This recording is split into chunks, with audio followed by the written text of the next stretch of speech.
Blacksuit 421 gifted 5 tier 1 sub. Their cock is 158 inches long, FYI all single ladies tilde.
Good morning, everybody. What's good? What's good? What's good? It feels so much better today to say good morning rather than good afternoon. I feel like that's a huge fail whenever I'm saying that. Holy fucking shit. All right, let's get in here. Sorry, I was literally complimenting the cock of Moodbeam. Jeez, sorry. Sorry if I'm like, you know. I bet if I was like taking my coat off and letting it get in the rain so that said attractive females stiletto pumps were piercing my coat, which again, is that even really doing anything? It's like, it's so irrelevant now. Okay, anyways, whatever. Chat, shut up. Let's give a big thank you over to our friend here, Black Suit, who popping off right now with the 5-pack. Thank you so much, King. Let's make sure that we're I was like waist deep in some shit right there. So let me go ahead and grab that real quick and let's play that again. One second, I have to.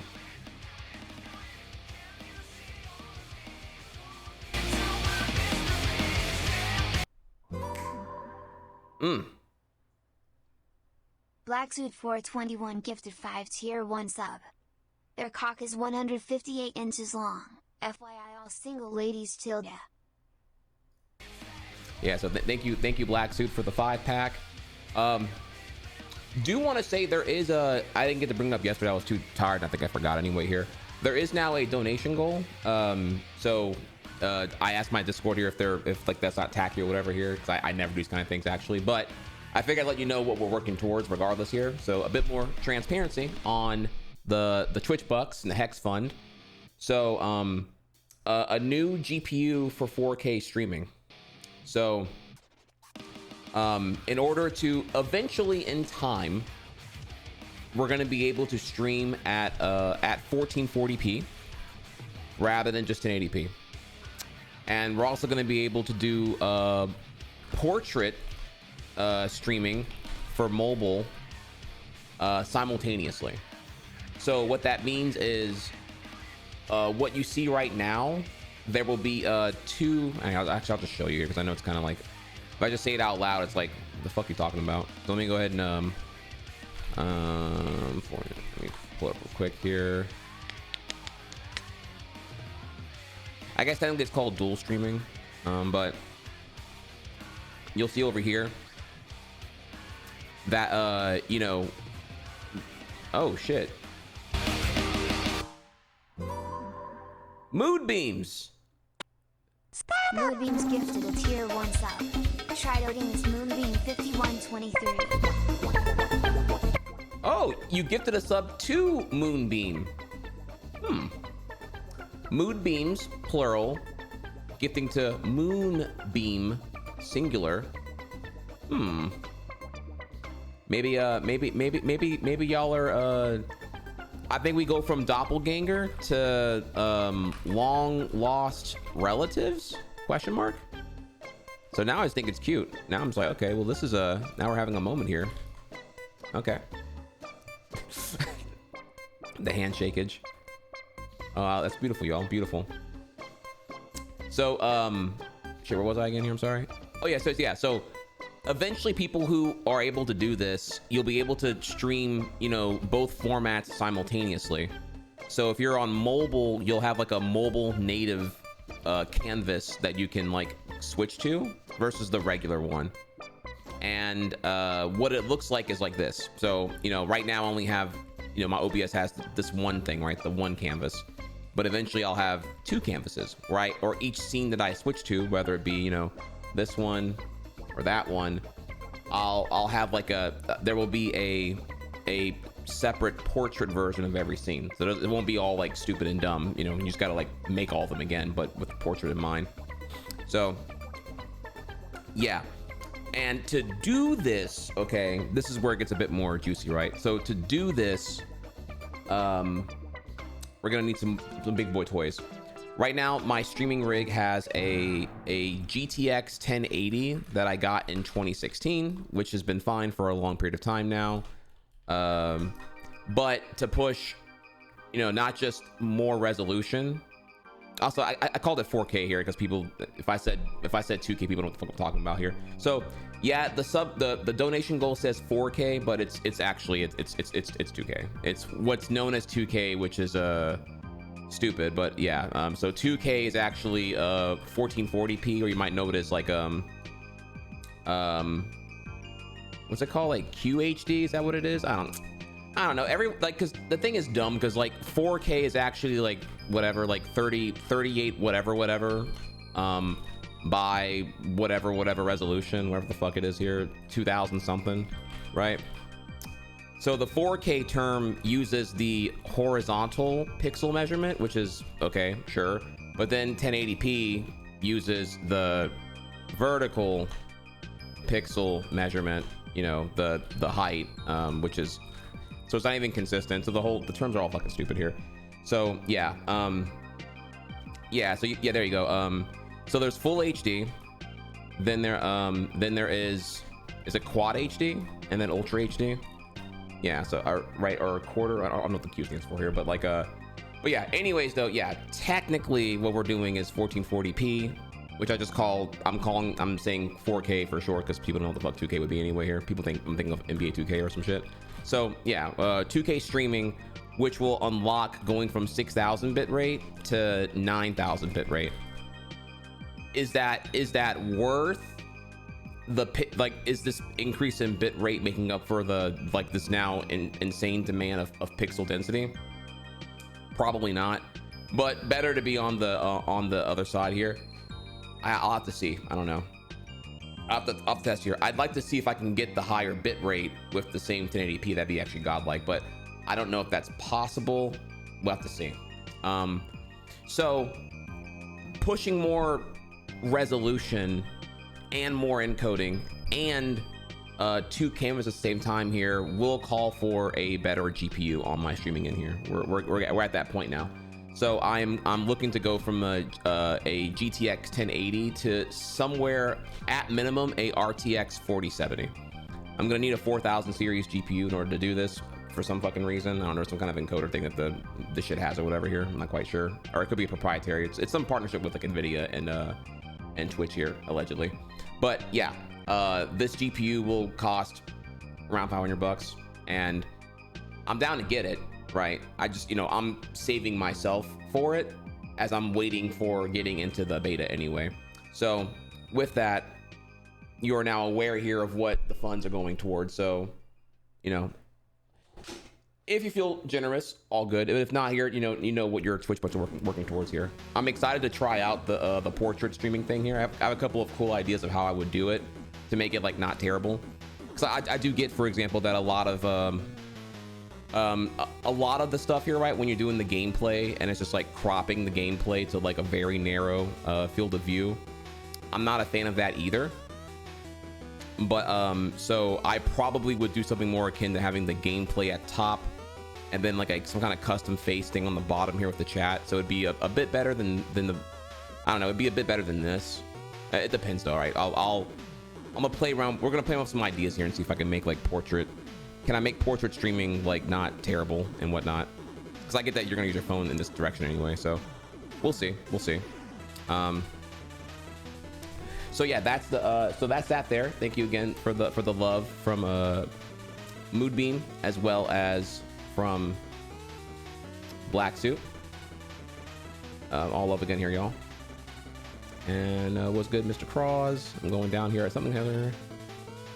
Early. Nah, I'm late. I wanted to be here way earlier than that, actually. Every day I'm trying to get here way earlier than 11, but I end up being late regardless here. So, MAGA being cringe like always. When will this end? Oh yeah, no, it's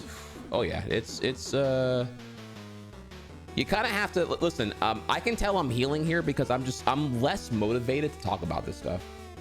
Like there's no substance to what is being said here. It's groypers on the main accounts. The White House official Twitter account has been just doing like the dumbest shit in the fucking world here. They don't care.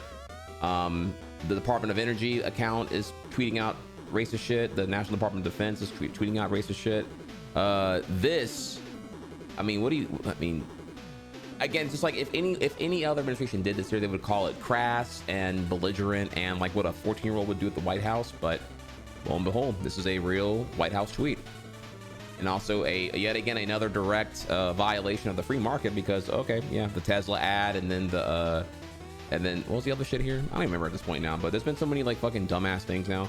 The Easter egg hunt, that is the tradition of the White House where the kids hunt for the eggs. That had like sponsors. If you didn't know about that, no one cared because other shit was going on at the time anyway here. But yeah, that was like sponsored by a bunch of corporations. The Army's 250th anniversary parade that our tax money paid for, that was sponsored by Coinbase and other crypto related shit. If you didn't know, that was so we've been at whatever the fuck this is now here. So it's dumb. This is very, very dumb. The Kirk discourse continues daily to be really fucking stupid.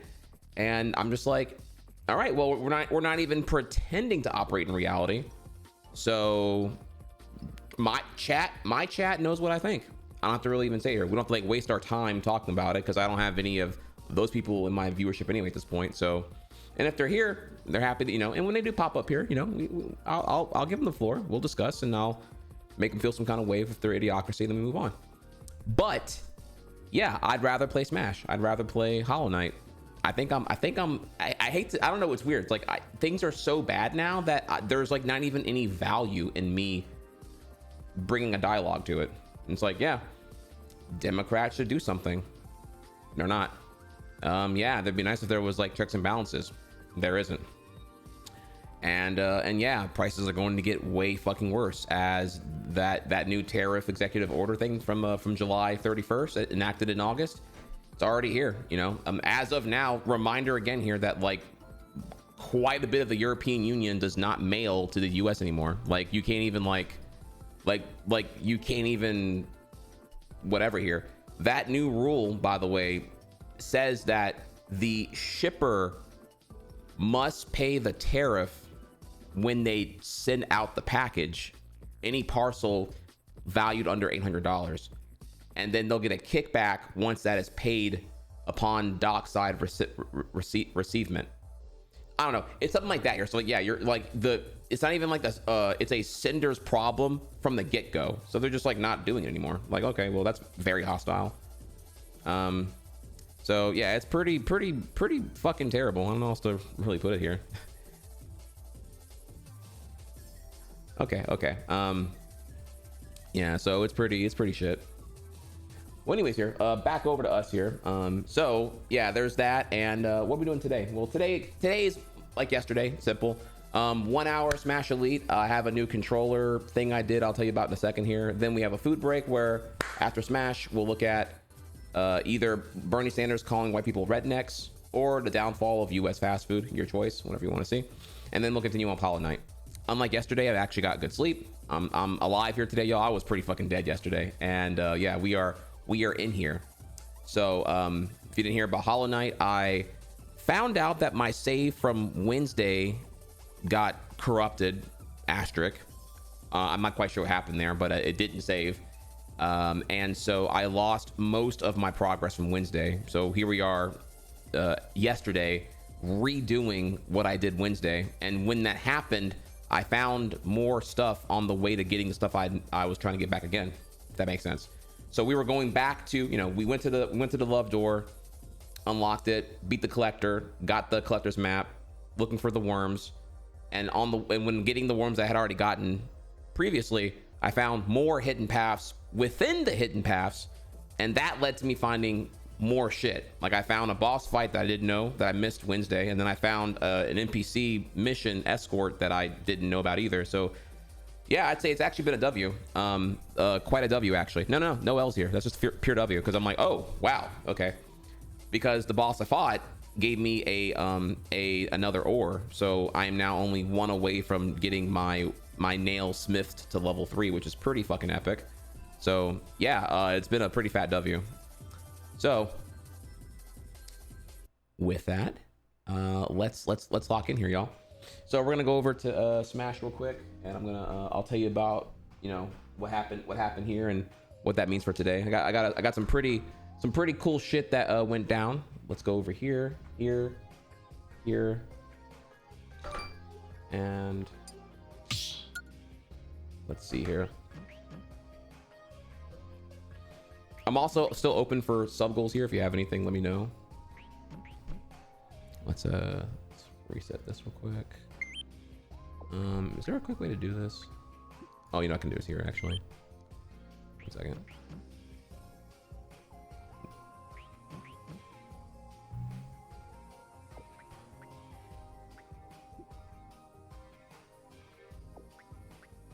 Okay. All right, so let's see here. Wait, right? I didn't do swing here. Okay, so command add wait. 1 second.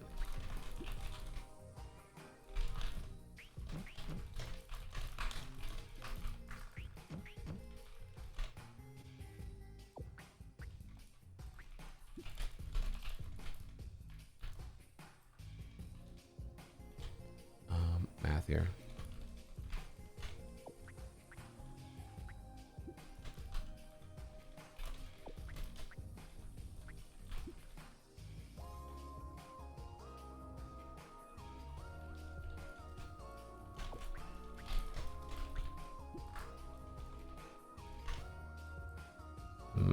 How do you spell strain? Oh my god, am I dumb? Oh, I put it. Oh, okay, never mind. Oh, I overthought that. Okay.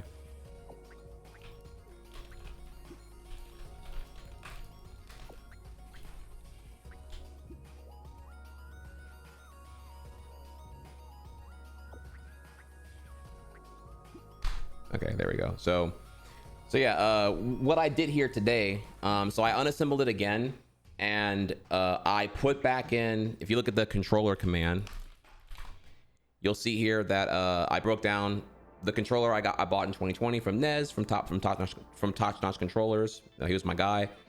He gave me the Nez triggers, so with the metal slider reinforcement, and slightly reduced on the spring length. I tried my other controller from 2017 yesterday, by the way, just to see what the differences were, and I can feel it's definitely a lot better here. I went in and I cleaned out my stick box. Again, I made a post about that in the Smash Discord forum that we made recently. So my stick boxes are now cleaned. I used the cleaning alcohol to do so here, but I need to re-lubricate them. So I ordered some stick box lubricant on Etsy.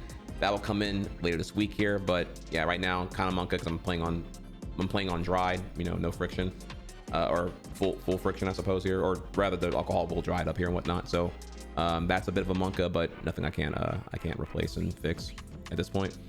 So I did that, and then also I thought about it while I was in there cleaning. I'm like, well, wait a minute.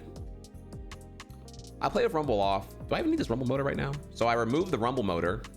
Pretty easy to do.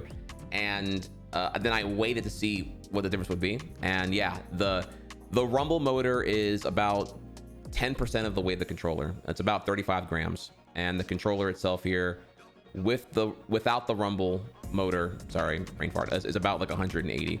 So it is like upwards of 225, give or take. And now it's down to 180. So it's a lot closer to the SNES controller in terms of weight for me. And I'm assuming this will lead to, I played a little bit, I like it a lot more this way. I think it's going to lead to my wrists having less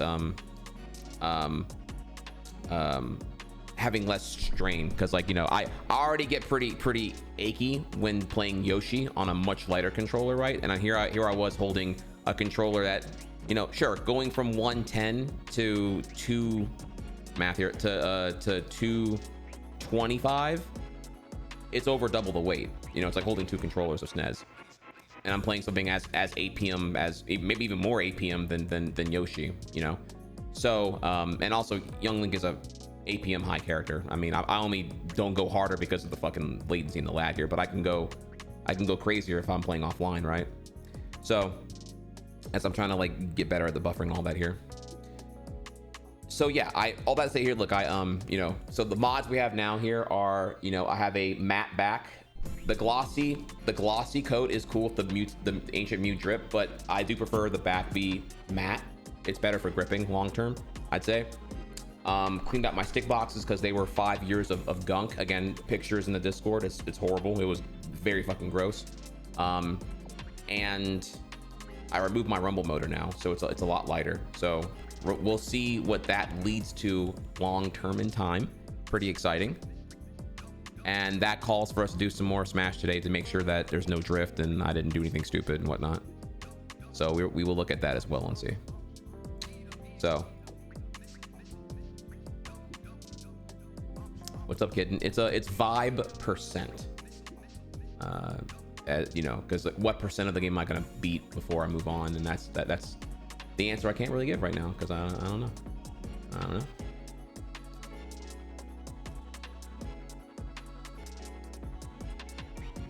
All right, so let's change our title real quick here.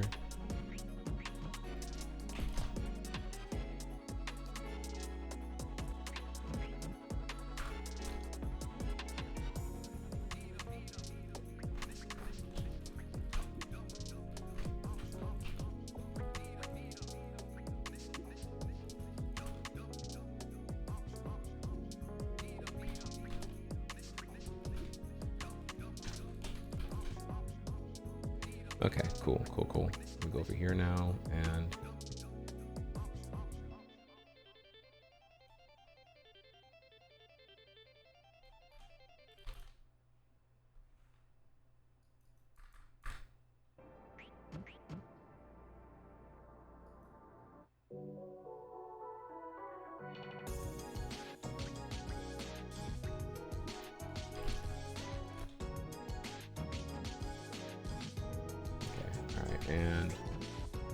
all right, y'all. All right, we're in here. Go over here. Oh wait, I need to eat too. Fucking, I gotta. All right, ask me questions or something. I gotta get this food down. I gotta do all this shit.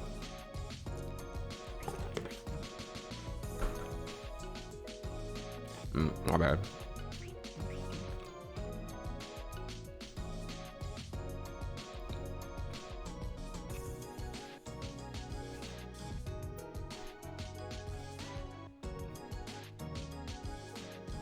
Here, I'll show you while you're waiting on me.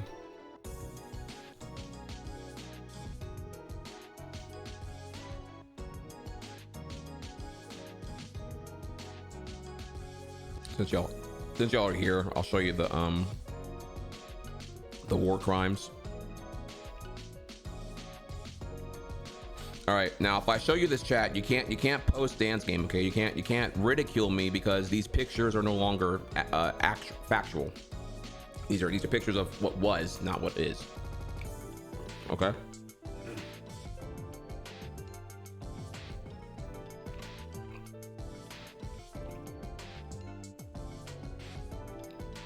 Okay, so join me here. Here we go. All right, so here's a good look at my controller. I bought it in 2020 from Nez at Top Notch, and I got a drippy ass glossy Ancient Mew custom shell. Mega drippy. Very, very happy with it, right? Here's the front. Here's the side. Now, the you see on the side here, no, where I'm wearing draws, y'all, don't worry. On the side here, you can see that the shell is consistent, but I replaced the bottom half with a regular matte bottom because the top is glossy. Again, the glossy doesn't bug me on the top, but it does bug me on the bottom here. So I just went ahead and Frankenstein the two together to make the grip better, because I was complaining about this before, if you recall. So that's my controller as of now. Okay, now comes the bad stuff here. This is what 5 years of never opening it to clean it is like. Lots of use 5 years later. So, you know, these sticks, the stick box itself here does have a lubricant inside. But of course, because there's physical, mechanical moving parts, eventually you will, you know, dust will get entrapped here, and the moving parts will just attract an accumulation of what we know as gamer gunk. You can see here just the where, you know, that gap in the controller stick lid, things get in here. So this is the war crime, right? But yeah, you can but again, this is all controllers, not just mine. And I promise you, if you have a controller that's like more than 2 years old that you've been using, it's probably full of shit too. Worth looking into. If you like your controller, worth going in there and cleaning up here and whatnot. So yeah, definitely lots of mileage there. So I went in and I cleaned all this up. This is all old news here. Like, all this is gone now. I went in with a Q-tip, and I have a tool that I clean my AirPods with, and I went in there and I did all that shit. So that's all fixed now. Here is the C-stick. Not as bad, but definitely some visible stuff in here. This is kind of a bad angle actually, but you know. Here are my shoulders. And you can see here what Nez was talking about here. These are the Nez triggers. This little metal bar thing right here is not in the vanilla shoulder. This is an addition that was done, and it gives it a positive reinforcement. It feels a lot better. So these are pretty sick. I would encourage you to look into this if you want to. But yeah, if you're gonna roll with the analog triggers, maybe consider doing what you can to make them better here. So also, yeah, they were dirty as well. As you can see, I cleaned all this shit off too as well. And then just a comparison here. This is what mine are, and these are what vanilla shoulders are like. Just the spring gets compressed in, and then you reinforce the holding mechanism. This little thing right here, and you do all that. So, and then finally, and this is the bottom shell from the OG Ancient Mew shell, and so this is what 5 years of the shoulder button. That is not a decal. That is pure dried up gamer gunk. That is dirt. That is I can't even, you can't even say earwax. It's way worse than earwax. So it's just disgusting and filthy, and I cleaned all that out. Yeah, controller poop. Yes, exactly. So yeah, it's pretty fucked. I promise you, your average game controller is way worse than this actually. So that's an intimate tour of my controller. All right.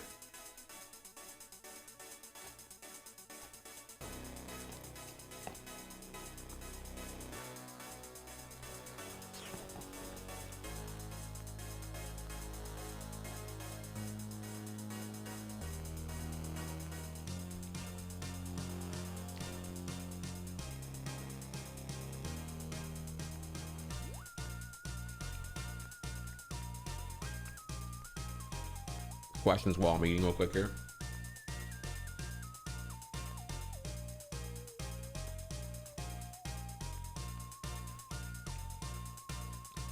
How do I feel about maining the other links again? They were always secondaries. They're just pocket picks. Adult Link would be viable, but Adult Link has I think a pretty steep learning curve, much like Young Link. And that, like, you know, to do Adult Link well, I would need to really lock in on getting all the shit good. Like, Adult Link has a lot of very laggy moves, and therefore I need to get really, really good at like at confirmations. Sorry, confirms into his heavier shit. My Adult Link right now is a very loosely modified Young Link, so I'm just like, okay, what is fast like Young Link here? And it's just back air and air. So I don't ever get shit into like fair, even though fair would kill a lot sooner, right? Because you got that weight. You feel me in the cojones area. And also I don't do bomb recovery, or rather I'm not confident in like getting it when I really need to. So for me to take Adult Link seriously, I would need to get bomb recovery like at least 75% consistent, and right now it's not. So like that alone needs to be like the thing. So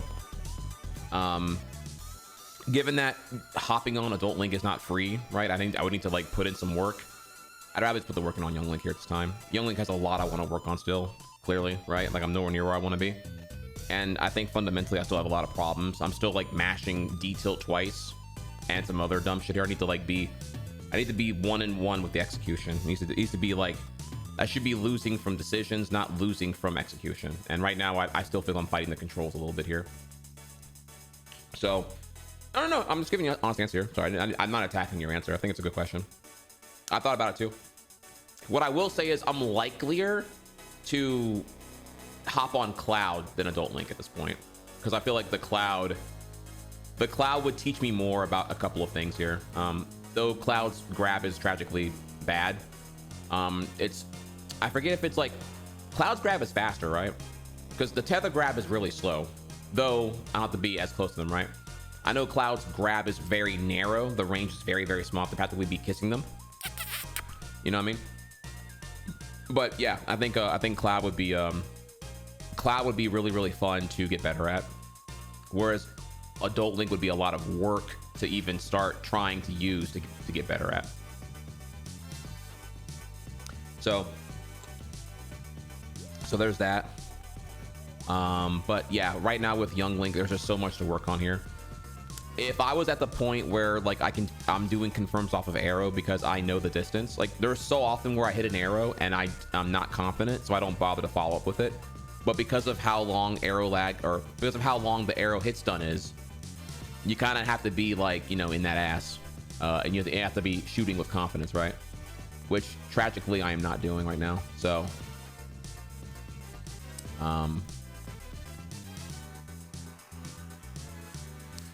so that's where I am with that right now. Just a lot to work on currently.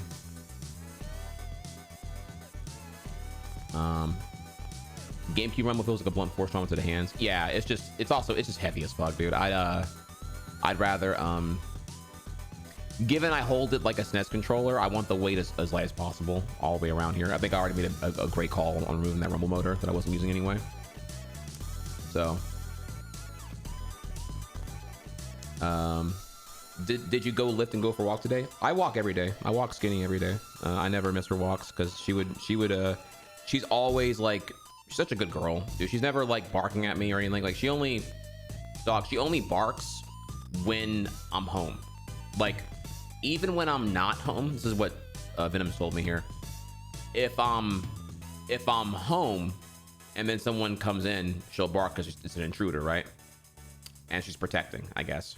But if I'm not home, she won't bark because she says like, what if it's master? What if it's dad?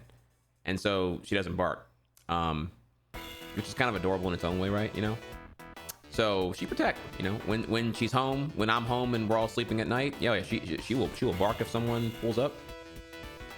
But the walk, right? She doesn't bark to get my attention for the walk because she knows we're going for the walk. We walk every morning. I'm up at between 4:30 and 5 a.m. and we're walking by 5:30.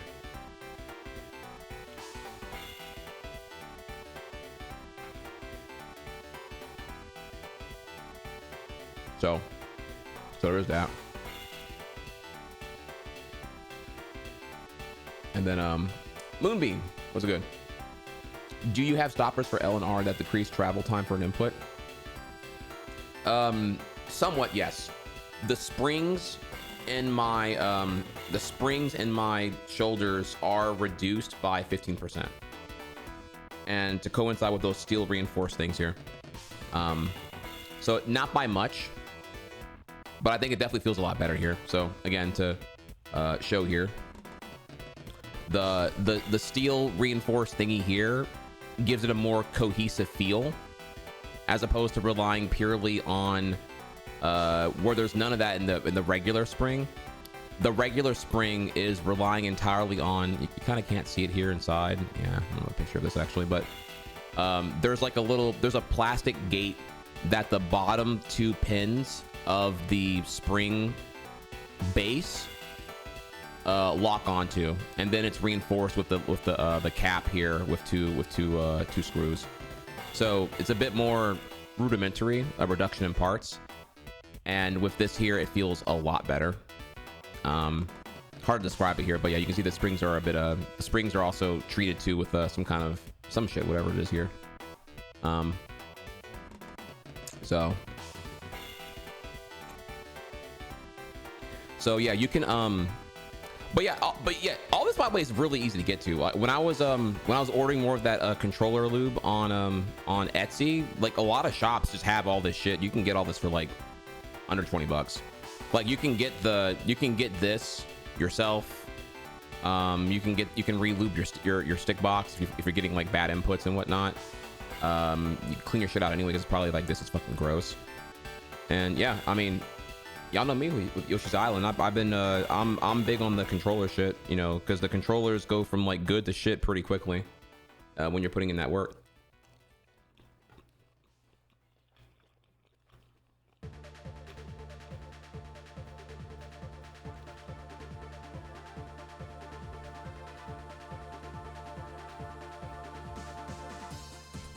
All right, 1 second. I'm almost done. I'm going as fast as I can here.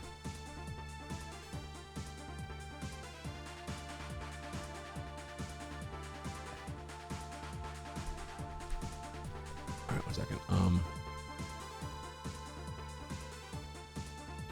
Adult Link has a very high skill floor. Oh yeah, no.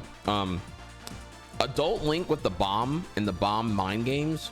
Dude, that's a deep ass rabbit hole, dog. I will say Adult Link is really fun though. I do love him. He's really, really fun.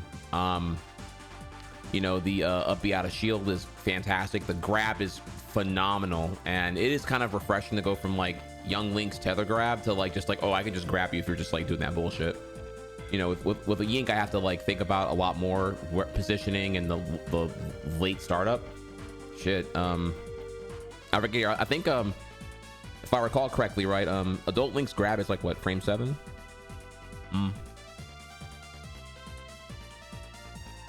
So, oh yeah, no, so all day here, yeah, no, he's a great character. Let me clarify here.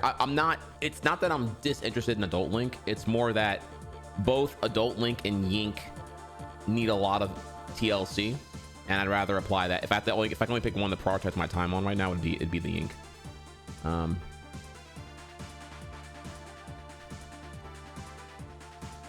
So the Adreno, how do you say it again? Am I saying it right? Is it Adreno? I forget how you pronounce this word. That comes in, it's an Amazon thing here, so that comes in pretty soon actually. Let me see here. I think Wednesday it comes in. So I don't think we're gonna have the controller inputs fixed before Hades 2.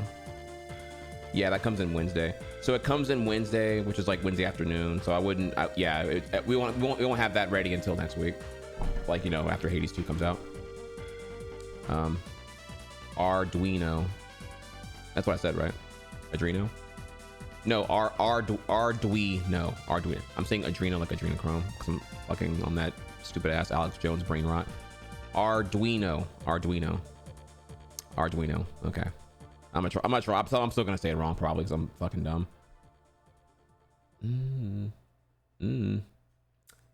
Okay, let me see here. Good morning, Bonsai. What's up, homie? Okay. How much of your Yoshi skill is helping you out in your Smash journey? I think I have solid reaction time, right? So that goes a long way here. I'm not unreactive, right? The if you type in exclamation mark learn, I can go into what the problem here is right now. Or I can do it real quick here. So this is how it works in my head: identify, process, anticipate, execute, precision, recovery. So I need to identify that hypothetically, right? I'm playing against Terry here. I need to identify that this Terry is a habitual spot dodger on certain things, right? Okay. I can identify that. Can I process that in time when it is happening? Like when this habitual spot dodge is happening, can I process that's happening and then act upon it here? Right? So cool. I'm identifying it. I'm processing it. Again, go back here. Identify. If I can't identify what's going on, then I don't even know why I'm losing, right? But this identify is what is failing whenever like I've lost a stock and I don't even know, like I have no tangible data on my opponent yet, like what they're doing, what the kit is, what to do about it, right? I have failed to identify anything to grasp onto for data. So identify, then process. And if I'm processing it, great. I need to anticipate it happening now so I can then execute upon the anticipation. So, you know, if I'm trying to do like, you know, like a short hop, fast fall, single hit back air, execute that. Now, what if I do that short hop, fast fall, single hit back air to their preemptive, anticipated, habitual spot dodge, but I did it all flippity fuckity bad, right? I don't know, like I didn't do it correctly.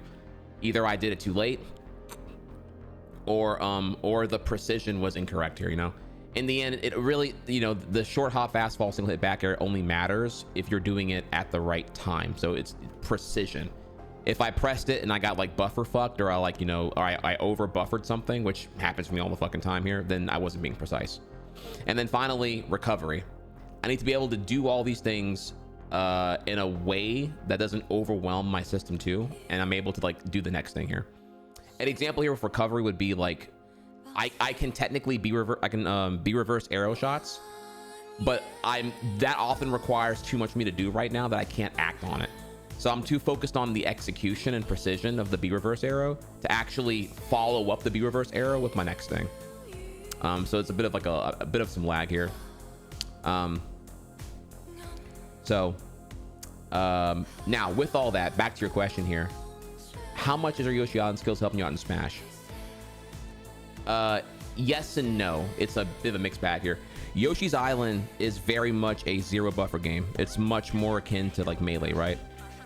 Ultimate's input buffer makes me lose my fucking mind. So I'm trying, because the really good players, they play in the buffer. They are playing with just like all the inputs already happening on that, you know, what is it, that 8-frame queued buffer shit? Queued buffer stuff. So I should be like, you know, I should be ready to hit like, you know, if I'm hitting back air 1, they're below 15%, I should be already mashing, you know, jump and A and holding stick backwards again, so I can focus on the next thing. So that's what I need to get to right now, and it's requiring a lot. So I'd say right now the skills do help, because I'm in a learning mindset and I've seen myself continue to grow. I've gotten infinitely better in the last 1 month of, you know, enjoying the grind. But yeah, the previous 5 years was all blood and pain, I would say. But yeah, right now we're working on a lot of things currently. Yeah, it's been helping. That's also why you see me doing the controller thing right now. So I'm like, okay, I think I have a bit of a unique problem with the whole like how I hold the controller. I hold it like a SNES controller. I can tell like my Yoshi kicks in when I'm playing this game, and that's when all things go stupid. So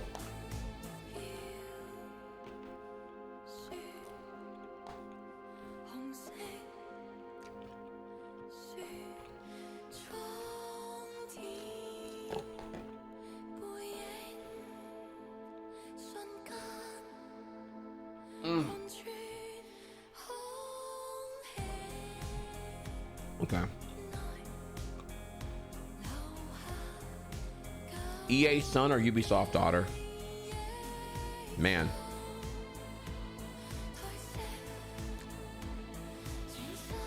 Easy call there. Ubisoft daughter. EA son, do you know how bad EA is right now?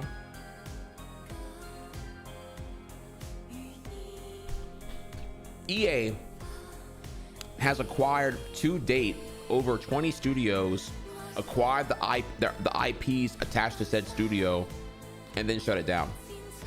BioWare is now known as Neo BioWare, and when did Neo BioWare happen? When it was acquired, when they were acquired by EA. EA at this point makes more money from microtransactions within Madden and FIFA than anything else here. Their number one source of revenue as of like 5 years ago is literally MTXs in Madden and FIFA. They have completely lost the incentive to make good games. They are just on the psychological warfare of people who are addicted to like gotcha pulls and simulated gambling in their loophole-ridden E-rated games that are 100% targeting minors with gambling. EA is the epitome of everything I hate about modern gaming. They have concluded here that we're not in the economy to make good games, and therefore have a culture of trust and goodwill, and let that be what drives us to get to positive revenue for our shareholders. They are completely on fuck the customer and do all we can to get the maximum out of their wallet here. That's it. What is Skate 4 if not anything other than just another vehicle to just try to shove in a live service game that is going to be loaded MTXs here? Something we already know here because Skate 4's beta test had microtransactions in it. Who the fuck does that? You can't even pretend it's a beta test. It's just a psychological warfare guinea pig training ground to figure out what they can get away with at the base release here. Anything that's considered unethical to the end consumer in the Skate 4 beta can just be called out as like, oh, well, we were just, that's not final, right? They're just min-maxing on exploitation. So no, like, fuck EA, fuck them in the dick, suck my balls. I'll take the Ubisoft daughter, please. Like, free, mega free. So yeah, I don't know if you want that's the answer you want here, but like, nah, that doesn't mean I like Ubisoft either here, but like of the two, yeah, Ubisoft daughter free. So bro, just like, and look, I'm not even a big Skate guy either. That's me, just like, I saw that and I'm like, bro, man, like these motherfuckers, like Skate 4, which is persisting because of the passion from the fans who want more Skate, and then EA is like, oh, okay, well, these fans actually like games, well, let's go ahead and fuck them a new asshole here. That's it. Everything you love and cherish is doomed to be exploited for profit in a very soulless, exploitative manner continuously. Like, what do you do?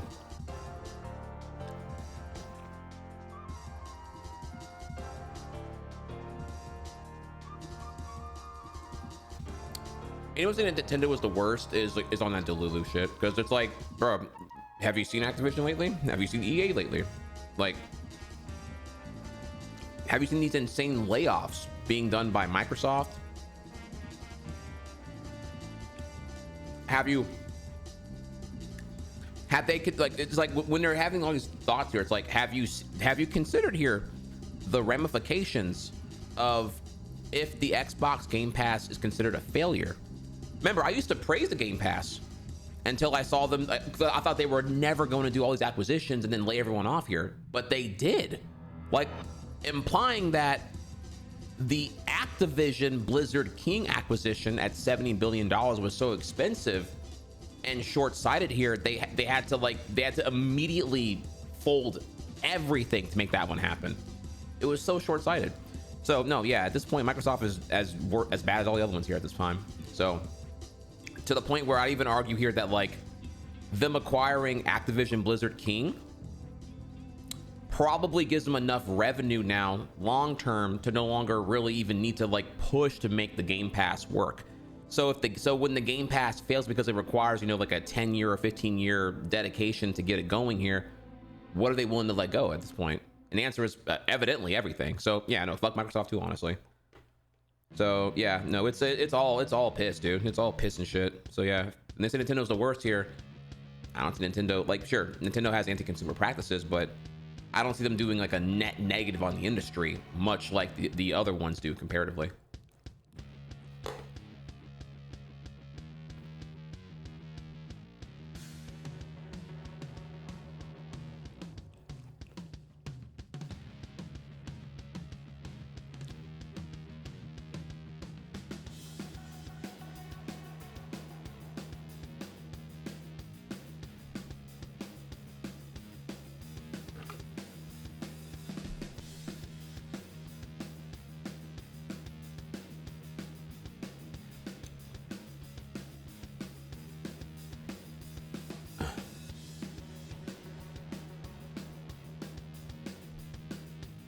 Yeah, I actually wanted to cover this another day at some point here, but yeah, the Japan studio being shut down by Sony.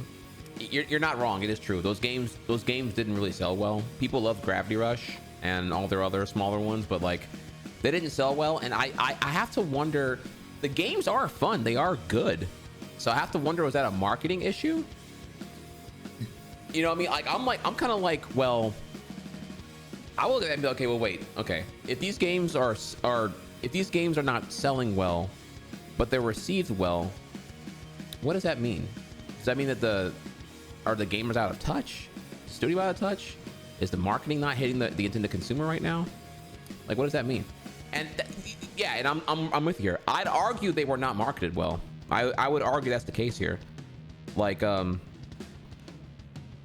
look at shit like Gravity Rush and I'm like, I feel like, I mean, hypothetically here, could Gravity Rush have not been like a Hatsune Miku like tie-in promotional event and whatnot? I know Sega goes deep on the Hatsune Miku. I'm bringing up an example here. I know Sega and Hatsune Miku are like the thing, right? But like, I felt like if Gravity Rush was not doing well, could there not have been like a time promotion? I don't know. Learn from like Nikkei or whatever. Just fucking, you have anime waifus as your pro tag in your game. Fuck it, go crazy with it. So I felt like there was, there's potential here, but I don't like the latest studio off option. But I'm not, I'm not the president of Sony Computer Entertainment, so what the fuck do I know here? But it does feel a bit short-sighted here, because it's like, if anything, Japan studio was the one still making the mid-budget titles here. What we're seeing now is further and further the fold of the, this 100 to 200 to 300 million dollar game, whether it be God of War Ragnarok or Last of Us, or I don't know, whatever, you're right. Anything Naughty Dog, anything from Sony, Santa Monica, they're all like very ambitious, very expensive games that take, 6 to 8 years to make now. Concord being an example of this. Marvel Spider-Man 2 being another one of these as well. Those leaks told us a lot here, and I'd argue that like having so many eggs in these very few major baskets is where you are right now here.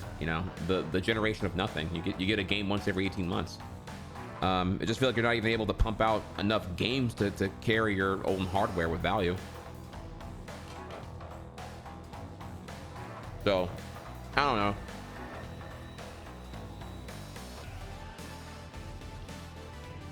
I get it, I'm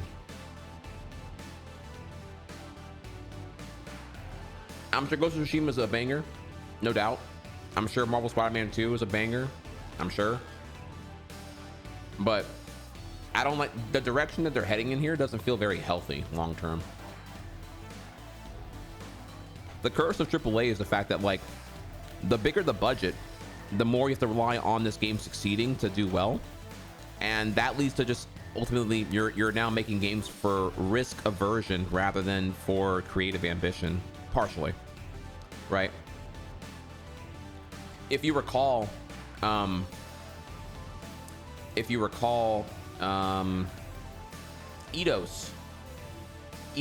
before they were acquired by whoever owns them now, right?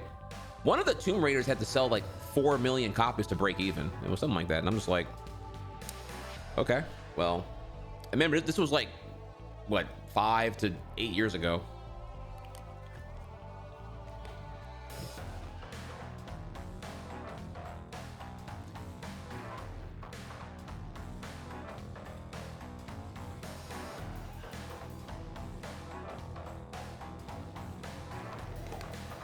All right, almost done. Okay, done.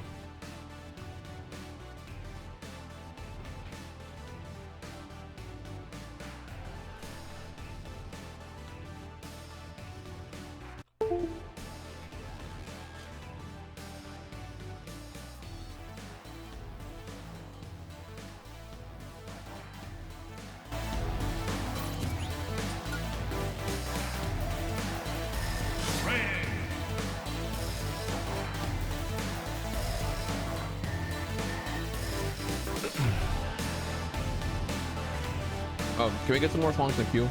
We are only at 14 minutes here. Everyone gets 5 songs. Get in there.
My biggest hurdle here is when I accidentally don't short hop and I get the 2-hit fair. It's really important that we get the short hop. So I'm gonna have to slow down a little bit here just to get that.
Slingshot, no, because my not until my execution's better. Like, I'm not getting V reverse. Is Slingshot harder than V reverse?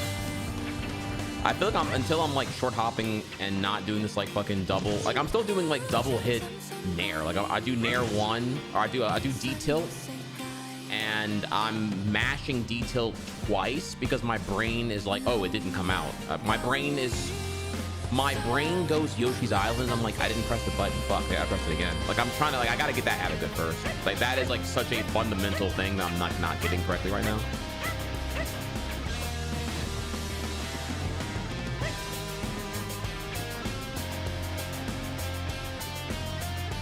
Initial dash, hold down, back, and then you jump. Like that. Is that correct?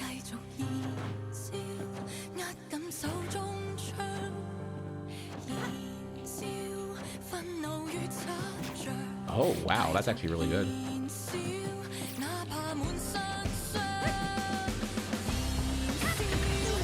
Oh, nice. Okay. Oh, that's way better. You know, I've been doing this with I've been doing it the dumb way, actually. I actually already okay, so yeah, I can do this. What are you doing with it? You do like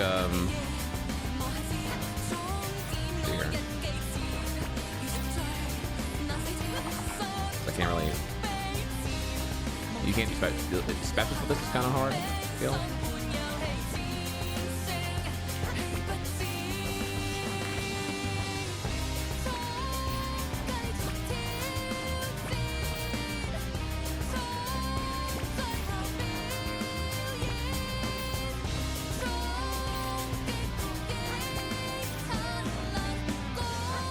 Here's a question.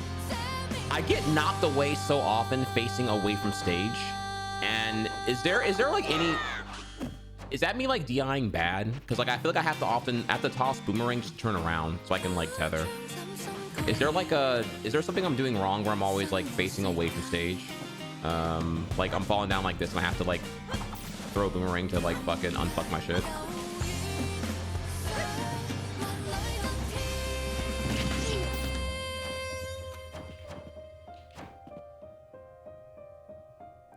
Detailed slingshot bear.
Try turn around arrow mid-air instead of boomerang.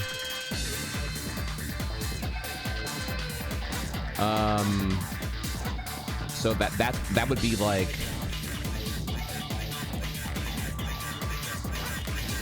okay, so you're not saying B reverse, you're saying like turn around mid-air. Oh. Okay, yeah. I forgot about that actually. Because it like visually it makes no sense to me. Okay. Dude, I need to be, wow. I'm fucking dumb. I forgot about that. Because it visually doesn't, you just hold right and it magically turn around. Okay.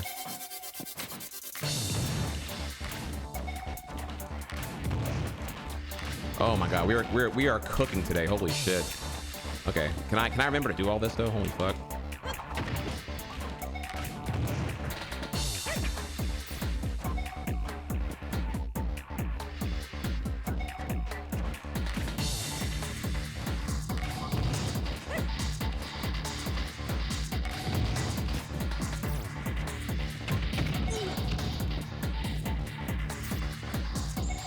Okay, thank you for the answer, Joe.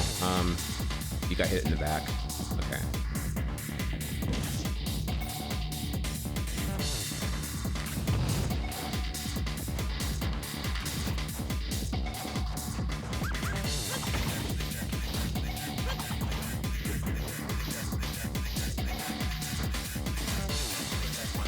Yeah, no, it would be big. It would be big if I got this under control here. Like, when we played that Ganon yesterday, it happened again. The good thing, I was actually holding buffer on teching and could focus on teching away. Y'all don't know how hard it is right now. These fucking bad habits here.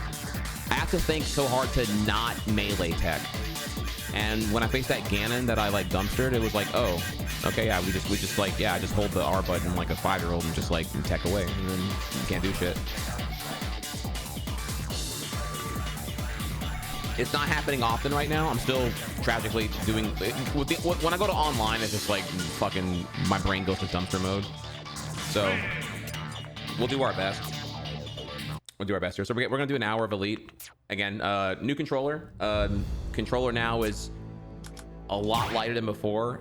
Way better on the wrists, which should be good for Yoshi Island me. Hopefully, right? So far so good though. I think I do like the no rumble motor inside. On my little tinkering I'm doing right now. All right. Elite Smash. Let's lock in here. See. Young Link. GG's. Y'all give me some songs. Ooh, you did. Thank you, chat. We have almost an hour. Need a little bit more. A few more if you have any.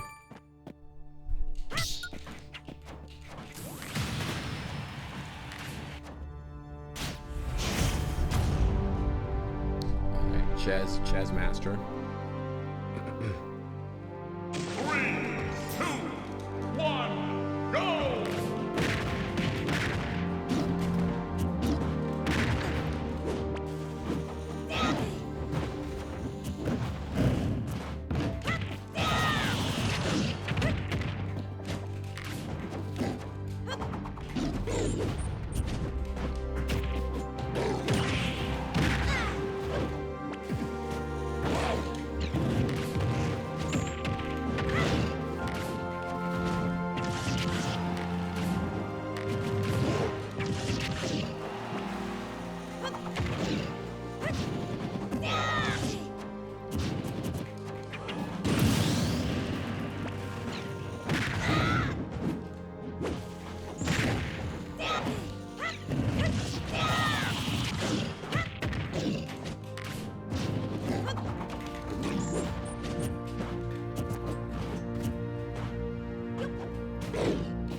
fuck.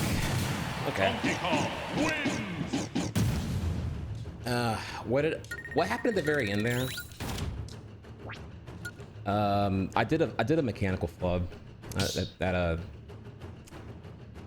also was really nervous because of the first match online is always like one of the hardest ones. I have to like get my brain to do latency reaction shit. Played with your food. What do you, CC? What are you talking? There was no playing with the food. I was trying to. You are completely misperceiving what I was doing there. If you think that you could have killed them ages ago. Completely misunderstood that.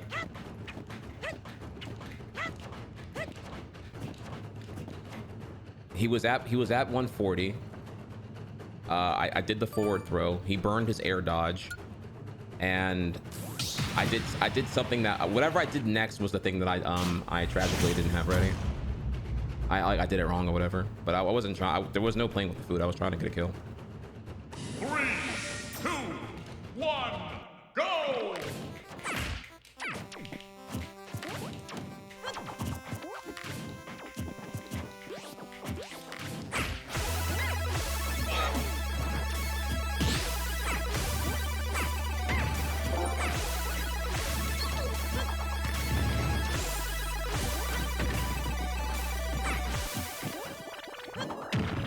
Wait, that ignores.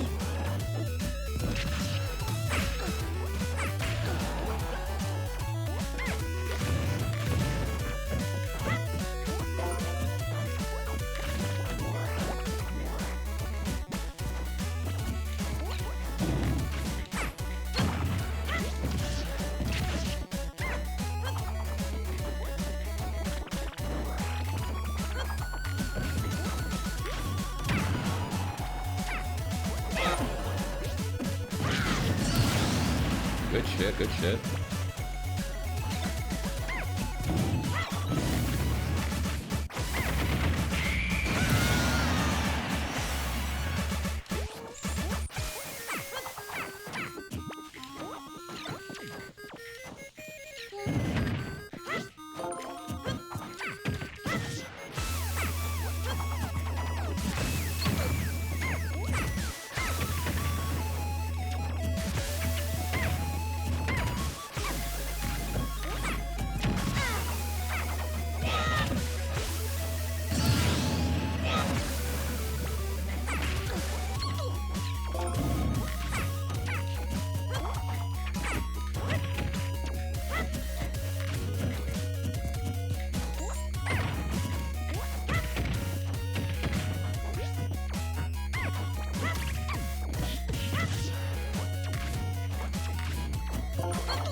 Dude, why is my execution so bad?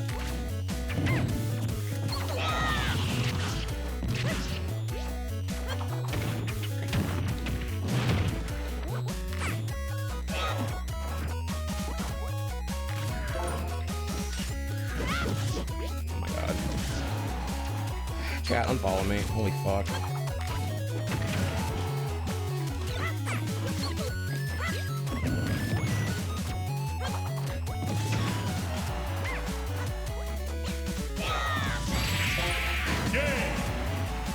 Jesus fucking Christ. Young Link wins. On God, that was supposed to be. I don't even know how I fell through platform. Like, fucking hell, dude. Like, I was supposed to walk up and do up smash, and I fell down somehow. I don't even know. Again, you can just, again, super telegraph flubs like that, or like why I'm like not really excited to add more technical things yet. I've got to get that under control.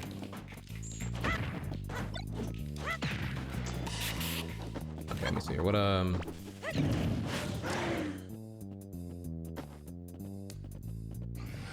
DK 150% is dead. What confirmed did I have? I don't know. I'm gonna have to look at it. I tell you what. Why don't you do me a favor? Clip what you're roasting me on, and then I'll you know, whatever. Right? I'll look at it. I was really nervous I was trying to do not the dumb thing, but I fucked up and did and like fucked up the execution on it. Go!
should have figured. I was trying to figure it out, man. It's like I was waiting for counter. I guess I wasn't.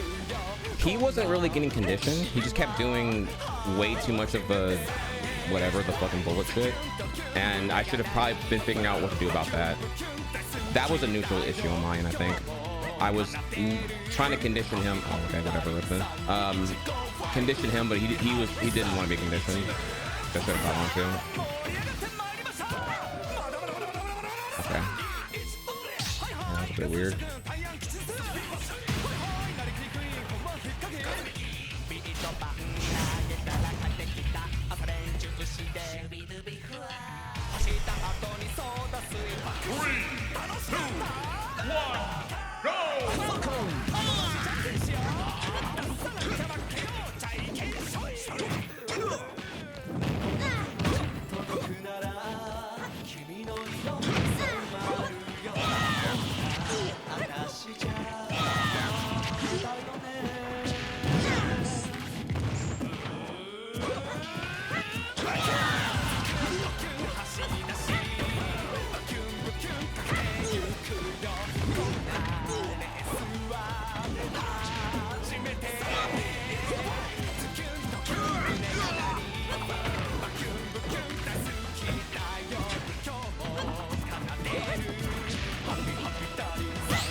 Shouldn't have been right there.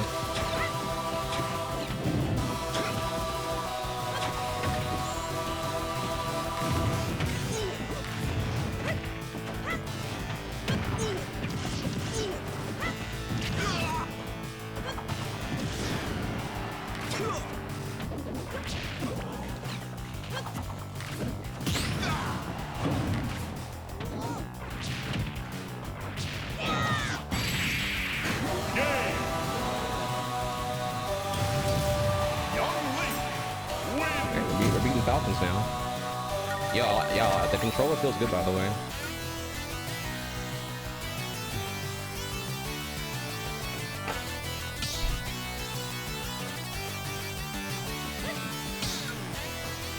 All right, so what his up B out of shield? What did I do that caused it to happen? I did something when I was on him, and it was I didn't recognize what that was. I forget what I did there. Go! No way.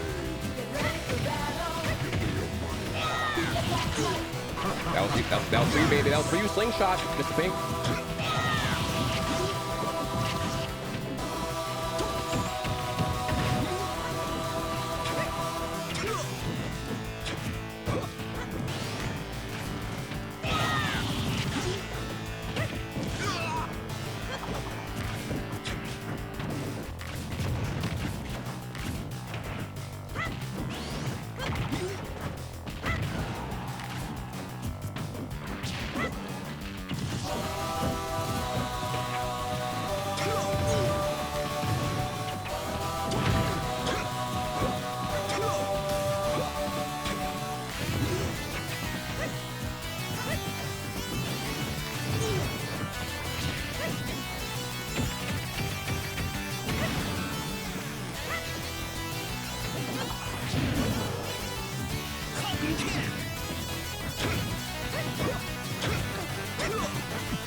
Okay, sorry, that was a lot happening there. This Captain Falcon was really, I would say online coded. Like, just be out of shield and autopilot wasn't considering when it was actually true any kind of way. I was acutely aware of it and kept abusing that. What did I get got by? What killed me on my second stock? What did I do there that was bad? Because he was a very honest Falcon, so it was a... I forget what it was though. I'm trying to keep all information together right now.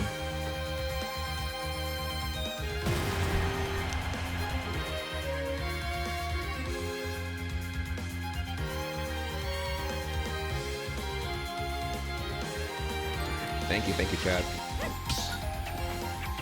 Also, that was our first slingshot. Oh my god. Okay, Mario is pretty tough. I need to lock in and not get got by all the stuff here that I get got by usually.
very tough.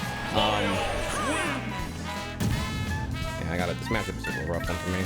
Fuck. I was really trying to find it there, but I don't know what it is about. Why is it so hard for me to get the detail to understand here? Like, I don't trust.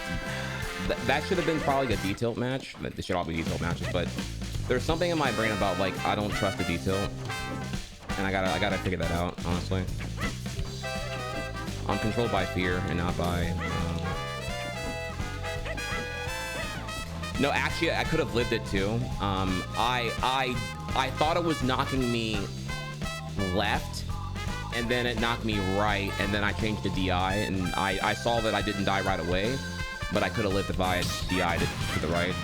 I don't know, I guess maybe that might have been something I thought about from, like, Luigi. I don't know if to do the tornado differently or not, but they knock you, like, between Dr. Mario's and Luigi, they didn't understand what the differences all are.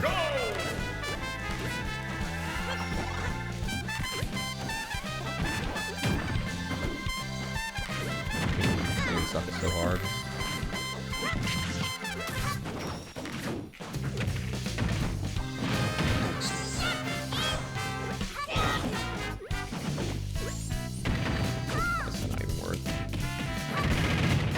Shield there.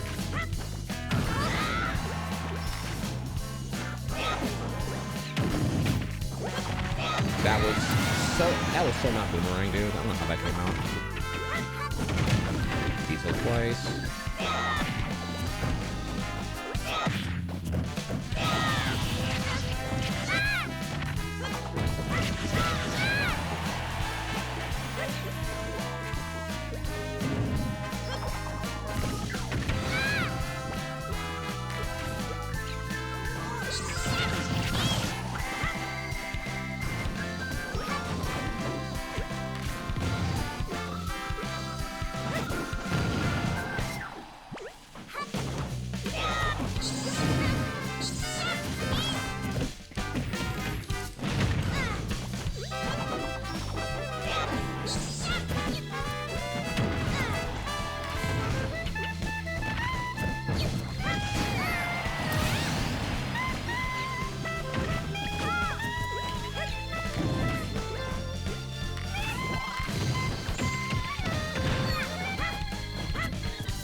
I don't know. Damn, that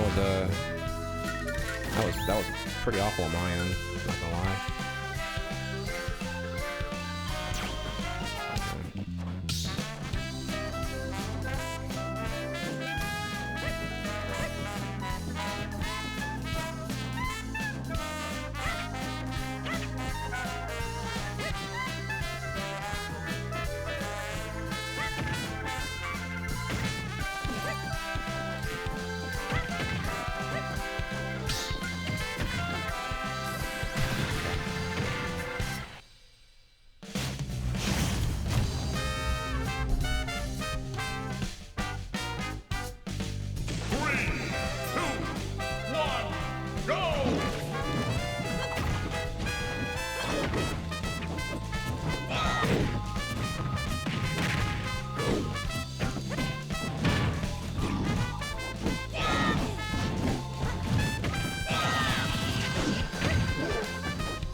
deserve that.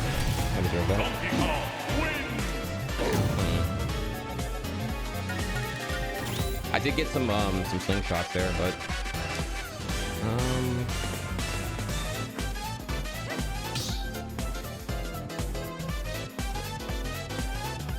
it's all happening a little bit fast. I'm trying to maybe to like not maybe be a bit more campy so I can just like process things a bit more, because I'm having a hard time recalling where it goes wrong, other than like, okay, I know I did some things that were bad there.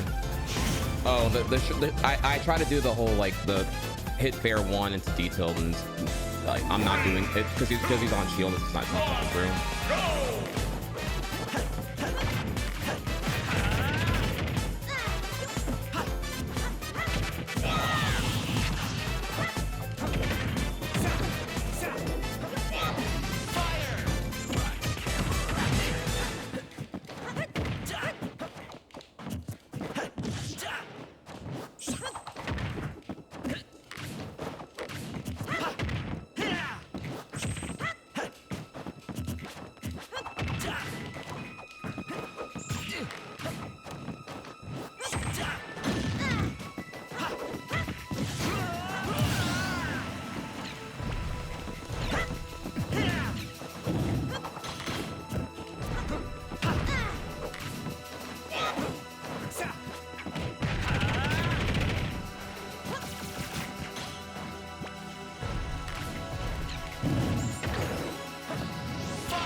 ODI, okay.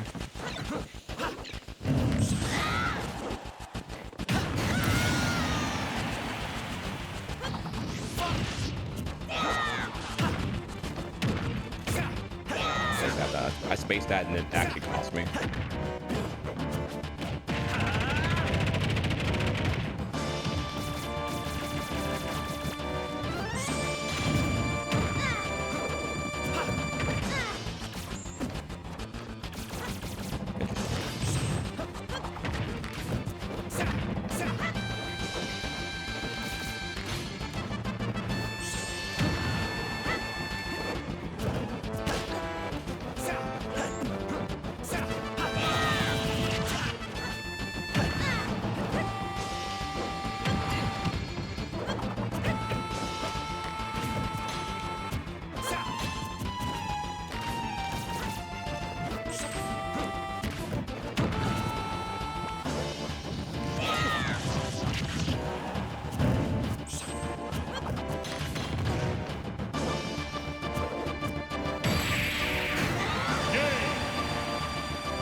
Dude, mission complete.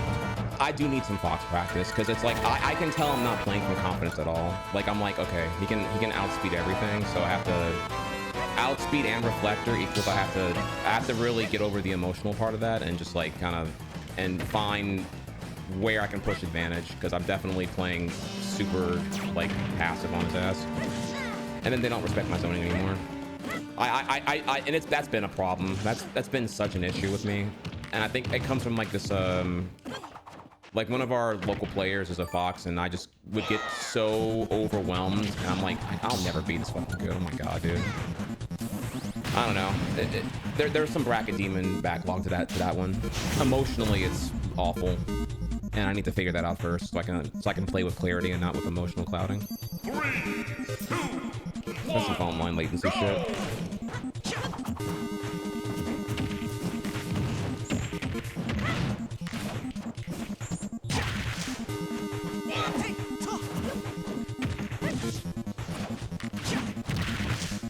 Bad layers like that, really.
Yeah, I win. God damn it, Fight dude. again.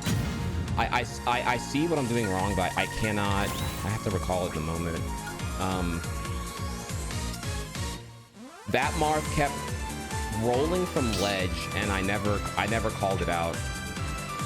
And I should have caught that so much sooner. Like I identified it, but I didn't process it to like go back there and just like punish that, because he did it like more than like 3 times.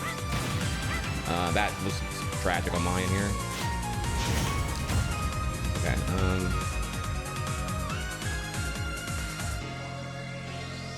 3, 2, Okay. 1, go!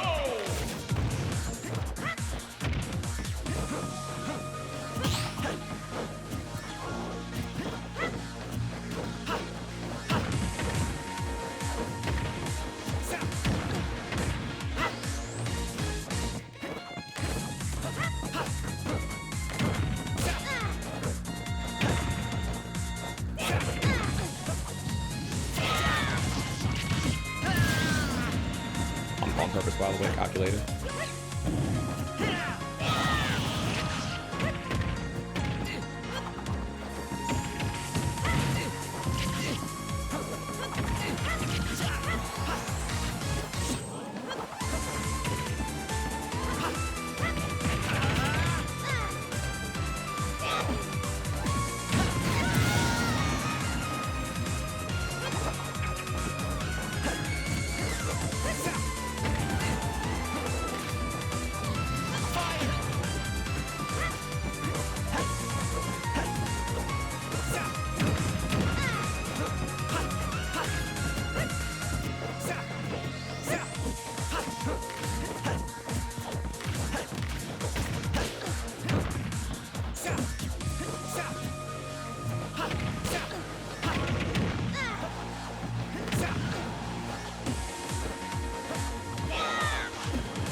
That time, I don't know. It's hard to say what I changed there, other than I knew what I did last box wasn't working, so I had to like kind of something different. 1, go!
Yeah, I'm about to read up on this one because I'm trying to find the answer because he's just coming at me a lot and I don't know what to do about it. I was a bit puzzled there because he did up B super predictable. I did dare hugging stage and I still lost. Can you just like not? Can you just not deal with that? I don't know. God damn, dude. That's kind of depressing, honestly.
No, yeah, learned that one the hard way. Definitely aware of that now. God damn.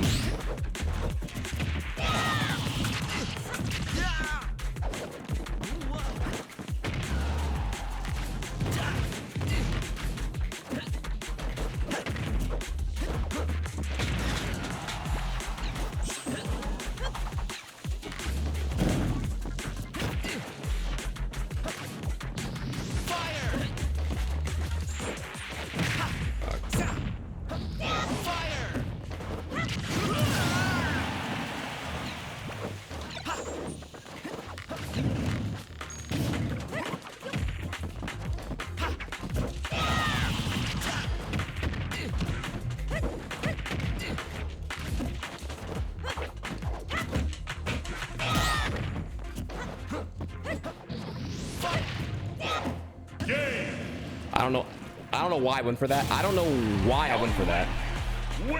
But that worked apparently. Okay, that's crazy. Somebody clipped it. Why did that work?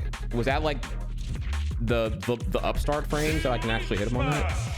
That was fucking crazy.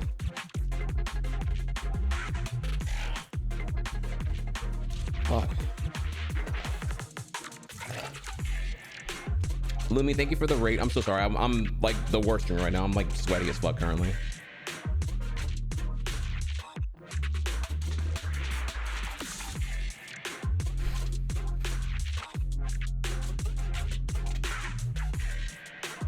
Real quick.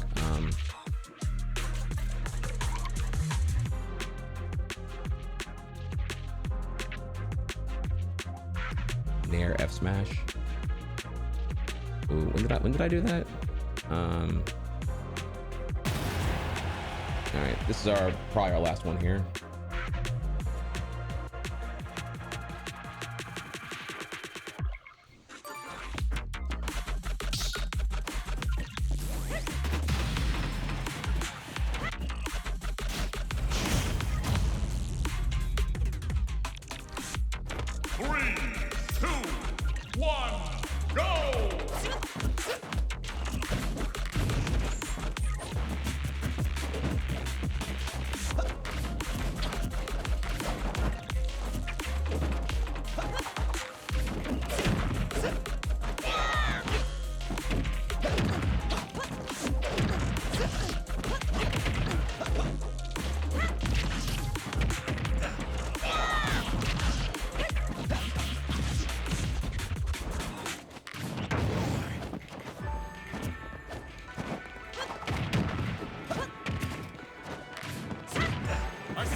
extension. I can't even knock that.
Damn, I was getting rocked by that Joker.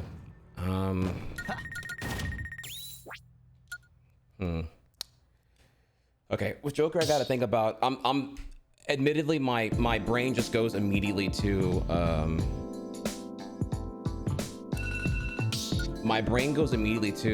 okay, the counter. I gotta deal with the counter. I need to. Does he want to be conditioned? Is the question. I need to like start thinking about that from the get go. Okay. 2, 1, go!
Okay.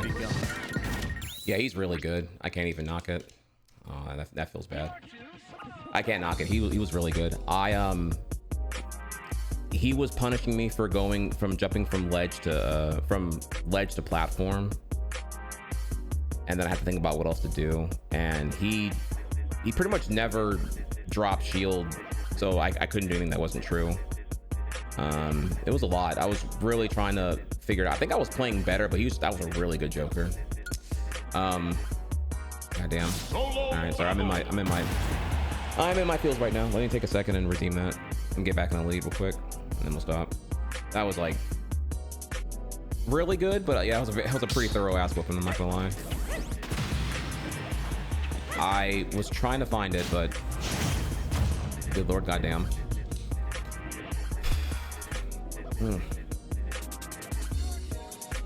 3, 2, 1, go!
Definitely doing a Wi-Fi warrior Joker at this point.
So when I mean that was a Wi-Fi joker, like he was doing shit that would only really work on Wi-Fi, like, because he was playing more like a Samus. I don't want to play him again. He was actually kind of annoying to play against. Yeah, okay, we're good here then. Okay. So, GG's. Okay, we're back in the lead now. So, my thoughts here. Yeah, no rumble. My wrists are less fatigued because there's just less weight on the hands. Without rumble, good. The controller feels great. I feel like I was able to execute a lot better, or maybe there was less bad connections. I don't know here, but yeah, that was so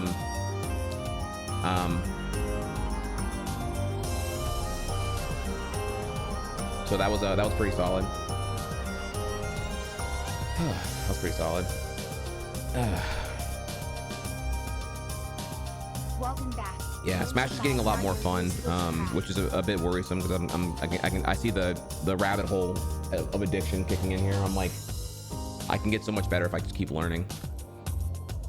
Oh man, but yeah, we got our main focus here. There is Hollow Knight to be done here, so we'll come back tomorrow maybe or whatever here. I don't know. Like, there was controller reasons to play Smash today and yesterday, but I should really be doing more Hollow Knight. Thank you, Ninja Naruto. Thank you again, Lumi, and thank everyone for being here. I see you're in the fun. That's the zone to be in. That is true. Yeah, no, it's because I guess it's like the days I can like take in everything and I'm like, okay, I know what I'm doing here is wrong. I got to find the answer for it. Those are really, really good. But you know, yeah, you know, the ratio will get there. You know, I'm not quite there yet. I seem to be about a 40% win rate, but we will see where that goes in time. No hard feelings there. That's better than it used to be. I'm also in a lead now, so it's like a bit. It's also like, you know, you get a 15.2 mil person, and it's like, okay, I have to like, you know, lock in here and really figure it out.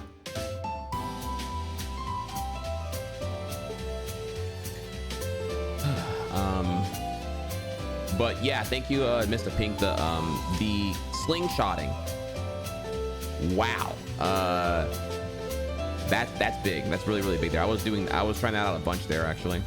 That was great. Your analytic skills are top notch. Pro talent. If I can get good at Smash, you know, where I'm like, I want y'all to see what I see when I'm playing this game. It's like, with enough time and dedication, I could be a super semi. That's like what I'm hoping to get to. Like, it's gonna require a lot of RAM to be able to do all the cool shit and then connect it and whatnot. But that would be super fucking sick. But my opinion on that might change in time here once I start playing good players who just like, you never get a shield poke unless it's true, right? You're gonna have to like right now there's like conditioning and people want to press buttons at my level right now, so they're gonna just like, you know, I can kind of get that a little bit. I can get a shield poke for free. And also there's so many bad habits here, like shield poke for free will eventually not be true. Arrow into arrow with people just like not reacting to the first arrow getting hit. I need to do like arrow one into something, not like arrow processing and then do something.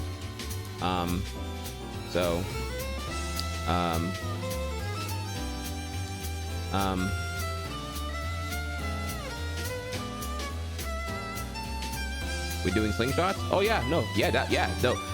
Actually, I was already doing that. I would go for but rather than diagonal downward, I was just doing like run up. I would do run up and just hold down. I don't know.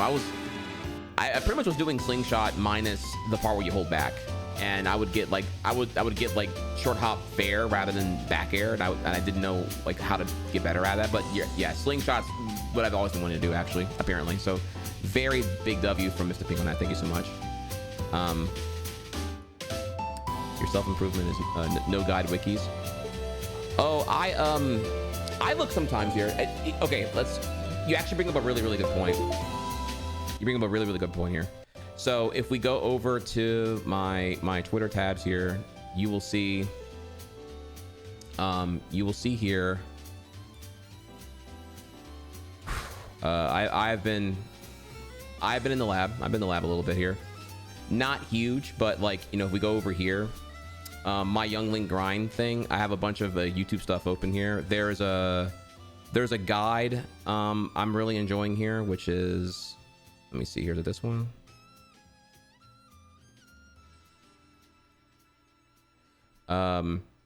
No, not Hive, not Hive. Not him. Yeah, so Accelerate is fucking sick. But no, not him either. Oh, here we go. Yeah. Okay, so Hive Steel's basic tech tutorials. I've been going through these here. The problem is when I was doing this, it was overwhelming my brain. Like I recognize that I gotta take this really slow, and it's like I have to kind of look at it very, very slowly, because if I shove too much in my head, then I'm like aware of all the things I could do, and then my processing slows way the fuck down, and I'm playing so much slower, and then I'm getting overwhelmed because I'm playing worse, and I'm trying to figure out here, okay, where did I go wrong there? Like, I have to like learn at a very particular pace at this current time for it to work out. It's kind of like having, how do I put this here? It's like having a mouth barely bigger than a Cheerio. Like I have to eat one Cheerio at a time to then make it applicable and able to have system 2 take over and do it for a little bit. But yeah, like I want to get better really, really bad, but I have to be patient and just kind of like slowly integrate each thing one at a time. But yeah, I've been looking at stuff. You know, I've been trying to find all the clarity here. It's just really, really fast though. It's such a fast game, and online it's really hard. There is so often where you probably see me just like, y'all brought up earlier, this DK I could have killed, right? Actually, we should look at that honestly. The DK I was playing with my food on, I'm like, dude, there are so often I hit something and I'm surprised I hit it rather than like I'm confirming the hit to into something else here. I have to like find the speed, dude. I don't have the speed yet. Okay, let me see here. So Mr. Pink has our thing here. All right, so let's see here. 1 second. All right, we're gonna slow this down because I'm sure shit happens quickly here. So you said here, air dodge, detail, returning boomerang, Z drop bomb. Okay.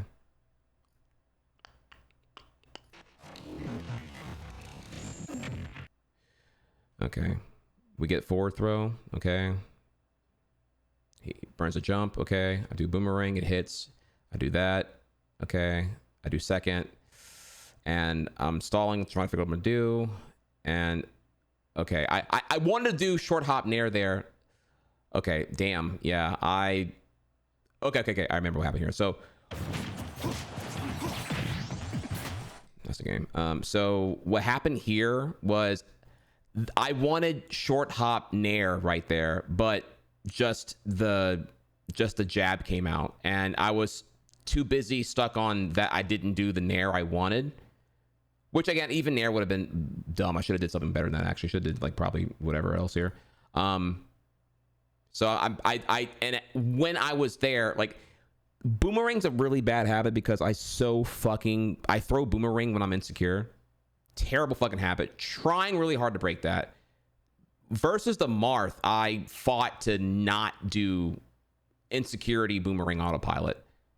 But I think I lost that match anyway here. Anyways, though, yeah. So the DK here, I pull bomb again. Oh my god, dude, I'm so insecure. It's so clear I'm insecure right now. So, okay, Z drop. I'm still processing. Okay, no. That's fair, but that could have been a better option here. Okay, so we do that, and then what? Hopping off. Oh shit, that was so fucking bad, dude. Fuck me. Okay, so you can see there again that like, when I had the bomb, man, fuck my life, dude. That's so annoying. I wanted to Z-bomb Zaire catch and then make him press a button. That didn't connect there. And then, yeah, just, yeah, it's a lot at one time. No, yeah, no, I'm very aware that my boomerang habits right now are fucking awful. And that is 5 to 7 years of bad habit all ingrained here. So, we're gonna, sub goal Matt. Mod check. Where are the subs? Quiet subs. Okay. Well, thank you, mysterious stranger of whoever. The world may never know. I don't know. I don't know. What? Let me look at my. Did it pop up here in the logs? Probably not. But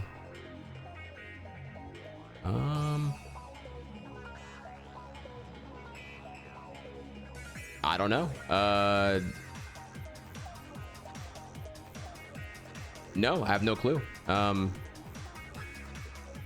Also, chat, you never gave me a goal here, so we're in the 700 club now. I've been needing a new backseat goal.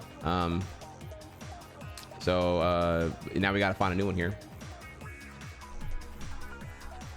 It was me, Eddie Draven. Well, thank you, my fine friend. How are you doing, bro? Following since 2017. You're beautiful. I appreciate that. Thank you, fam. A Smash sub? I must be on the right track here. Thank you, bro. I know right now that right, Smash is like not no one cares. I'm not like, you know, entertainingly good at the game. But I'm really enjoying it, and it's like I'm really excited to like redeem the past here. I was such a salty person that, like, being in the student mindset now and everything else here. Hollow Knight sub. Okay, well, say less. We are getting to Hollow Knight here very shortly. Let me quit yapping. Okay, you got it. Less yapping, more of that then. Let's wrap it up then. So back over here. Yeah, this was very winnable. But let me just say a few things. One, it was the first Wi-Fi match, and of course it was a DK, so I had to like really like lock in hard. My execution here was I definitely fumbled pretty hard here because I got a jab rather than nair, and even the nair was the wrong option anyway here. And then the Zaire bomb recatch, the Isaac, right? Instant Zaire catch, is that what it's called? Isaac. I fucked that up, and Zaire came out and the bomb dropped. So like I was in Zaire lag, and I'm super fucked up there. Lost the entire advantage. He was totally gonna have to like figure out some shit there. Let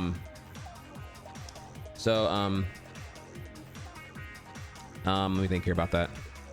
I was definitely annoyed that I did 2 flubs, and then those 2 flubs, I was no longer playing in the moment. I was playing in the hindsight, and that's when Boomerang starts coming out like fucking like spaghetti out of my mouth here. Just like, oh my god, of course I'm gonna fucking throw Boomerang now. So yeah, that was pretty annoying. Look at this one more time here. Just the whole thing was like fucking annoying.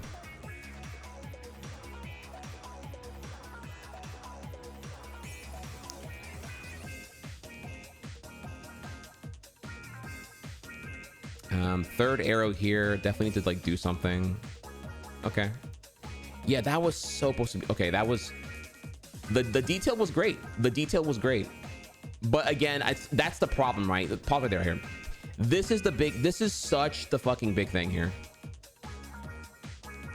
I'm gonna go further back here. Okay, I guess further back here.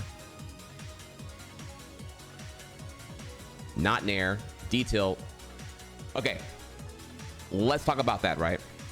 This right here is so fucking, once I have this under control, then I'm immediately like fucking 5 times better here. This is the part where I cannot process in time. that was a case of me processing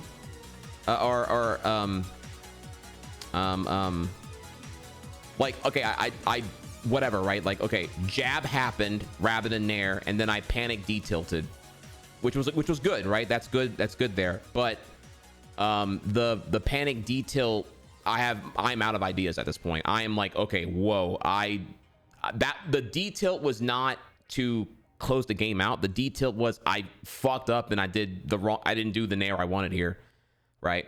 So now I'm like, post detail, I'm thinking here, okay, I need to get the fuck out of this situation because this DK can just grab me and kill me. So I ran away and did boomerang, which is stupid, but that's insecurity driven right there. So that's the I need to get to the point where I reckon, okay, the detail connected, and I could just do short hop B and get a kill here, probably, or whatever the fuck here. I don't know if it was low enough or not for that, but like, right, you know, had I recognized the detail happened, maybe we could have did more here. But again, in the moment, I don't even know what the fuck I'm doing. I'm all instinct at that point. As far as not doing D smash, again, I don't trust down smash right now still, tragically, which is, I have to, it's on the to-do list. But yeah, this is, oh man, execution. However though, I do think I played a lot better today. I make myself, I'm playing so much better right now. So the controller is a W here. It's way grippier. The contacts are cleaned here. The lubricant is coming this weekend. We'll apply the lube that way it doesn't get all brittle and terrible. And we will go from there. We were doing slingshots. And I would say like my losses were, I mean, they're like known things. The Joker was unironically really good, and the Mario, fuck man, that dude, all the Marios I suck against, dude. Mario, Dr. Mario, and Luigi. I have to figure all these motherfuckers out, dude, because the Mario didn't even get me on the thing. I was expecting to get up smashed a fuck ton because I don't know how to fucking deal with that shit right now. Oh, and the Fox, yeah, Fox problem, Mario's problem. Yeah, so we have things to work. There's like no short list of things to work on right now. We'll have to work on it. But I'd say GG's though. GG's and a handshake, and we'll come back tomorrow. But our boy here, as our boy said, Eddie Raven. I almost said Eddie Gordo. Our boy Eddie Raven here. He's here for the Hollow Knight, and I hear you loud and clear, dog. I got you loud and clear. However, first I gotta eat. You know, that was I've been up since 5 a.m. and my stomach's killing me right now. So we're gonna eat real quick here, and let's go over to just chatting. You'll see here on the schedule. Up next now, food break. So I give you two options here. We can look at the downfall of U.S. fast food, or we can look at Bernie Sanders calling white people rednecks. Not clickbait. So if you're curious, which video during actually technically this is dinner for me. Actually, I had breakfast, I had lunch when we came live here. I'm live at 5 a.m. y'all, and I try to be here as soon as I can, but that's always a scramble to be here ASAP. All right, so which video during dinner at 2 o'clock here? That's me. I'm built different. So we have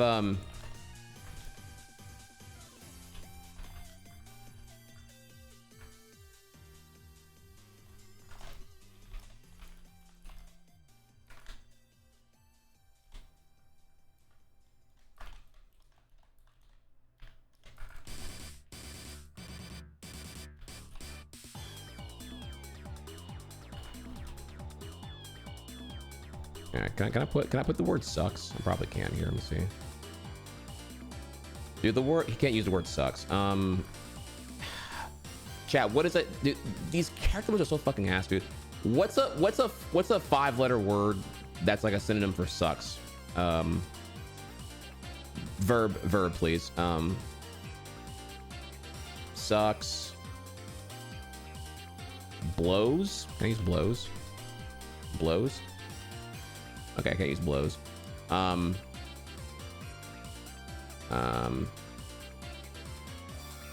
Slurps. I don't know if I call slurps a bad word here. Is slop a... I feel like slop's more of an adjective than a verb here. Slop. We'll add s to it. Slops. Bro, what? I can't use the word slops.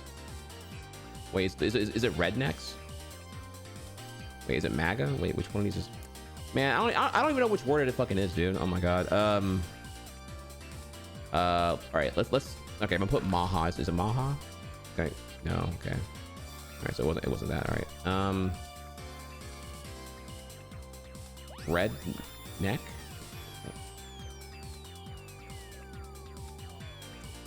We're looking for a synonym for the word sucks. When I put poll options, I only have like 25 characters per option, and there's a bunch of like random words here that are like, you know, blocked out for TOS reasons. I don't fucking know. They're stupid.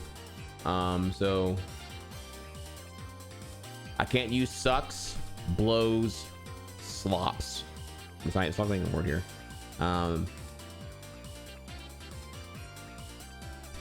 I use butt? Can't use butt, really? Okay. Jesus fucking Christ. Can I use the word bad? Bad? Okay, maybe there's a redneck here.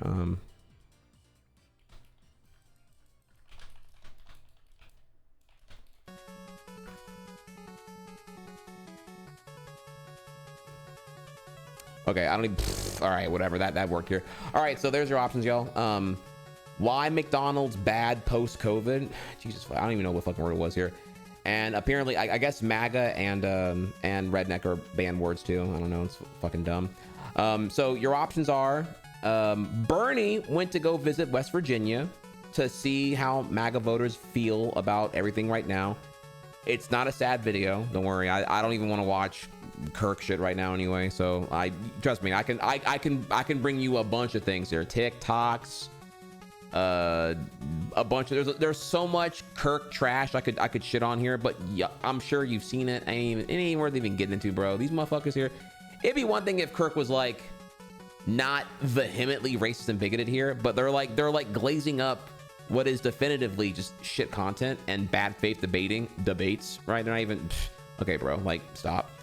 So yeah, it's all stupid, and you know it's stupid because Kirk's a terrible person, much like all the other shit stains here: Jordan Peterson, Ben Shapiro, Tucker Carlson, Sean Hannity, Steven Crowder, Tim Pool.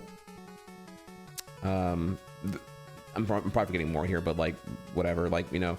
And then all the Uncle Toms, like Uncle Ruckuses, like Fresh and Fit and Hodge Twins. They're all garbage here. Y'all can go eat my ass entirely. Anyways, here, yeah. So you can go ahead and vote. We're doing none of that stuff because they're all, you know, they're terrible. They're not worth my time or yours. So we'll swerve. We'll move on.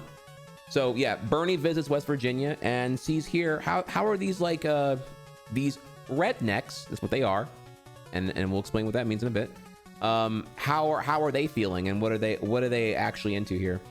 Or alternatively, we can look at the downfall of McDonald's, and I'm sorry, the downfall of U.S. fast food after COVID right now, which is a lot. Again, the Chipotle CEO raised prices 3 times in under 2 years after COVID, and Chipotle is partially owned by the parent company that operates McDonald's, so they operate in cohesion. So there's a whole lot of shit going on right there. You probably are aware that fast food's kind of no longer fast, no longer cheap, and maybe most relevant, no longer good. So, but why is that though? Why is that? Let me ask.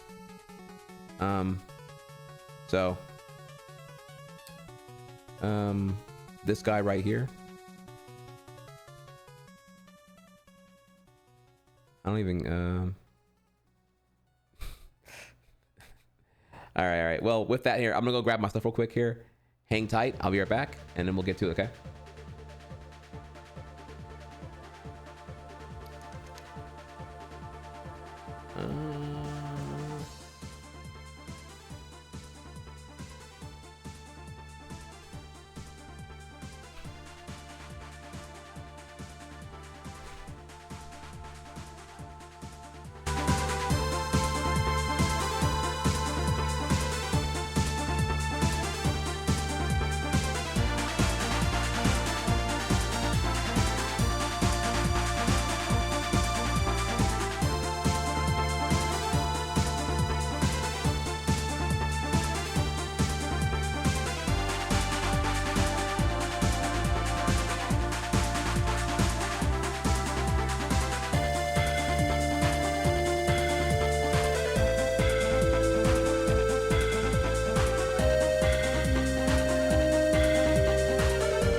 That's why you gotta kill the shit, you going crazy.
All right, what's up, y'all? We're back. All right, let's see here. What are we? I didn't get to see the poll beforehand here. Let me poll, and then raw reaction. It is by one. McDonald's bad post COVID. Okay. Sorry, Bernie, not today. All right, let's lock in here. Thank you again, everyone, for tuning in for Smash today. It was awesome. I think actually that was really great. Appreciate y'all. Love y'all. Y'all the best. All right, let's go over here and one of my favorite YouTubers, Patrick CC, on the prowl here. I'm sure I have a lot of thoughts here. Reminder: I used to work at McDonald's here, so this will be a fun one for me as well. This year, so ex McDonald's worker chimes in on why fast food sucks post COVID. All right, so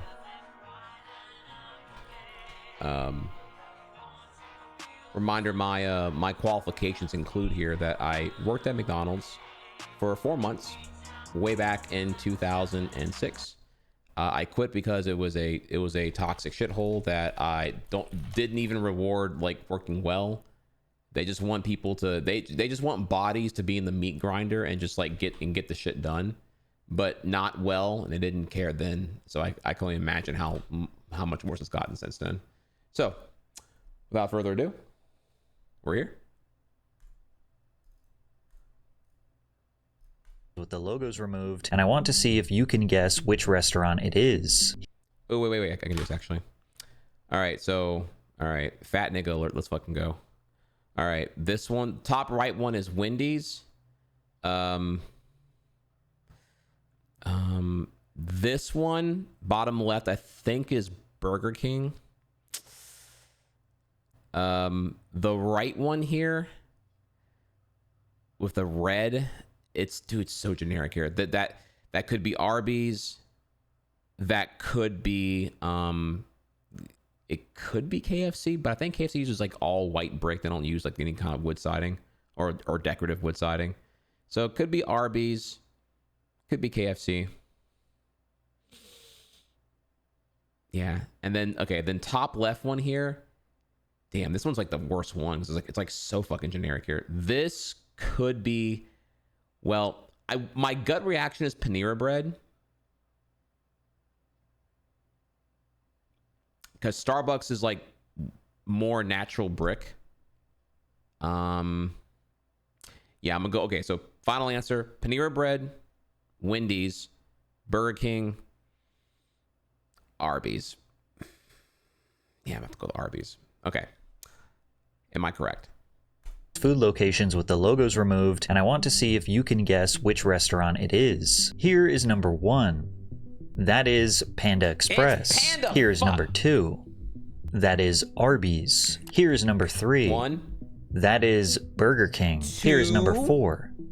That is Wendy's. All right. Fast food restaurants in America have completely lost their identity, Let's go, but it let's doesn't go. stop at these 3 for soulless 4. gray buildings. Fast food used to be cheap, tasty, and most importantly, fast. And on top of that, the experience used to be fun. Today, the color is gone. The prices for a meal are almost the same as a regular restaurant, Not and wrong. the service is slower than ever. Yeah.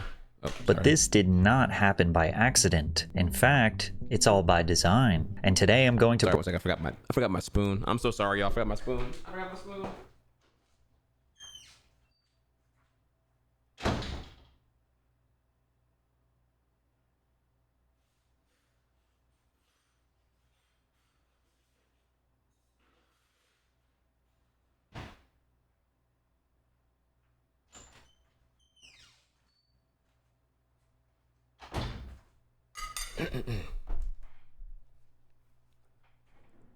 break down why fast food today is colorless, expensive, and slow. And while it might sound like all hope is lost, there is something you can do to change it. And if I'm gonna be honest, I'm a boring person and prefer this modern look to these fast food places.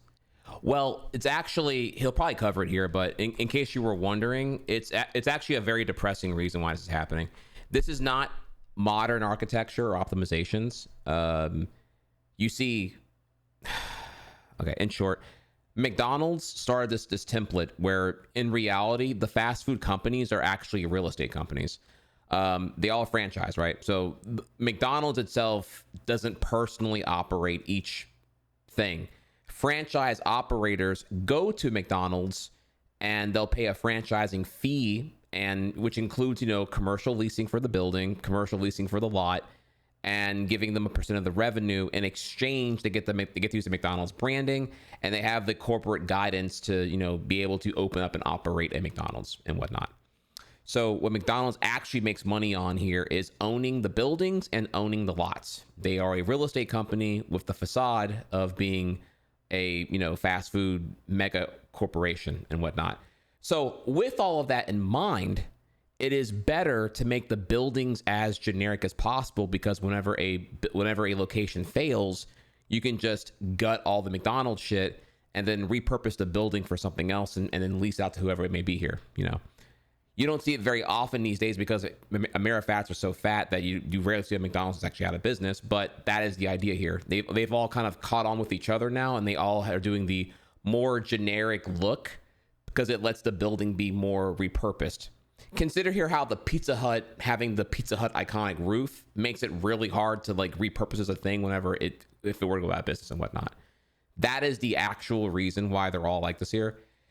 We're in capitalism. You gotta understand. It's lazy capitalism here. So everything is a money-saving measure. Like, there's no architecture having like an art thing. That died like 20 to 25 years ago. Like, we are so past that point here. Art is dead. Art has no value. And ChatGPT is absolutely in no rush to like make that go any slower here. So any art or any like emotional stimulation coming from your environment is not happening at all here. In fact, if anything, they actually want you to be emotionally deprived. That way you spend money on something to give you that fulfillment.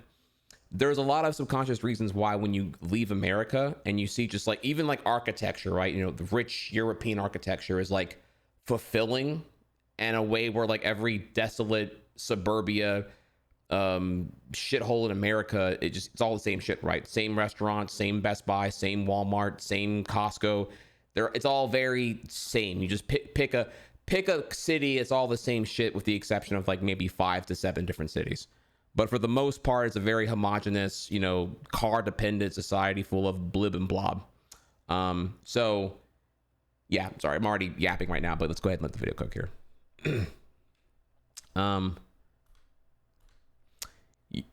Black suit. You're right. Holy shit. By my old high school, there used to be a Burger King. Now it's a Starbucks, but the building remains the same, and it didn't take long to switch it off. Yeah, exactly. Number 4.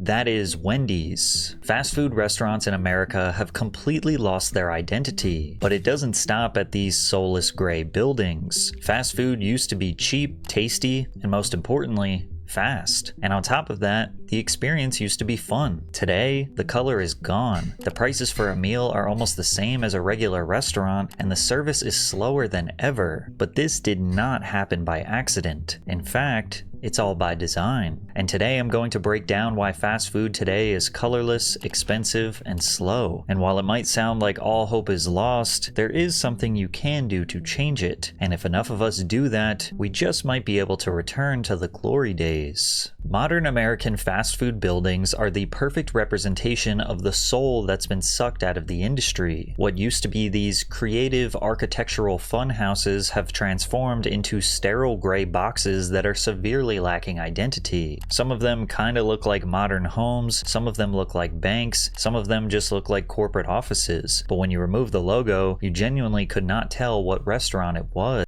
By the way, you notice here the that crazy ass Taco Bell Have transformed into sterile gray boxes that are severely lacking identity. Some of them kinda look like modern homes, some of them look like... So yeah, this is not like a AI thing here. This is actually what's being tested in certain markets where in certain high volume areas, Chick-fil-A and Taco Bell are the two that I read about are doing this right now.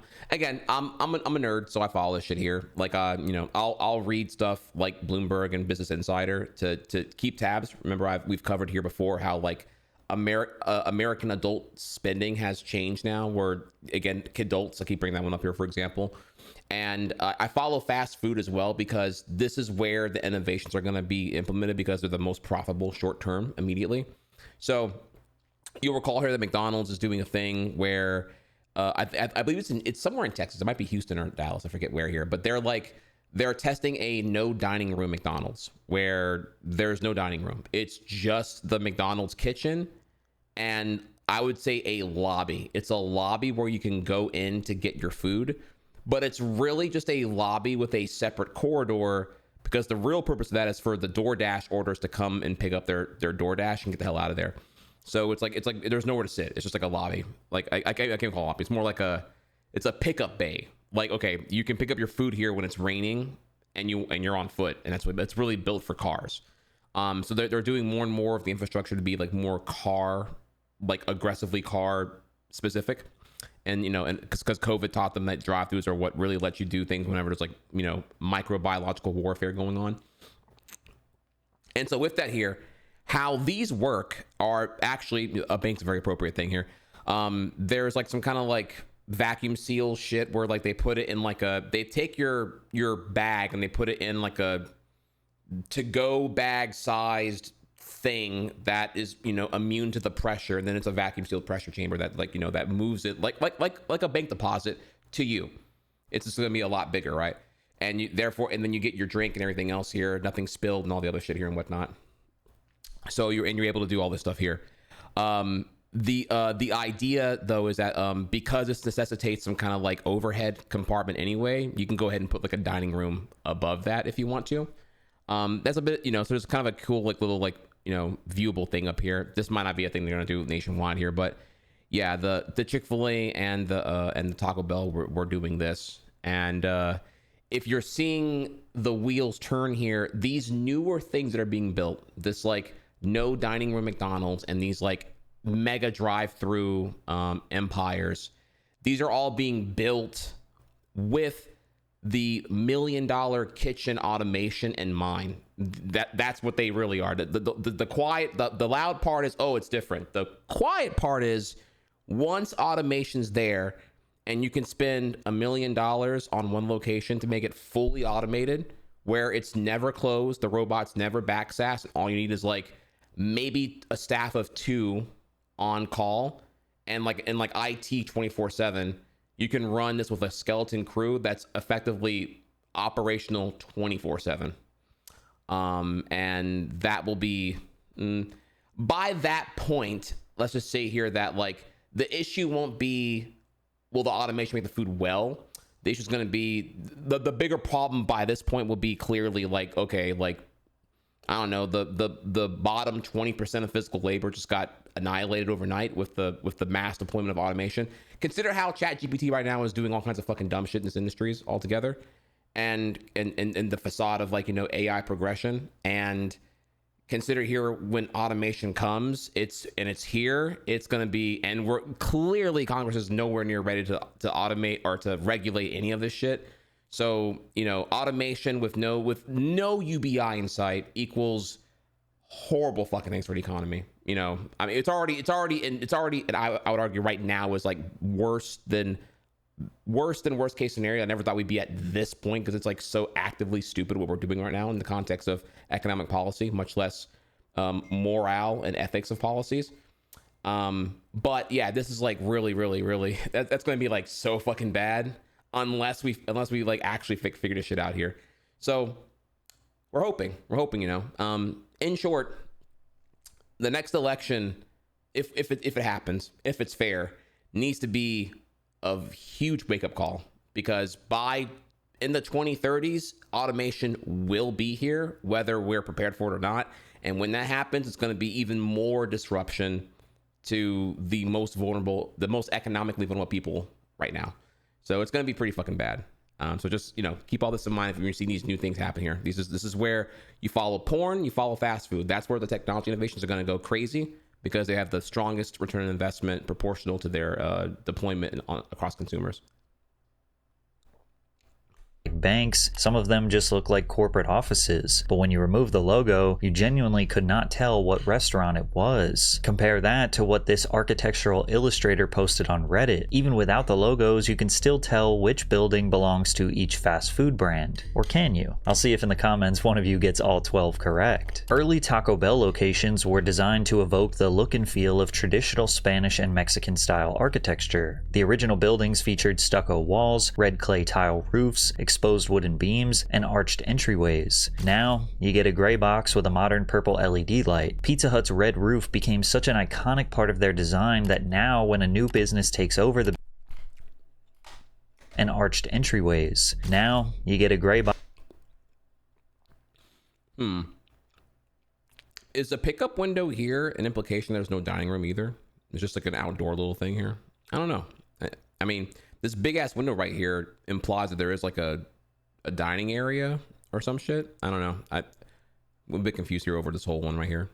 Box with a modern purple LED light. Pizza Hut's red roof became such an iconic part of their design that now, when a new business takes over the building and attempts to redesign, everyone knows it used to be a Pizza Hut. But today's Pizza Hut? Yep, another gray box. McDonald's used to have these big glowing arches you could see from a mile away. I was surprised to find out that there are still a few locations that maintain that 1960s vintage look. Take this Bloomington, Minnesota location for example. It still has the massive arches on each side, the red and white striped bricks around the edges, and red outline gives it this cartoonish but welcoming vibe. But sometime in 2023, they decided to get rid of all that charm and paint it gray. During McDonald's nationwide boom in the 1970s, they made a major rebrand to build locations faster. The red mansard roofs with the yellow accents that were supposed to resemble French fries is what most people remember visiting throughout their childhood. There are still a few locations out there that haven't been modernized. This one in Dunedin, Florida looks absolutely beautiful with the palm trees and the bright blue sky. Or check out this stunning Durham, North Carolina location. This photo was taken in 2021, but it looks like we took a time machine back to 1993. Sadly, this one was also painted entirely gray in 2024. Even this location outside of Disney World looked like a theme park of its own, and I'm sad to admit that this creative masterpiece has been replaced by what looks like a corporate headquarters. Now, one of the main reasons behind the gray box trend is that it's a safer, smarter real estate investment. This strategy leans heavily on modular construction and prefab standardized architecture. When a previous brand needed a very specific build out, which usually came down to their custom roofs, it just costs more. And in a way, they're also preparing for their imminent failure, because these vague buildings can be transformed into just about any other business. In New Jersey, this Wendy's was transformed into a Burger King. In Missouri, this old Burger King was turned into a Wendy's. This former Taco Bell KFC combo was turned into a local pharmacy. And this former Arby's is now a local pizzeria. And to no surprise at all, the local pizzeria made a more charming and visually interesting design. Now, my favorite is when chains actually do the opposite of this, when they repurpose an old building, like this old bank in Wilmington, North Carolina that was transformed into a Dunkin' Donuts. Bro. It's undeniably... Bro, wait. Wait. I kind of fuck with this here. Like, what's it called when like a commercial district has a very strict unified building code, and like the chains have to just like put their logo on this like atypical architecture. I don't know what that's called, right? You know what I'm talking about though? Like some outdoor malls will do this, right?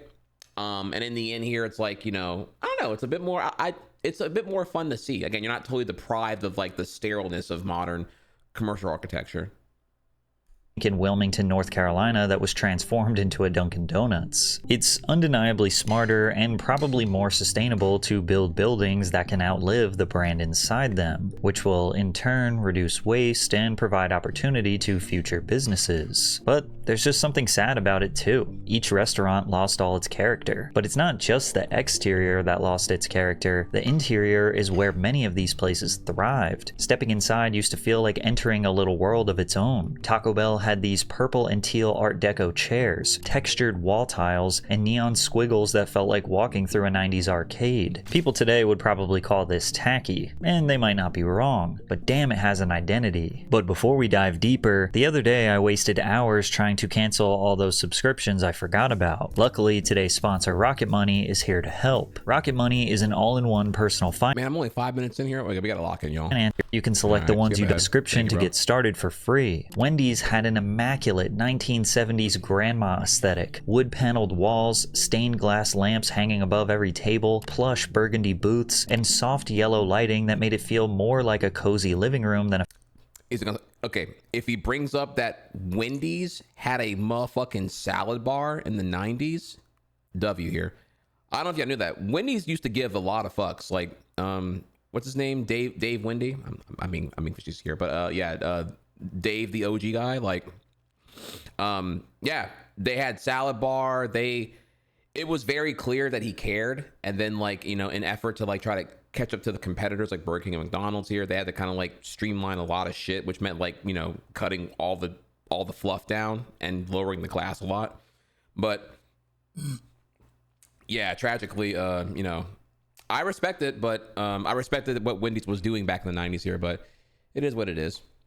Fast food joint. And these sunrooms? Dude, these sunrooms absolutely ripped. Pizza Hut felt like a legit sit-down restaurant with thick carpeting, red vinyl booths, and those iconic Tiffany-style lamps that turned every meal into a dimly lit occasion. McDonald's had burger seats. Look at these burger seats. Are they a little terrifying? Sure, but I think we can all agree that we want them back. And when management started encouraging a more kid-friendly atmosphere, almost every franchisee built massive playgrounds and indoor sets packed with massive tubes, nets, and ball pits to play in while the adults got to enjoy their meal. However, for years, McDonald's had been dealing with injury lawsuits where kids hurt themselves climbing around rope ladders and monkey bars. In a 5-year span alone from 1986 to 1991, 1,500 injury claims were filed against McDonald's when kids fell off their equipment or got trapped in one of their structures. Hundreds, if not thousands of injuries went unreported, and not to mention the sanitation concerns. Even as a kid, I knew those things were filthy. Some places have still tried to hang on to that old school charm well into the 2020s.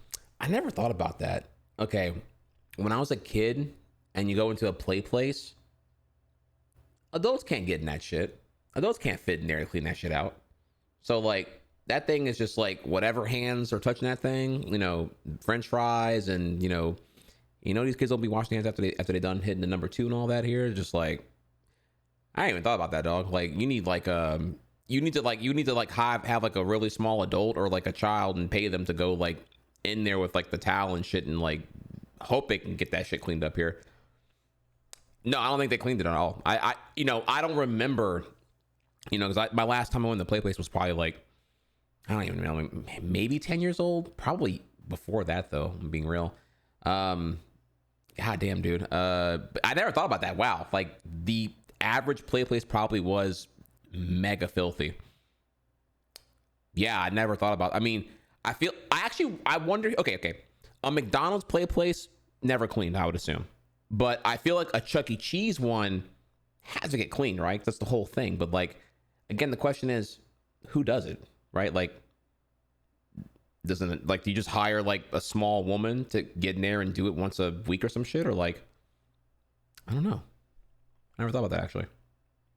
I found this 1950s retro diner-inspired McDonald's location in Williamsburg, Virginia. They have a whole-ass 1957 Chevy on the inside just parked in the middle of the restaurant. This beautiful time capsule location was, you guessed it, grayed out and turned into another modernized hospital cafeteria a few years ago. A location in Bensonhurst, Brooklyn was redesigned to a 1980s theme for a Marvel movie, and to no surprise at all, everyone loves it. And even though it still doesn't look like a true time capsule, it's just enough retro and modern combined to give the place a lot more soul. And if you're watching this and you have a fast food location near you that still has some old school charm, drop it in the comments because I want to see. But the blueprint for the modern fast food gray box, the minimalism, the neutral tone textured wallpaper, the IKEA chairs that hurt to sit in, the inoffensive abstract art, the dim industrial lighting.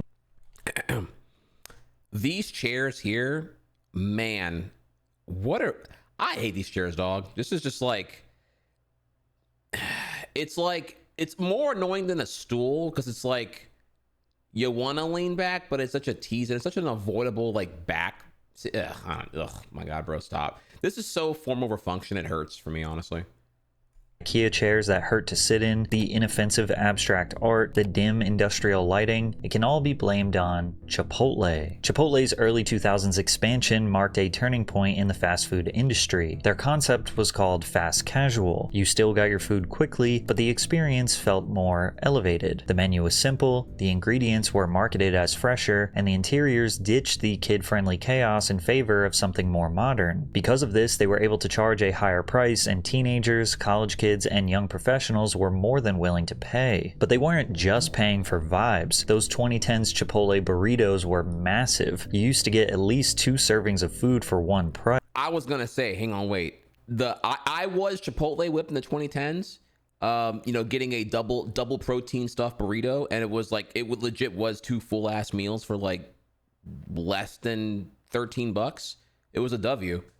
That is not where we are now, y'all. That is, dude, I haven't been to Chipotle in so fucking long, because I'm like, this shit's a fucking scam, dog. Like, it's the same burrito, a double protein burrito now is like 17, and it's like half this. I feel like it's half, dog. I don't even fucking know anymore. I don't know. The value definitely got eroded at this point, and you have to like, if me and Venom go eat there, it's genuinely $40, and I'm like, well, I mean, fuck, if I'm dropping 40 for fucking food, we might as well go eat out then. Goddamn, bro. You know what I mean? Like, you know what I mean? Damn, dude. 40 for 2? Shit, bro.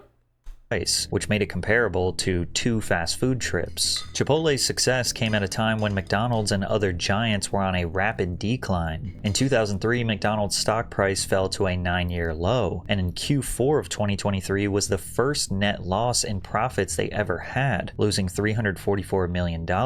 Public pressure around junk food intensified during this period. The Super Size Me documentary further tarnished the company's brand. The doc followed Morgan Spurlock, who ate at McDonald's restaurants 3 times a day, every day for a month, consuming every item on the chain's menu at least once. At the end of the experiment, the 32-year-old had gained 24.5 pounds, a 13% body mass increase, increased his cholesterol to dangerous levels, and became the proof the media needed to paint fast food as the face of America's obesity crisis. So while McDonald's scrambled to repair its image, Chipotle was thriving, offering a cleaner, simpler, healthier experience that looked and felt like the opposite of everything fast food had become. In response, McDonald's started the Forever Young campaign to transform the playground feel into a cafe-style space. What resulted was a push for a more contemporary aura, accented by terracotta, olive, and gray colors paired with wooden furniture. Of course, other fast food restaurants saw this change and followed suit. I also believe that the success of Starbucks and maybe even the Apple Store had a big impact on the aesthetics of fast food chains. Starbucks proved that people would pay a premium price to hang around in a space that felt upscale, and Apple taught the entire retail world that an ultra-minimalist design could signal trust and quality. Today, seemingly every fast food chain takes a little bit of inspiration from Chipotle, Starbucks, and the Apple Store, which has majorly contributed to them losing what made them special in the first place. Fast food restaurants were meant to be bold, fun, and kid-friendly, or even calm and cozy sit-downs for the family, but designers Lynn Rosenbaum and Michael Muchoff told the YouTube channel Cheddar that the design choices are nothing more than a marketing tactic. We have to be perceived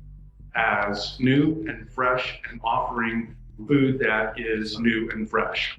What has changed within our restaurant? We want to communicate that to the customer on the outside, and the easiest way to do that is through architecture and interior design. How can we make it look healthier, but not actually make it healthier? That's basically the gist. I don't think any logical person is expecting fast food to be healthy, but the risk used to be worth the reward. Because beyond the building design and modern branding, it seems like they aren't even trying to make the food look or taste good anymore. Oh man, this is such okay. I'm pausing way too much here, but that's the important thing here. The reality is, American consumers, they don't want to actually eat healthier. This is the truth. What they want is to feel like it's less offensive. What they want is to curb the guilt they feel when they know what they're eating is bad.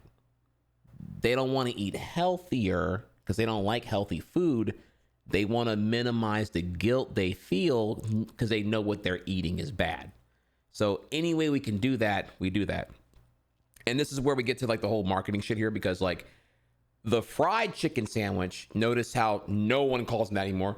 Rather than fried, we call it crispy, because fried, negative connotation, crispy texture, and it doesn't sound as egregious of a negative thing here. You know what I'm saying? So a lot of them have migrated to the crispy chicken sandwich rather than calling anything by being fried. There is, let me think here, what else, right? My go-to example here is like Raisin Bran. Raisin Bran and Diet Coke are the two things that exemplify what they all are trying to do right now. In the end, Diet Coke is very popular. I forget if it's the most popular or if it's like the second overall most popular beverage of Coca-Cola's catalog.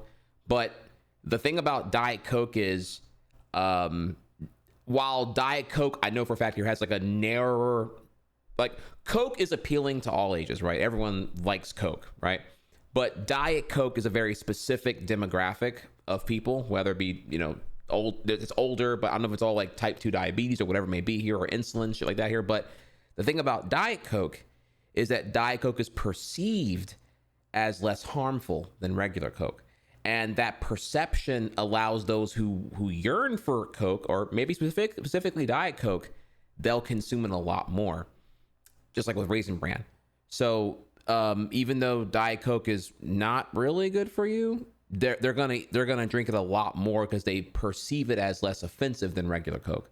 See, it's almost like almost having the decoy effect here, because like Coke now exists for these Diet Coke addicts as nothing more than a reminder constantly that Diet Coke is the least offensive of the two options, and therefore you feel better because you're choosing to have Diet Coke over full Coke. You feel me? So therefore it happens a lot here. Same thing with Raisin Bran. Raisin Bran is perceived as healthier than, say, Frosted Flakes because it has like raisin shit in here. But the reality is, for a Raisin Bran to taste good to the average Frosted Flakes addict, it has a fuck ton of added sugar to make it sweet enough, but not like overtly sweet. So even though the facts really are here, if you're eating Raisin Bran, it's got as much sugar as Frosted Flakes, but you would never consider that if you don't look at the facts. But yeah, Raisin Bran itself here, it's pretty high in sugar potently. But again, it's perceived as healthier, so therefore the Raisin Bran people will eat it more than just like, rather than just being unapologetically indulgent on the Frosted Flakes. So something to keep in mind there, right? You see what I'm saying right now? So like that's really what they're all aiming for. If you're curious. So it's not about being healthier, it's about attacking the perception biases. And that's marketing 101, baby. Also, what is going on here, y'all? God, fucking damn, dude. Man, this shit look like it's half AI and half skeeted out of a fucking, I don't even know, just patty skeeted on the patty, call it, or patty skeeted on the bun, call it a day here, bro.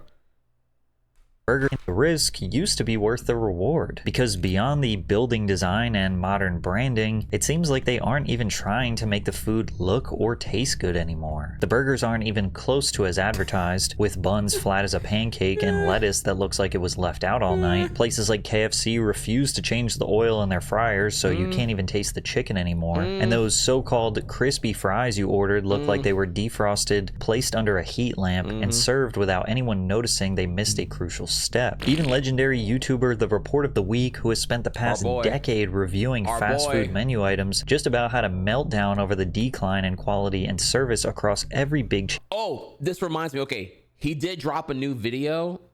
I watched. I'm sorry, y'all. I'll be watching shit offline. We gotta watch, dude. He's not wrong. Like, Report of the Week doesn't frequently crash out. He crashed the fuck out on some fuck shit. He's like, dude. Okay, remind me. I'll add it to the watch later list here for us. But like, you gotta, dude. It's bad when he crashes out. It's a national tragedy, y'all. So, bro, dude, bad. In the US after countless bad experiences in 2023. Instances not as bad as this, but where there have been problems with my order, with the quality, it's just elapsing more and more. And it's not just Culver's. It's every place. McDonald's, Burger King, Wendy's, Taco Bell, you name it. There have been so many places, and I'm sure you've noticed this, that I've reviewed in the last couple years, where the food has just been awful. It's quite frankly disgusting. I hate when this happens. And what bothers me even more is when it's becoming more and more of the norm. When I'm trying out these sorts of items, and time and again, it's some burnt piece of garbage. It's some... They're aiming for C-, y'all. When you remember when you were in school, when you're aiming for the C-, like the absolute minimum to pass, you know what you did. You know that essay, she wanted a 5-page, you shit it out 3.5, and we're like, all right, I'm gonna pad this bitch up to fucking 5 pages somehow here. I'm gonna whatever, right, man? You just like, man, I'm hitting Wikipedia, I'm flip this shit in different order, I don't even give a fuck. Copy paste this fucking middle paragraph here, blop, don't even fucking care, dude. Just gonna take off 10 points for that copy there, but I'll get to that 70, I'll get to that 71 D, you know what I'm saying? Like, I'll figure it out. Woo, man. And fast food, same shit here. We are aiming for C-. We're gonna charge you $12 for the double quarter pounder meal. It's gonna come out with the cheese halfway skeeted off the bun / patty. Whatever, you'll fucking eat it. I don't give a fuck. Here's your food. Fuck you, got my face. Call it a day, bro. Just no pride. No one gives a fuck here. And worse yet here, corporate chains don't fucking care because it's all franchise operating anyway. And let me tell you, your average fast food franchise operator, they could not give a single fuck, honestly. They are all just like, run this bitch as cheap as possible. I don't give a fuck about turnover. I don't give a fuck about anything here. As long as people are coming, I'm in here. What's up? You know, I'm trying to get my second yacht at this point here. It's just, it's all deflection. It's all bullshit. No one fucking cares. Just vile slop, for lack of a better word. And it's getting to the point now where pretty much every other item that I review is just, it's disgusting in some way or another. Or it's just so overpriced that it might be alright, but it's like you're burning your money. What's even the point? But even if fast food companies lost the fun, lost the undeniable guilty pleasure taste, at least it's still cheap, right?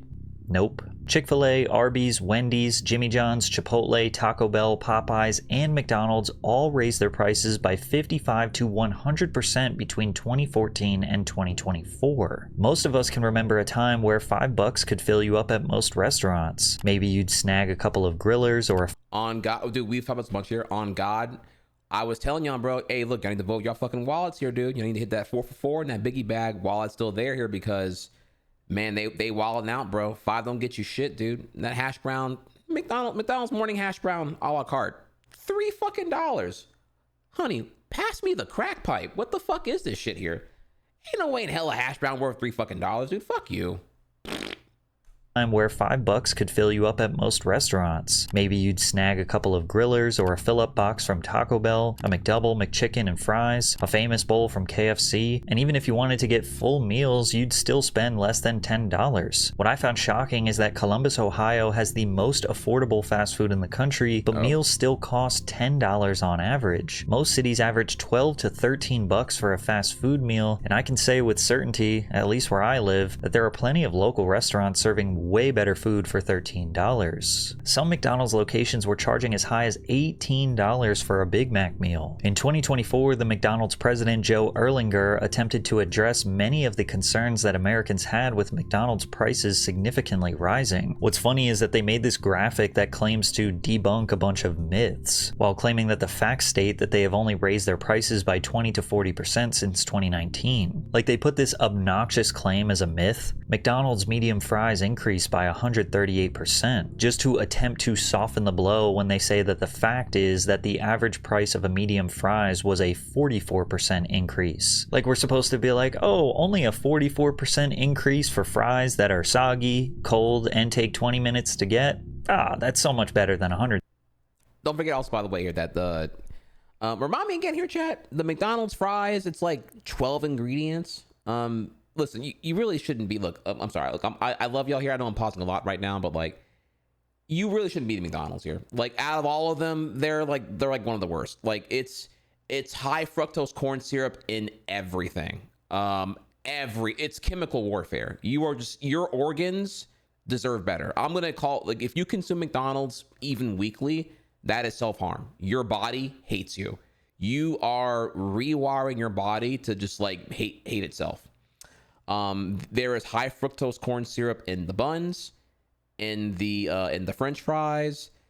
It's all there to fuck you over. I've given this rant many times here, but in short, HFCS is I can't call it synthetic. It's a corn-based manufactured sweetener that's sweeter than sugar, more addictive, and the fructose that it contains here, your body doesn't know what to do with it. So it does not become an energy source. It becomes immediately into energy storage, aka fat. It automatically goes to fat. You will never use it as energy because your body doesn't know how the fuck to do with it here. You know what I mean? Sugar energy from fruit sugar will get used for activity. Energy storage from fructose will become storage automatically, period. So you're just adding fat in a very harmful way, even more so than like natural fat. It's just really fucking bad. Not only that, conveniently, HFCS coincidentally delays the enzyme in your stomach that produces the feeling of being full. So when you consume a lot of HFCS loaded trash, it will take your body will take longer to tell you that it's full. It takes on average about 4 minutes for your stomach to tell your brain that you are full. But with the high fructose corn syrup, this takes longer. So in the end, you're actually able to eat more in a false flag situation. So you're more inclined to order more food to feel that fullness here, right? Because we typically order food to feel full rather than ordering what we need to be energized. You know, we Americans, we should be eating to like fight off starvation, but we actually overeat to where we want to eat to feel full. Difference there. It's also why we're obese. So, or overweight anyway.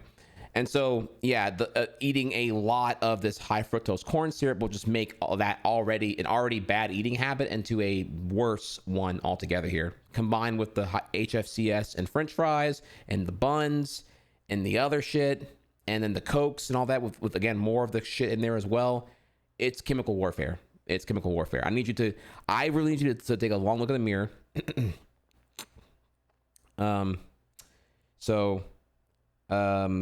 So in the end here, what I'm hoping to say here is that, you know, I view the fast food stuff as like the equivalent of like cigarettes and carcinogens and whatnot. And for me, that mentally frees me up here. So, and I kind of go from there. Okay. Now we're Googling here. Dextrose, not high fructose in the fries. Well, okay. Fair enough. Okay, man. Okay, we're doing no fun alert now here. Okay, 12 ingredients in the fries. That's what I recall here. So it's way more than potatoes and whatever it's fried in plus salt. The ingredient quantity is a lot more. Like I recall it being a way higher amount than just like what you feel fries would be. But okay, all good here. I will reframe, and you know, if you want me to make a more thorough case here, I could prepare the statements for you. But yeah, I'm trying to recall things off the fly right now. So 38%. The reality is that fast food has entirely changed its value proposition to customers in America. It's no longer about being cheap, it's about being lazy. A professor of marketing at Johns Hopkins said, "These chains are not charity organizations. They are not trying to serve cheap food to people who are complaining about high prices. They're trying to get people who have either stopped going to the store or never went there." I suspect the value pricing approach is working for McDonald's. Okay. So, they killed the vibes, ruined the taste, charged way too much money. Is it at least still fast? Well, kinda. The speed of service has drastically decreased as Americans become more dependent on the drive-thru. America runs on urgency. Our cities are built to drive around, not stop and hang out in. Our work weeks are packed, our commutes are long, and our breaks are short. Everything in our culture tells us to move faster, work more, and consume more. So we designed an entire meal experience around not having to stop moving. Pull up in your car, order before you speak to a person, get your food in a brown bag, and don't even look inside until you're already merging onto the highway, and stuff the fries down your throat with one hand while the other is on the wheel. Drive-thrus aren't about convenience. They're a survival mechanism for a society that doesn't have time to sit down. But now even that convenience is starting to collapse. What used to be a 3 to 5 minute pit stop has turned into a 15+ minute wait behind a line of frustrated drivers. Even places like In-N-Out are facing major problems, with lines that literally cause traffic on the highways next to them. Pretty much every Chick-fil-A I've ever been to around lunchtime has 2 rows of 20+ cars bumper to bumper. Many locations are trying to combat these frustrating wait times by having staff walk around with iPads so you can get that somewhat satisfaction that your order is being taken care of, but it doesn't make the food come out any faster. Now, you might think that removing drive-thrus in some locations or incentivizing... Can I pause here real quick? I never understood, like, you see this and you're like, yeah, I want to get in this line. I never do this. I'm like, oh, okay, they're slammed. I'm gonna not go here. But then I don't know. Is this like maybe it's because like wages and corporate people, they have their 1 hour lunch breaks, so they gotta do what they can do, right? But yeah, I don't look at this and be like, man, I really want to hop in this shit. Like ever. I'd never hop in this shit. Like when I see a line this crazy. I mean, okay, it does guarantee your food will be fresh because obviously they have nothing sandbagged because they're getting slammed right now. But I mean, god damn, bro, look at that fucking line, dude. I'm built different. I don't hop in this shit at all. I can't. I don't. To around lunchtime has 2 rows of 20+ cars bumper to bumper. Many locations are trying to combat these frustrating wait times by having staff walk around with iPads so you can get that somewhat satisfaction that your order is being taken care of, but it doesn't make the food come out any faster. Now, you might think that removing drive-thrus in some locations or incentivizing walk-ins would somehow speed things up, but fast food restaurants have done their homework. Research shows that 47% of US consumers would simply avoid going to a store that doesn't have a drive-thru, and twice as many people prefer using the drive-thru to going in store. And that's because of the American go culture, as well as us not prioritizing eating as a meaningful experience. It's just another task to check off the list. Meals in other countries are a cultural... I was gonna say, yeah, this is where Japan is so different here with that one. Like in Japan, when I visited, sorry, another Japan store here, but like again, the drive-through and this automobile dependency is like so uncommon. Like it's very clear that like sitting down to eat is like a respected pastime of like the human experience, I guess. I kind of hate that America has really just like lost entirely here. This is like reserved for I guess Thanksgiving and I guess Christmas sometimes, kind of, sort of, but soon to be not even that here. Breakfast itself entirely has been evaporated the whole way through. Like, I would assume, I don't know the facts here, but I would assume that the average American does not even like do breakfast. They just like, okay, up and off the go here. At best, they drink their calories here, which I guess is going to be like a Starbucks thing or whatever, and that's really about it. Staple, a time to slow down, talk, share, and connect. Americans treat eating as something you do out of necessity between meetings, in traffic, or while staring at your phone. And I'm talking to you. who's literally eating a meal while watching this right now. The obsession with quick service, combined with fast food's obsession with margins, is slowly turning these restaurants into massive robotic garages, like this concept released by Taco Bell in 2022 for their new vision for making service easier than ever before, or the new designs Chick-fil-A is rolling out that prioritize quick service, or Jimmy John's cutting down the size of their restaurant to resemble more of a studio apartment. To make it even more streamlined, restaurants are releasing AI menu stands that replace human staff members, and the responses have been mixed, with some customers praising the decision and others arguing this is one step further in the wrong direction. So correct orders and no more attitudes for no reason? More jobs with human contact are going away. With fast food restaurants doing everything they can to make service seamless and Americans demanding even more convenience, how far away are we from a robotic arm extending from a building and just dumping the food right into our mouths? But as grim as the future looks, there is a way to fight this. There is a way to demand change. Well, I would think here that the eventual end game would be like some kind of like, again, I say $1 million kitchen, but like the real end game would be some kind of like super sized vending machine where I don't know how big it'd have to be here, right? But the idea would be that, you know, you can just drop these like vending machines. I don't know, maybe like a vending machine the size of like maybe like 3 dumpsters somewhere, right? And it can make, you know, it can spit out a burger, fries, and a drink for you. So eventually, right, where like, you know, all that would need to happen here is it would become more akin to like how Coke does things, where just you have your trucks running around vending machine to vending machine, just restocking constantly here, restocking patties, restocking whatever is needed here to be able to sell shit and whatnot. And, you know, it'd be more akin to like you just like going from machine to machine and seeing if is it out of nuggets, is it out of cheese, is it out of pickles, and you can order whatever you want with whatever it has in stock here. Yeah, because it would be, you know, the footprint would be smaller and the consumers would get over it and get used to it, and you'd be able to get what you want at a completely brain dead consistent manner, and there'd be like way less overhead, and, you know, it would be the ultimate retrofitted thing into like, yeah, this experience is the optimized version of what resembles what I remember McDonald's being at one point. And then, you know, that'll be that. And then, like, you know, in the end, the new generation would just be always used to vending machines being around, or at least these like super vending automated outputs or whatever.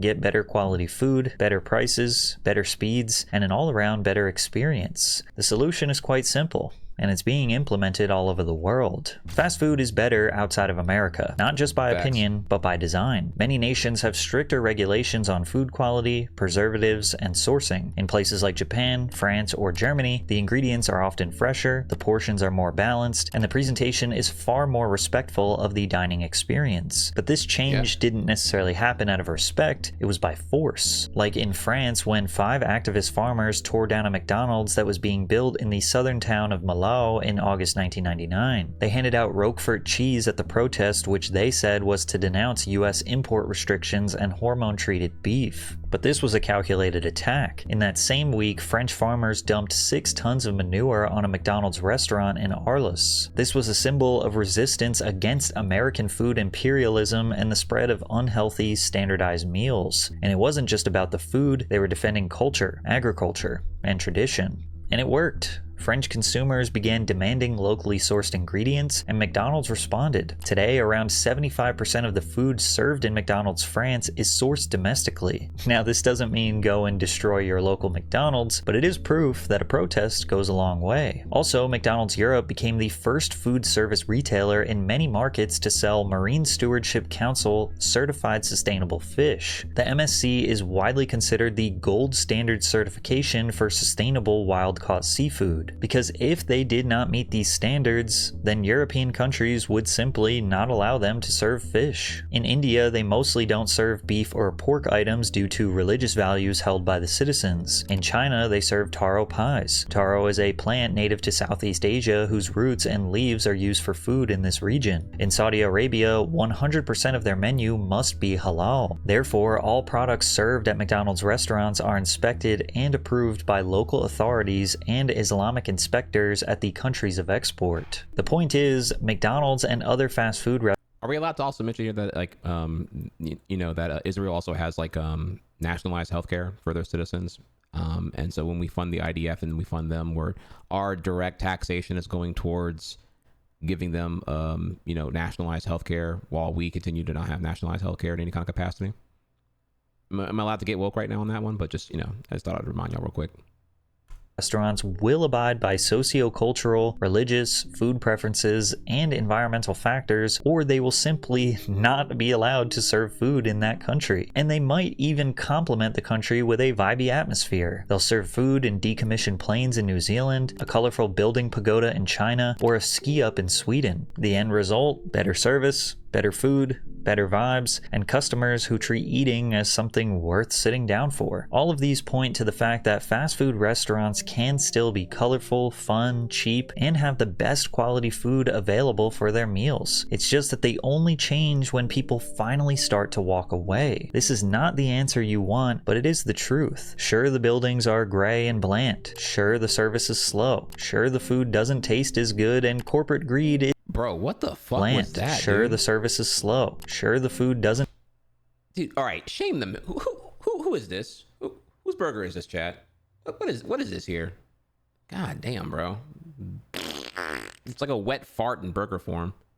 Taste is good, and corporate greed is driving up the price. But you can protest. You can just stop going, and they will be forced to resort back to the things that made these restaurants special in the first place. But until most of us refuse to order from these fast food restaurants, then nothing is going to change.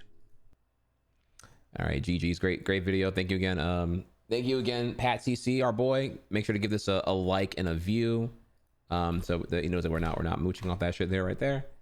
W's. I had some more thoughts.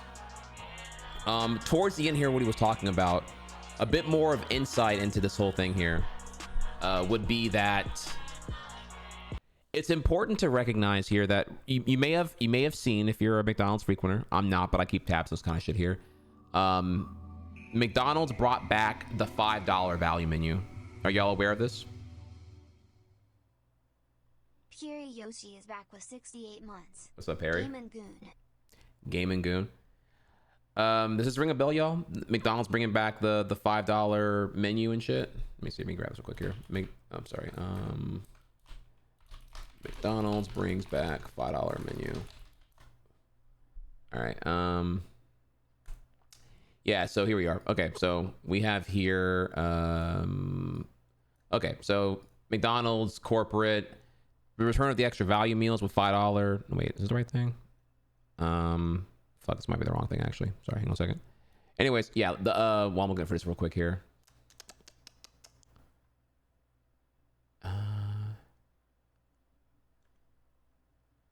Give me a second to elaborate on this one here, because I think, or maybe this went away already here. Yeah, so there was a $5 meal deal, but apparently that already went away. That was not going to stay long term here. So let's talk about what's going on there. Sorry, I don't have the citation anymore, but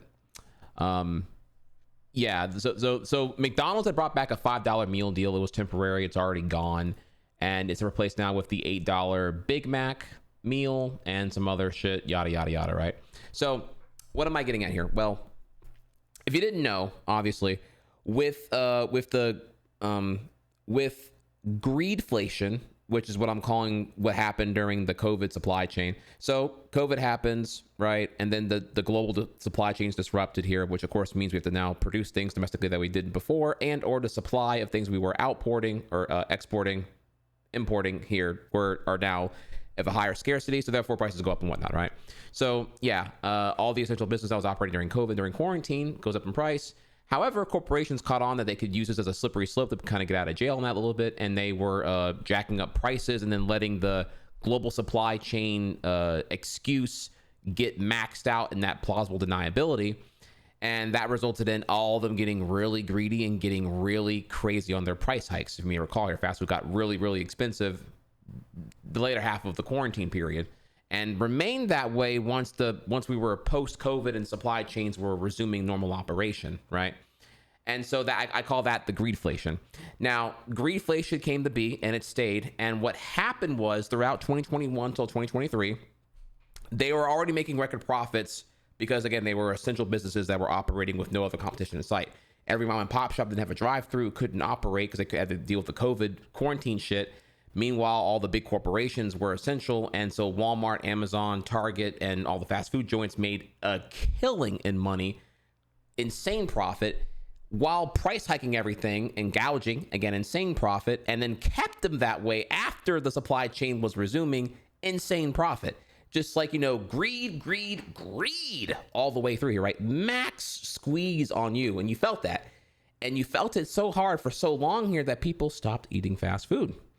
McDonald's saw that effectively the average consumer was being priced out of getting McDonald's, and they freaked out because they were like, oh shit, we're gonna lose the culture, because they have their culture, right? They have manufactured a culture of people who were just like hard carried by fast food and don't cook. Y'all don't cook. Y'all don't get groceries at the store. You just get hard carried by cheap, accessible, abundant convenience of fast food everywhere, all at one time, constantly. Not you particularly, chat, but just the average American consumer. This is what it is here. I mean, we are an obese nation, so it's clear where all the obesity is coming from, and I think part of that's look how successful and how abundant the fast food options currently are everywhere in this country, right? So they saw that the culture was changing. People were becoming, if you want to say it here, class conscious, and they're like, okay, well, I can't afford this shit anymore, so I have to stop eating here and figure out what I'm gonna do instead. I guess maybe cook or whatever, right? So they freaked out, and then they stopped doing the greed thing, and they brought prices down, and it stopped that for a little bit, and then here we are again. We're doing the $5 meal deal because the economy right now it's in a shithole. It's in the tank, and everyone's losing spending power because we have the country's economic policy going off of a cliff, as you know, for many reasons here. Tariffs are one of them, but it's one of many. And just people don't have the money anymore. It's shit ain't affordable, and shit, ain't got no money at this point. So, the meal deal, where we are right now, as I'm trying to say, is it's so dystopic here because they've won. It's the culture of consuming the fast food is so ingrained in Americans now that they're not even they've done it. Kind of like in a metaphor here. What if you watched all of Netflix? Would Netflix tell you to go outside, right? Because you've watched everything. McDonald's has hit the point where, okay, we have found the theoretical max profit we can get before we lose our culture of dominant consumption by habit. We need to slow down the profit because we're gonna make them actually want to start cooking because they can't afford our stuff anymore. They have found that point, which is kind of sad that any corporation can reach this point in their profit seeking cycles. Kind of crazy. So I wish I don't know. I'm hoping that this wakes up somebody here and they kind of want to move on here. Don't be don't get whipped any further by us here. I mean, they're not your friend. They're what they're gonna do now is just kind of play the needle here and just kind of keep it on the side of the cliff, but about to fall over of being too greedy. The longer this goes on, where they're teeting between can our prices go any higher or not here, the more data they're getting during this struggle and this throttle, and they're gonna figure out how to figure it out further here. Because obviously, the next thing I would suspect here is that with enough data and maybe with implementation of AI here, you're gonna see what the other apps already do. Like Uber with the surge pricing, they're just gonna have dynamic pricing catered to whatever you're willing to pay. And I don't mean that as in they're not gonna in the end. I would imagine they're probably okay with just what's the word here? Think of it more like how Steam does things, but in a more unethical manner because it's food, right? They're not gonna always hit you with, they're not gonna fuck you over and charge you the most you're willing to pay. Rather, they're gonna figure out what gets you to open up the app more often with dynamic pricing. And if that means every third meal is gonna be a $5 Big Mac meal, okay, then they'll give you that. They'll figure out all the data tracking akin to Facebook here. They'll just track everything you're doing and figure out what gets you to crack the code here, because they're hoping that they can win you over with volume of consumption over just the maxed out price here. And that's going to be probably the next step here. So it's automation, it's dynamic pricing, less about surge I would call it more like what you're seeing now is perma surge pricing, but they're gonna grant you more exceptions, but just enough exceptions that you still come and eat there. Does that make sense? Like what we're on now is the permanent surge pricing from Uber, but they're gonna grant you app exclusive exceptions if you're in the app because the app is like having the app downloaded and get notifications is like, they've penetrated your personal billboard. You check your phone, you don't check a billboard, but you'll check your phone. And so that's where they're gonna get you, you know what I mean? So yeah, I don't know, dog. It's just this is all it's all just bad shit here. But yeah, you really, really, really, really should like not have fast food in your daily carry. It would mean you see what I'm doing here, y'all. I live my truth. I meal prep, I cook, I can teach you. You can get like me. I work out, I eat clean. I used to be a fat boy. I used to be fat hex used to be a thing back in 2009, and I have let that go a very long time ago. And let me tell you, you are a human, and therefore you need to eat every single day. So if you learn to cook, it's a life skill that'll save you a fuck ton of money. On God. My meal prep I do. I get as much as I can from Costco, and then I get anything I'm missing from there at wherever else I can at that point, Walmart, Target, wherever. And my meals on average are like $4 per meal, and I'm eating like real shit, you know what I mean? So like it's pretty good. And I reserve the cheap meals for when I earn them, once or twice a week with Venom. And I think I'm all the better for that here, so. Oh, I'm better in my health. I'm not saying I'm better than you, right? But like, cause I used to be on that shit. I used to be hitting the Chips Ahoy cookies like every day. I used to be hitting Mountain Dew every day. I used to eat like total shit, and I felt like garbage for it. And now I'm free. So you can do it too. And the last point here about that is like, I promise you, if you are currently maidenless right now, if you are bitchless and you ain't getting none. On God, I ain't never met a bitch that gonna tell you, oh, you cook? Oh man, that's feminine shit. I ain't never seen a bitch say, oh, I don't like him because he cooks. He cooks too much. That is fake news. That's never happened here. Cooking is a fucking fire ass skill. You can cook for the bitch.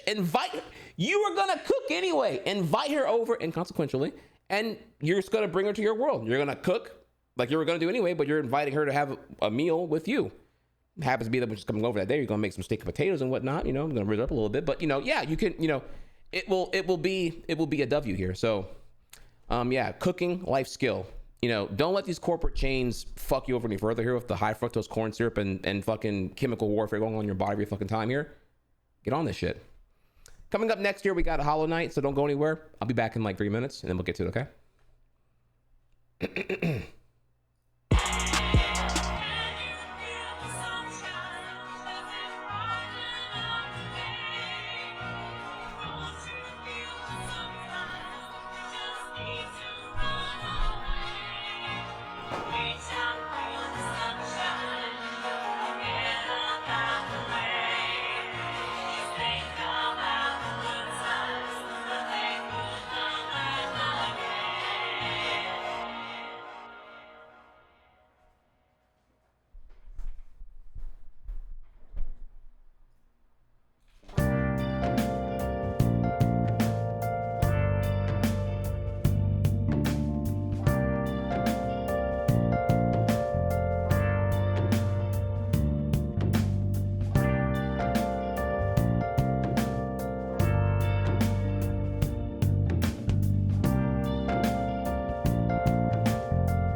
Hiding both face and mind, all free for you to draw.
right, let's see what we got here. All right, title has been changed. We're in the Hollow Knight directory. Give me a second here. We're locking in on the next thing. While we're between things here, wanted to remind y'all, I will be streaming this week's gonna be a bit different. Today's Sunday, right? Yeah, so today is Sunday. I will be streaming today, Monday, Tuesday. I will be off Wednesday to prepare for the fact that I'm coming back Thursday for Hades 2. We're gonna do a special YOLO thing here. We're gonna do 3 days of Hades 2. I'll be here on Hades 2 launch, and we're gonna do Hades 2 and try. We're gonna do a fuck ton of Hades 2 at the launch. I'm a big Hades fan, and that way we get the game to like a sustainable point, and then we'll do like daily runs, you know, for a prolonged period of time, because it's Hades, right? So I'm gonna be off on Wednesday. We'll be back Thursday, Friday, Saturday. We'll be off again Sunday, and from then on we'll resume regular operation. I think something like that here. But yeah, we're gonna do Hades 2 launch special 3-day event. So look forward to that. Okay. 1 second here. I'm just we're setting up right now for Hollow Knight here. Y'all are new here right now. Thank y'all again. I saw quite a few y'all were here for the fast food thing here. If you're new, hit me with the try hard. If you didn't know, I'm the global emote, your favorite global emote. Also, yeah, it's my first time playing Hollow Knight. It's been pretty lit. Jess been enjoying it and whatnot. I've been enjoying it too here. I'm gonna get on Silksong sometime after Hades 2. Not sure exactly when here, but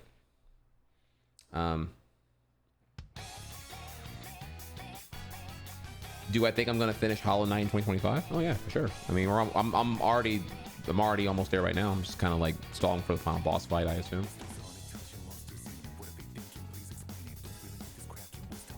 All right,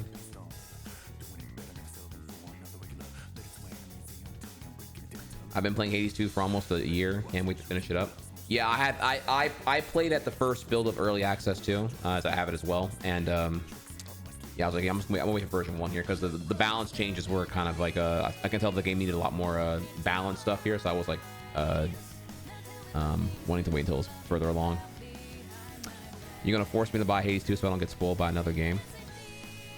I mean, I'll also, I mean, yeah, it's up to you. I mean, I can also like you don't have to buy. I mean, I'm letting you know. I'm letting you know right now. I'm gonna be on Hades 2 Thursday, Friday, Saturday. From then on, there will be pings whenever I'm about to play it. I won't be open. I will probably not be opening with Hades 2. I'm probably gonna close it out with that instead, because I can just kind of like go until it's out of time. All right, let's go ahead and ping the Discord quick here. Let them know what's good. And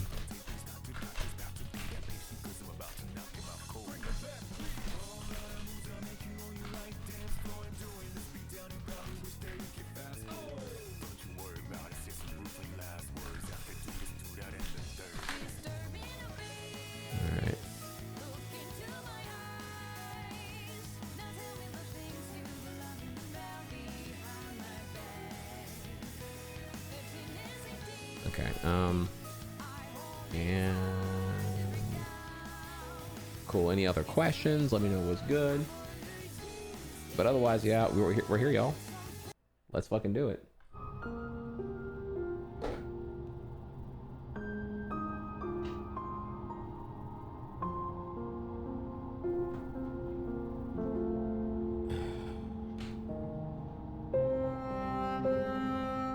Controller plugged in.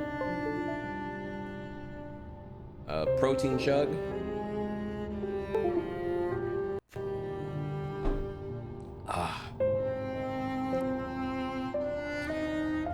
About it.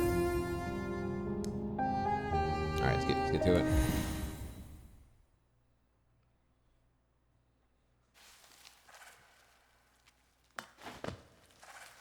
All right, so we were on our way to. I just beat what's his face, and I beat crazy ass boss, and I have now the I have the extra ore. I marked where Yote is, and I need to get that odor, that heroic odor badge, and then I'll go back to talk to him for sure. Okay, we're gonna keep cleaning up here now. So we're gonna go to this one next and get this thing here done. Show quick here. So badges, I believe, yeah. Soul Eater, I don't actually like. Sorry to say, y'all. I actually do like I like Deep Focus. Gathering Swarm.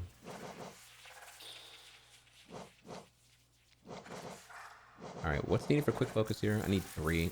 Fuck, man, that's expensive. If I disable that and that, I can kind of get it from there.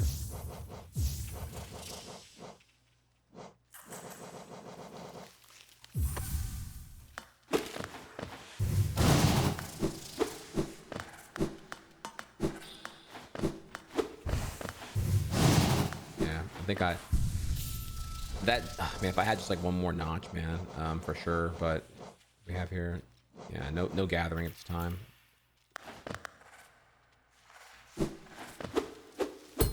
I do like Dash Master. Man, dashing is so fucking laggy now. Holy shit. But man, I hate. I'm. You know, it is what it is, y'all. I have changed. The Coliseum grind has made me into a charge sludge, and I kind of can't help that.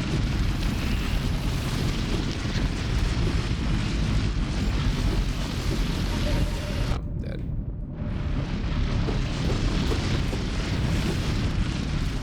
What's my favorite build?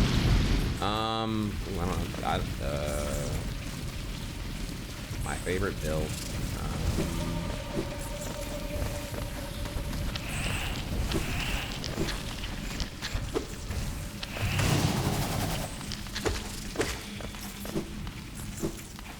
I don't know if I'd say I have a build just yet. If you go to Coliseum W, the command, you'll see that I did beat the Coliseum third trial.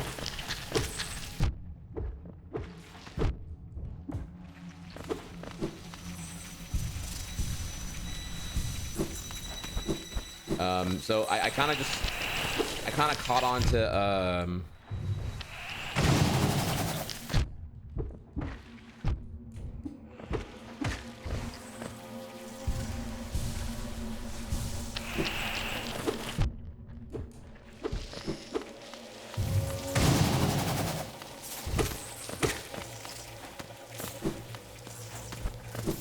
and I kind of just caught on the charge attack, especially the ground and spin attack is really good because it's a multi-hit.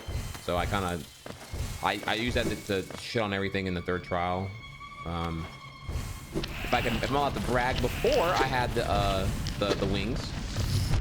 Oh, damn, you jump, bitch.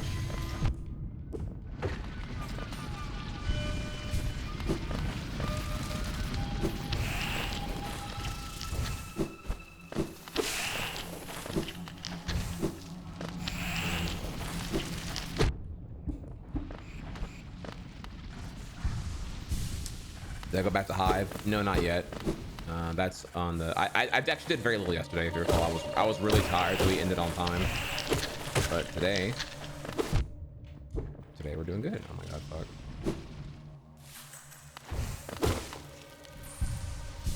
Man, I was insanely tired yesterday. However, I don't remember where the fuck.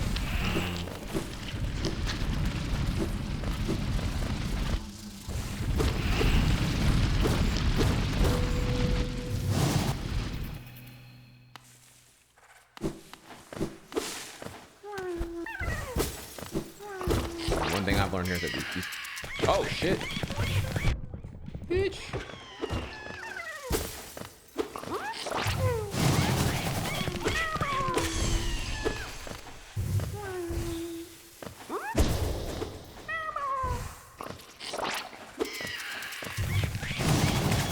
Fuck you, fake ass.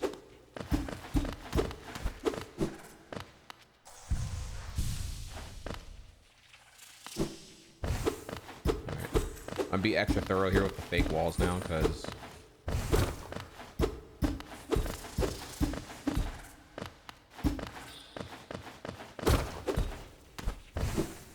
okay. All right, so we did that. Now we can go up to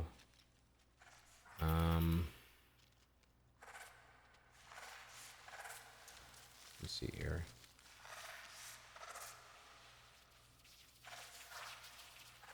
My teleport's in the boss fight area, so it's kind of a fucked. All right, I guess we'll go grab the teacher's archive, and then after that we will go. We'll go here, and then we're gonna go to the fragile, expensive dude. We'll buy him out, and then from there we're gonna clean up on. Yeah, this, the third dreamer, and then we go back to the hive. We're gonna not plan, but by coincidence here, we're gonna go from left to right on the menu, on the map.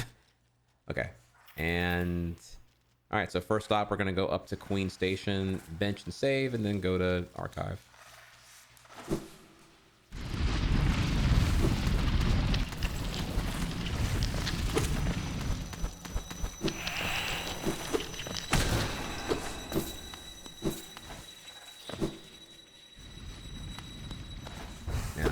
I'm looking for something to spend money on right now. I'm so rich. It's like, it's painful actually. You ever have so much money, you're just like, damn, bro, like.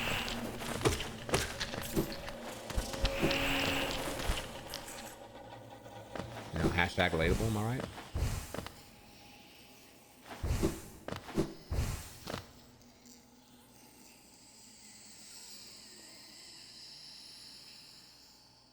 Oh, also, I should say here, fair spoiler for me right now. I'm assuming this is the grave site for the escort mission with the flower. I don't know, though. I kind of don't remember which one is the... I'm hoping it's that one, because it's the only thing that's marked there. But that's my assumption right now, because it's like... It's kind of in Queen's Garden. But I could be wrong on that. I don't remember, actually.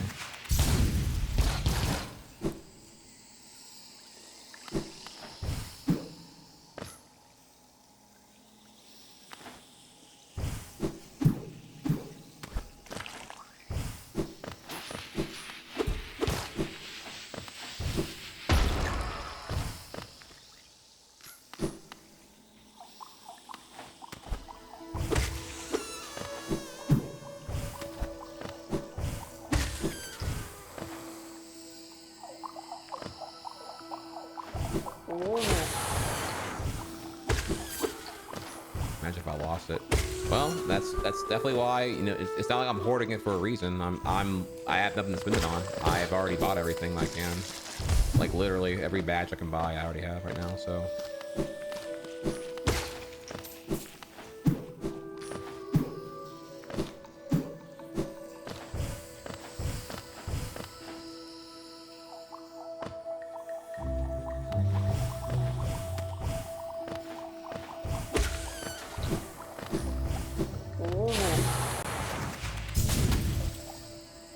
I'm actually waiting for things to buy.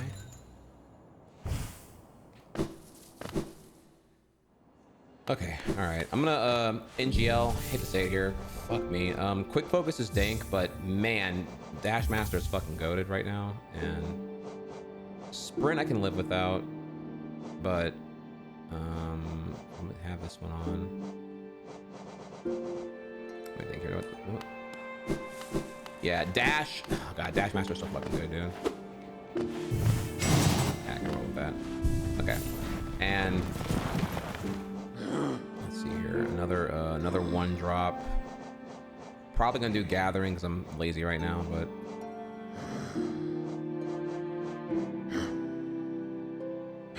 oh, I do have this. Oh my god, fuck me, dude. Okay, shit, fuck. Okay, so we have the heroic odor one. I must have been fucking tired yesterday. Okay, we're gonna have to, fuck. Okay, I'm gonna have to warp back and go talk to him now because I have the fucking badge. Fuck. Alright. That's all pointless here. I must have been tired as fuck yesterday.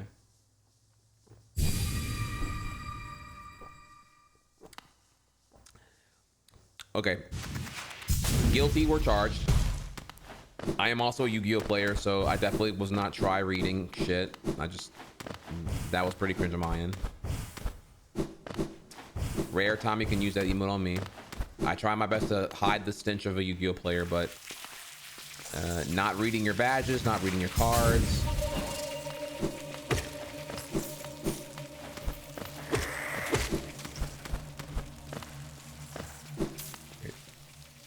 What do I have here? Do I not have that on? Oh, okay. I turned on the hero voter rather than the gathering one here.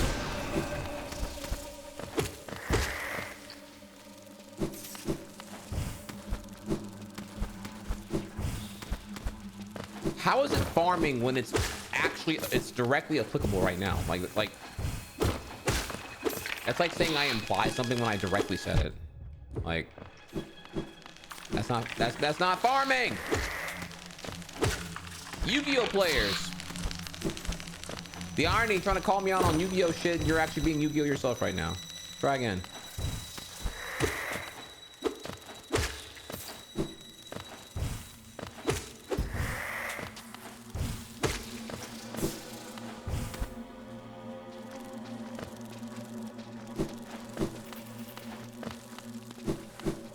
Dude, don't tell me he fucking left.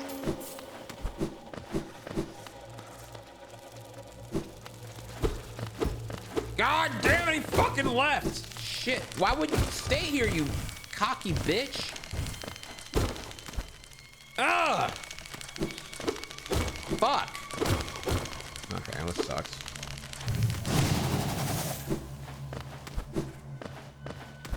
Who would stay there? I don't know. He was all like, I don't care what you do. I don't care what you do. I don't even.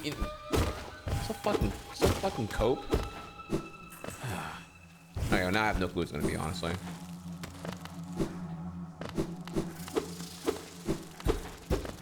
Oh my god, bro. Okay, all right. So now I'm back here for no fucking reason. Fuck out of here, dude.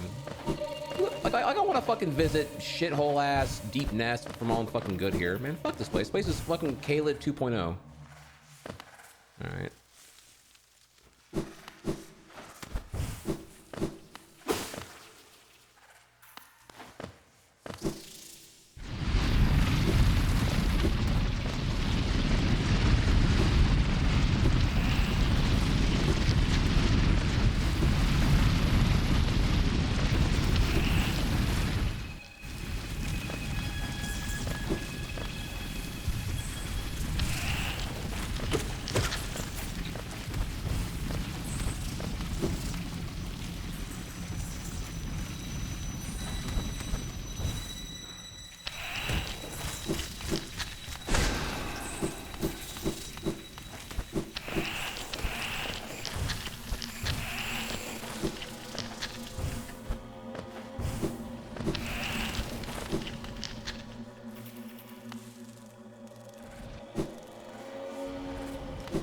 What's up, Mr. Doughboy?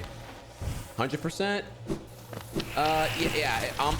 I'm doing my playthrough, free from the obligation, because again, the whole thing is like, when people ask that question, it's usually like a hard commitment to 100%, and I know better. I know that some games have not fun things in their 100%, so I'm just going for fundo. I'm just doing whatever I would do if I were playing offline, which people find is an increasingly foreign concept. Like if I played offline, I wouldn't be held to the obligations of like arbitrary definitions like 100%, or sorry, arbitrary standards of first playthrough. So I'm just getting whatever I would want to get on the way to the final boss, I guess, and then I would, after I do that, then come back and clean things up here. But I am currently at 75% ish, and therefore,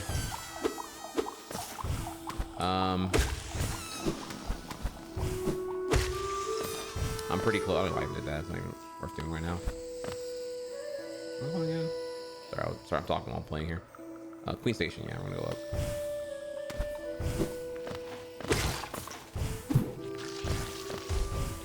So yeah, I'm pretty close now, which means we can, I probably will clean up and get 100%, I guess. I don't know. I guess I don't know really what it entails here, but whenever I like am hard stuck and I like give up, because I'm pretty sure I'm at the final boss right now. The hallway I saw felt pretty end of gamey.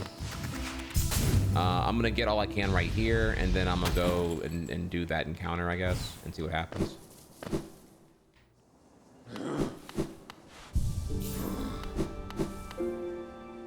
Hang on. So now, since I don't have the heroic order right now, I need this shit, so fuck you. Okay, let's turn on the gathering. I'm lazy right now.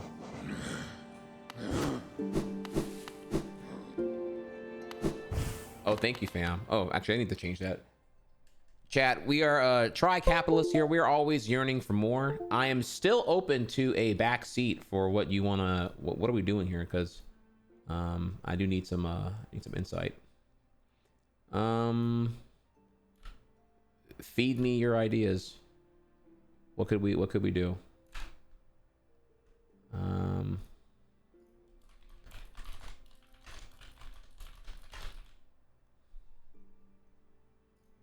All right, here you go. So, let's see what y'all can cook up here.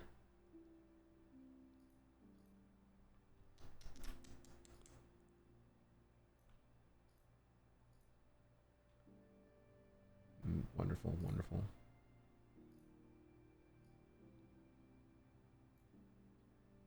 All right, and awesome. Okay.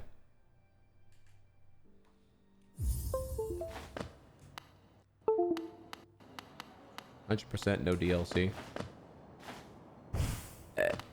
I'm down for that. The only problem is I figured that's something we probably should do before Hades 2, and I don't know if I can without spoiling, I don't know if I can really do that without knowing how long that would take to do, you know? So like that's why I want to hurry and just kind of like need to get the game beat so I can like be like, okay, well, I beat the game. Now we can figure out here 100% versus post game content versus DLC. I don't know what any of that shit means without chat straight up telling me like, oh yeah, you can get all this done in a day. This all will take you like, you know, 20 hours or some shit. I don't fucking know. You know what I'm saying? So I'm trying to save that until I am cause I want to do that too.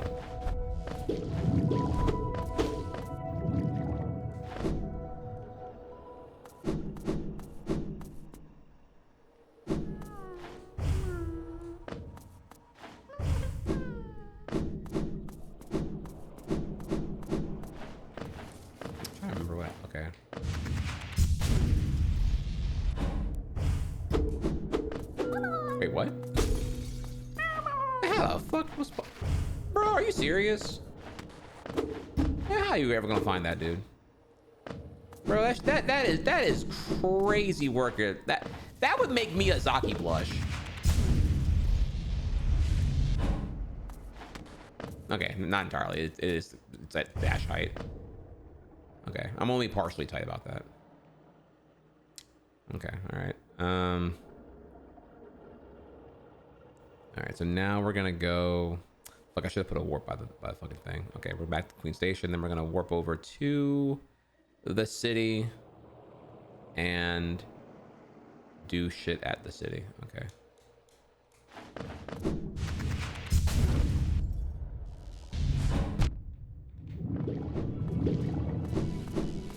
Jack, well, tell me how I'm wrong. That's not how this works. You're supposed to blindly agree with me.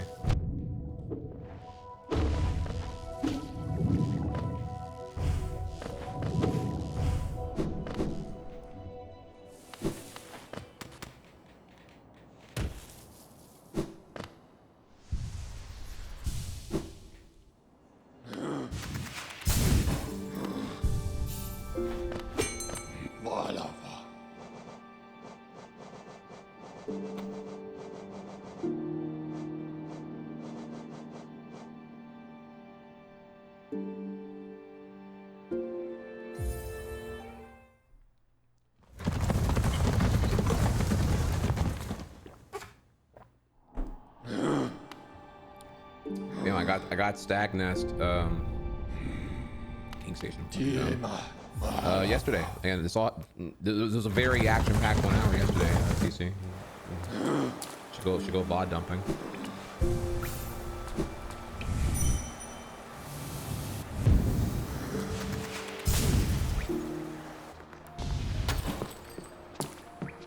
Okay, now we're gonna go.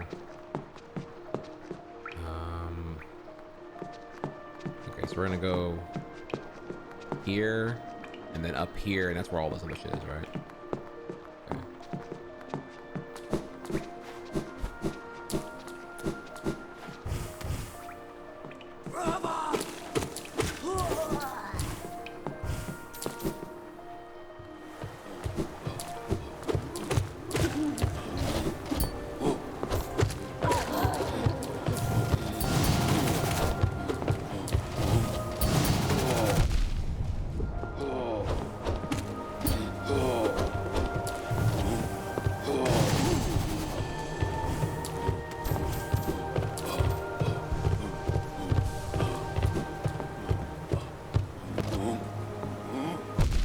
Okay.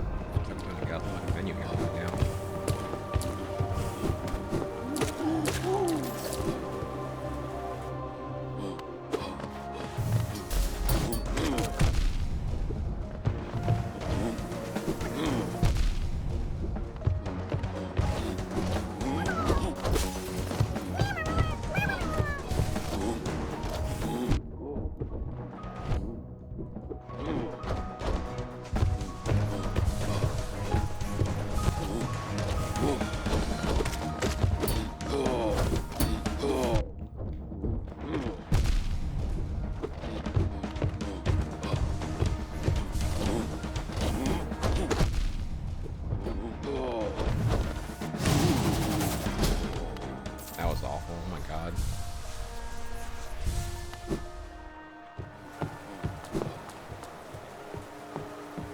Okay, then we're gonna go over to...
Sorry, I got lost for a second here.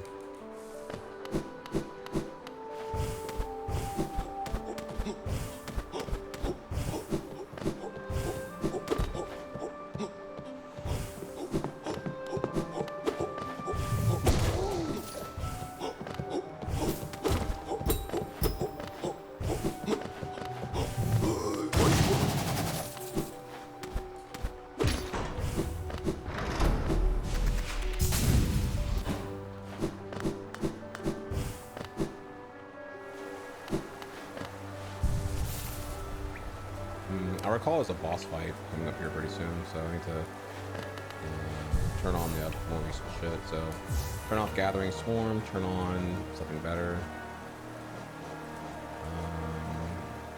What's my saucy one drop here? Actually, I can do 2 drops actually. What's my saucy 2 drop that I have here? I can do. Long nail. Marker parts at 3. Oh my god, dude, that's Cumgasm.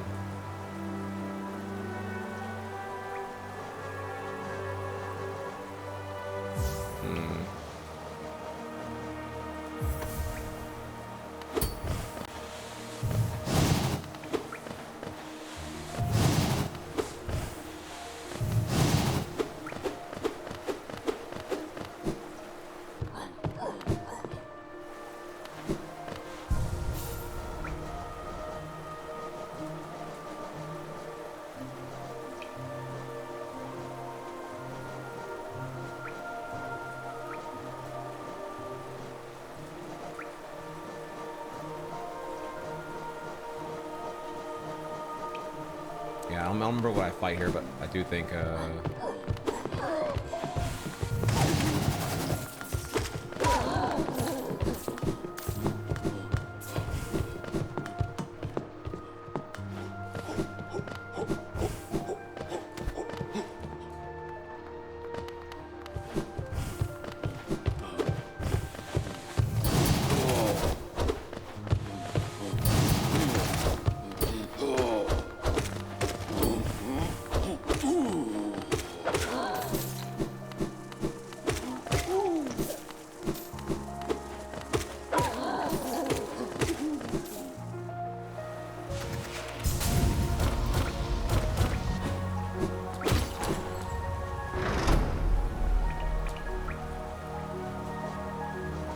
this is now off.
I recall this is the crate. Yeah, I remember this shit now.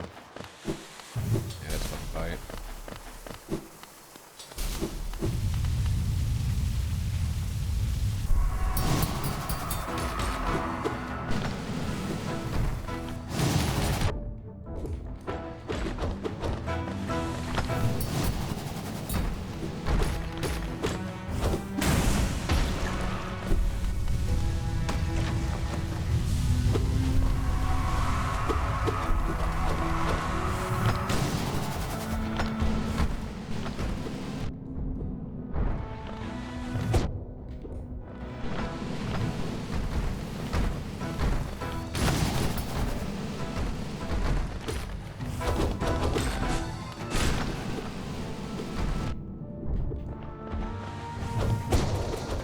Dude, what am I doing? Oh my god. Oh, Jesus Christ.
Try to heal there safely.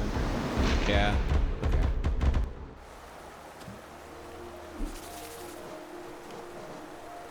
Yeah, range is not really helping here. Definitely needed the speed shit. So,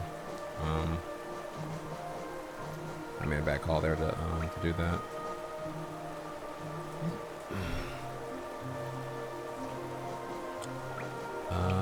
What what I need is the fuck. Where the fuck is that?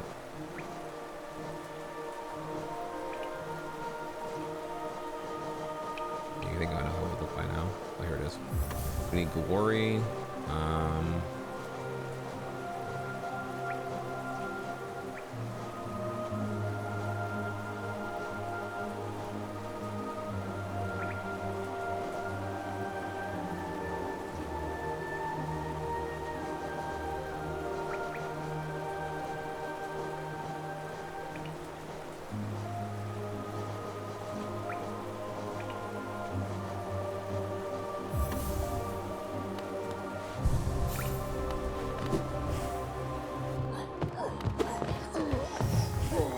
Definitely so much faster on the accumulation. Holy shit. Okay, yeah. Glory is way too fucking good for me to ever not have that on. I'm too much of a charge pack slut to ever make like that ever again.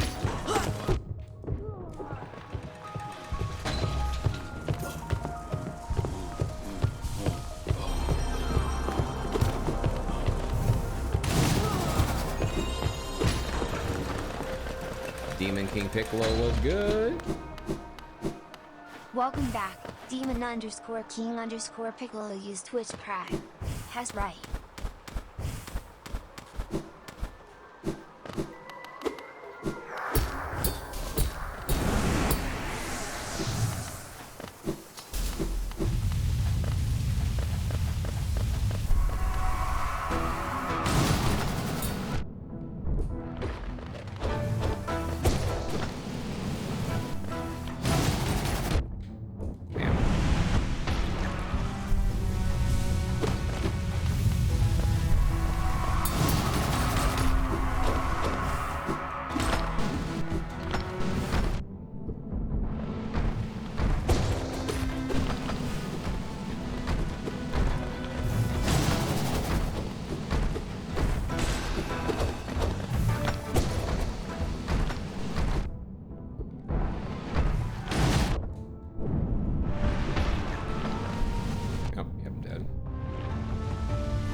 Money. I already got money.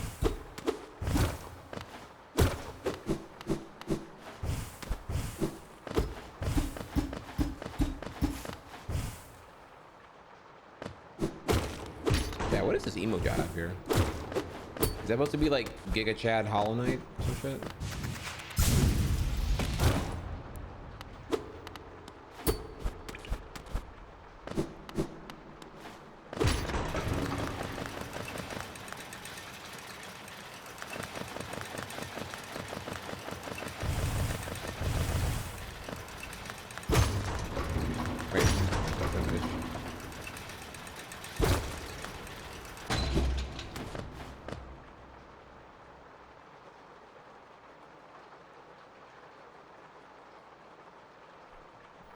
What are you?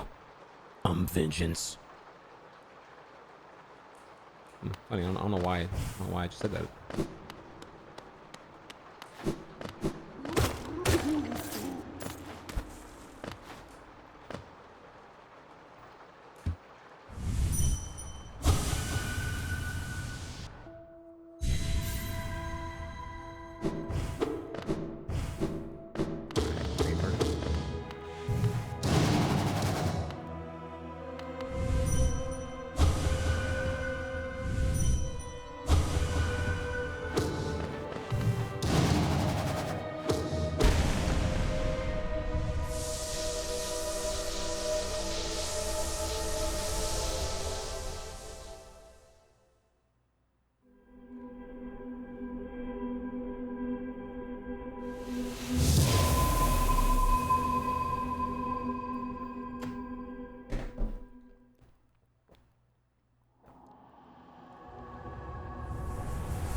Is this the true final boss or not? Well, I just awakened the third dreamer that was presumably keeping the corpse of what I assume is the big final boss thing, whatever, just now. So pretty confident that was not the final boss just now. Okay, now run it back down. We did that.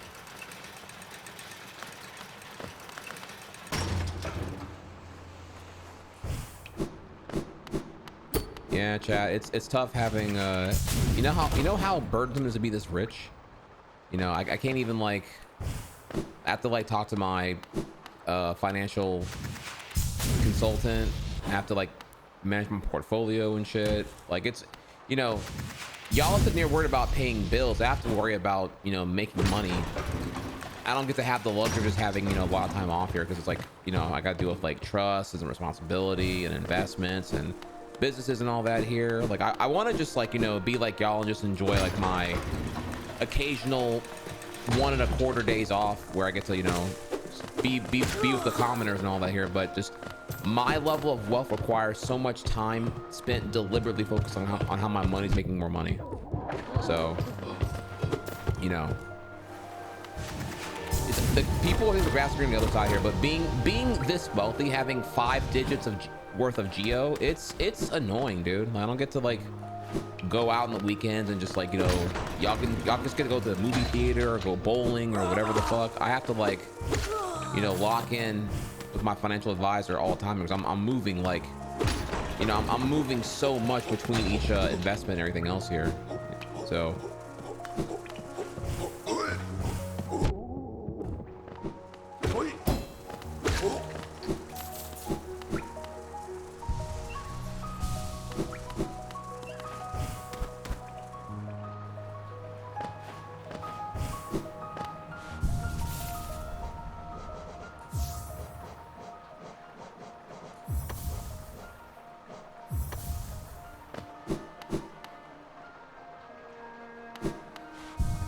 so I kind of have an idea now what my builds are of what I'm liking here. So let's update the while we're on ad break here, let's update our what's it called? Charms.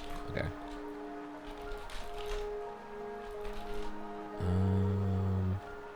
Okay. Long-term use. Dash Master, Nail Master Glory.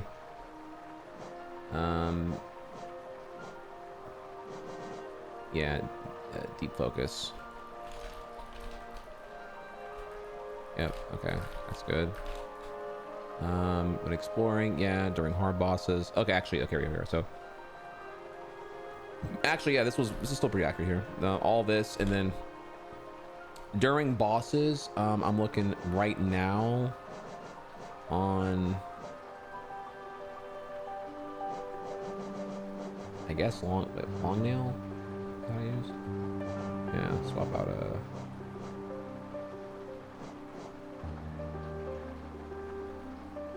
It's called Swarm. Yeah, so.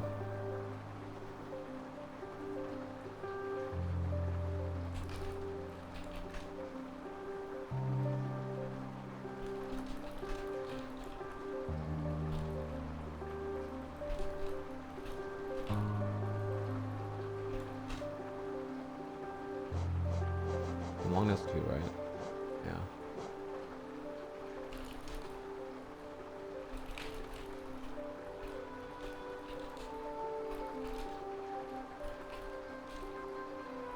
There we go. Okay.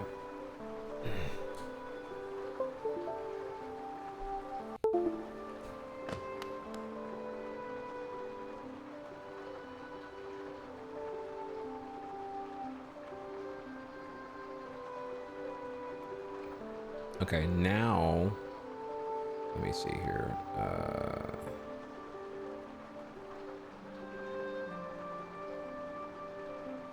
Okay, now we're good to go to figure out the beehive and these missing shits. So we're gonna head to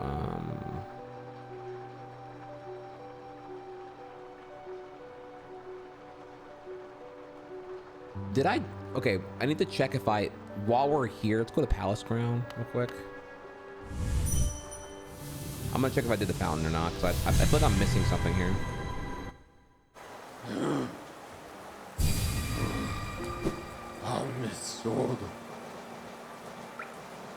Right, I just said it and I forgot it already here. Am I going again? Right, I'm having a fucking brain fart. Palace Grounds, I just said that. Okay, what's it called? Wait, am I dumb? No, okay, literally, okay, yeah, it's Where the fuck is this, dude? Hang on.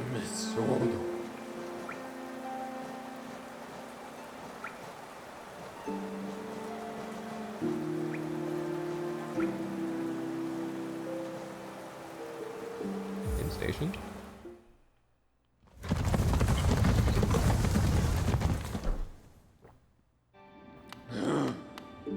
Okay, yeah.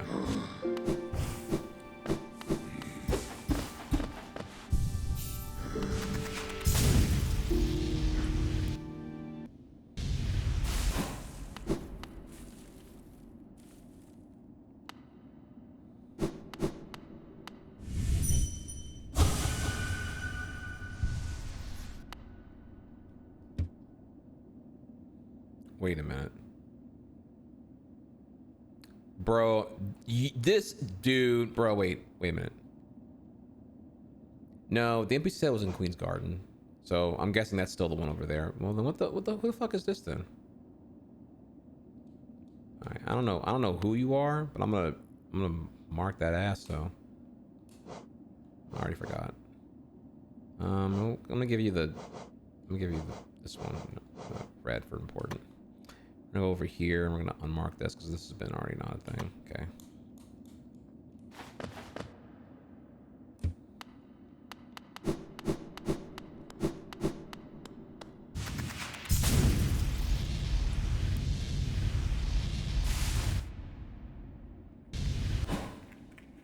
Okay, now we're okay. The fountain is fuck, I already forgot. I remember the wrong answers. I don't remember the right answers.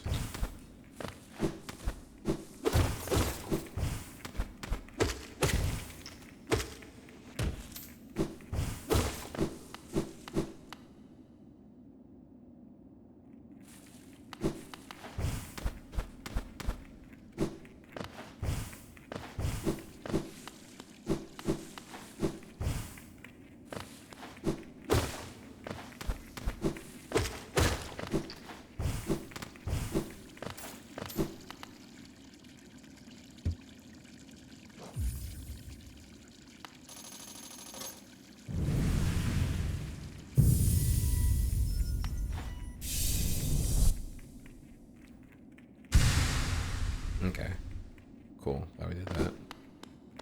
All right, and then cool. We clean that up, and now we can go over to. Yeah, we'll just take the train and head over there. Let's just do that. How convenient.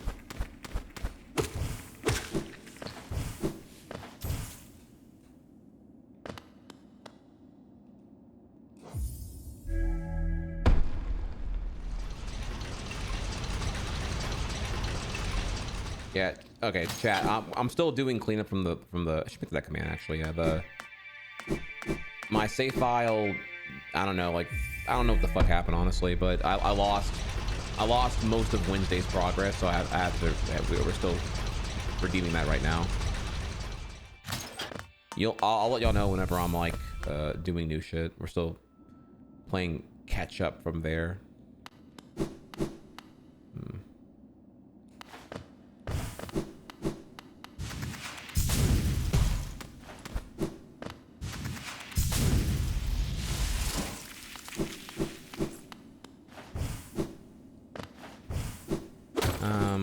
Are there any mods here? I don't know if that post is like farming or not. I would really rather we don't do that, this whole like whatever this joke is or whatever. I'm just gonna go ahead and I'm gonna politely, I don't know if it's a joke, I'd rather just nuke it. Okay. So look, that's the warning shot. Don't do that shit. It's like super annoying.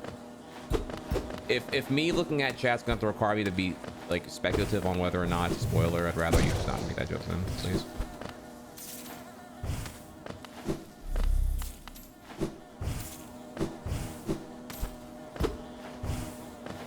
Like because like you might have been making a joke, but there are people who would do dumb shit like that if they saw that being normalized. So I'd rather just nip that in the bud real quick here. Reminder again, spoilers, 3-day timeout. I don't give a shit. So if I see that shit, it's a bad day for you. So just consider with this trigger Trihex, it probably would. So I'd rather you not. Okay, so we know that's gonna be the beehive. I'm gonna go up first and come back to this shit.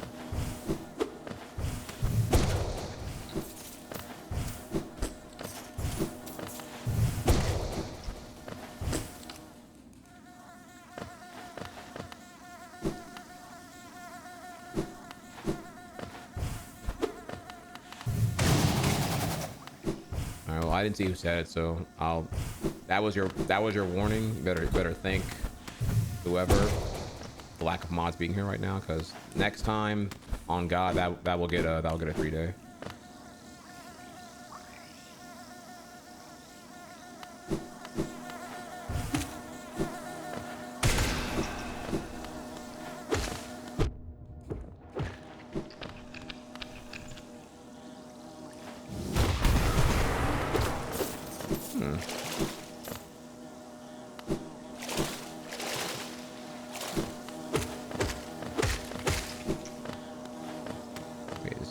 Wait, bro, this, oh my god, dude, this is how you get, oh my god, dude, what the fuck? Okay, fuck me.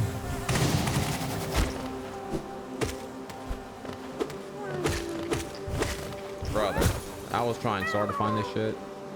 Jesus fucking Christ. VOD frogs who are stuck in the VOD from Wednesday skip like fucking 5 hours, dude. Holy shit. I wasn't even trying to find, I wasn't even trying to find, dude. This was me on the way to like not even come here. Oh my god, dude. Brother.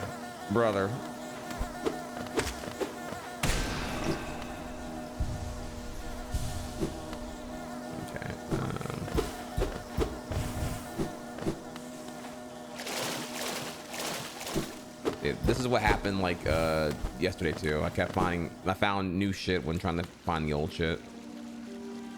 Okay.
remember I need to go to the far right and then like do some ground pound shit.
There we go, okay.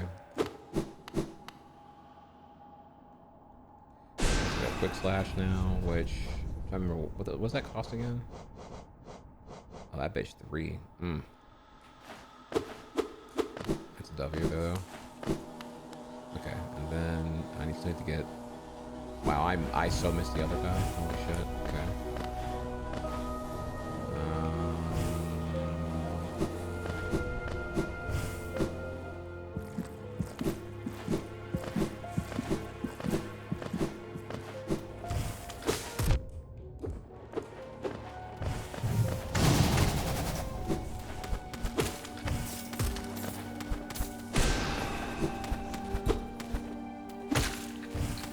It's the freaking weekend, baby.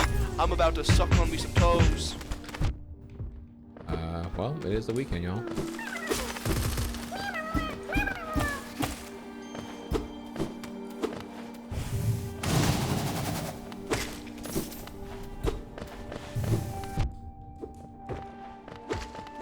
Thank you, Harthos.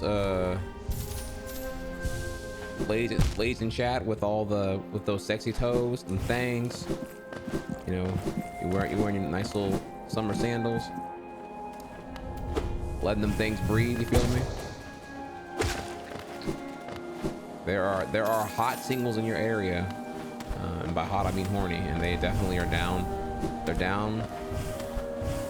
down with Wing Wednesday. They're down with sucking them toes down. They're down with letting you know here, you know, what it takes to take it to the next level of orgasmic ecstasy.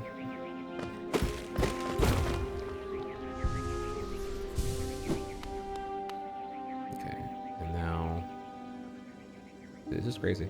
Is this actually the last worm? Will I have all the worms gotten? Dude, that's fucking crazy, bro. Okay. Yeah, the last one's gonna probably be in the, I'm pretty sure it's in the,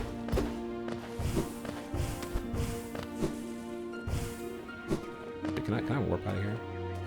No, it's not fast enough. Oh, God, fuck.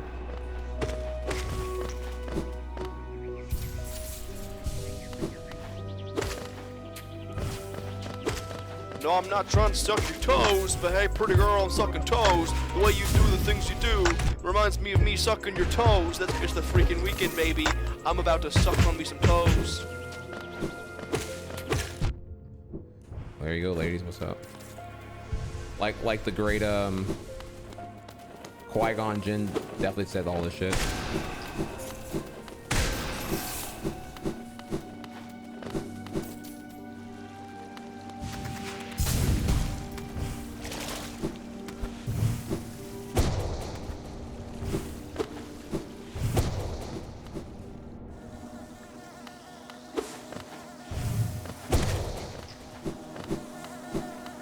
Again, it's best, exclamation mark, spoilers, it's best if we ask questions, what did I get, what did I do? Or you can use exclamation mark progress to see everything, rather than asking, have I gotten X thing that I don't know what you're talking about, and then that becomes like a spoiler. Very appreciated if we don't do that.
Am I stupid? Wait, oh no, it's here, right? Yeah.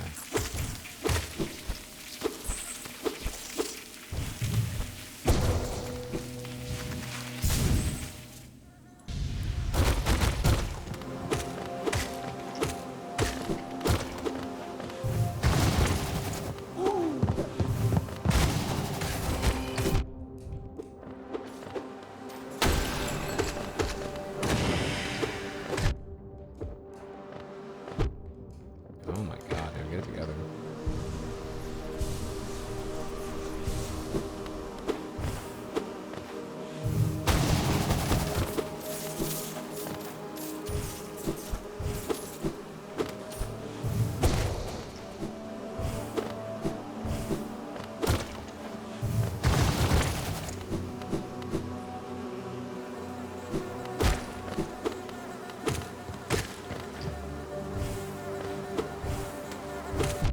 All right, Chad, we have a new friend here today. Make sure to give them a Trihex chat warm hello.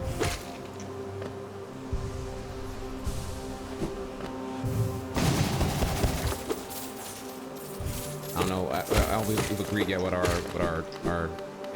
hello breed of choice is here, but feel free to indulge the moment culture.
I recall there's like a tree around here somewhere.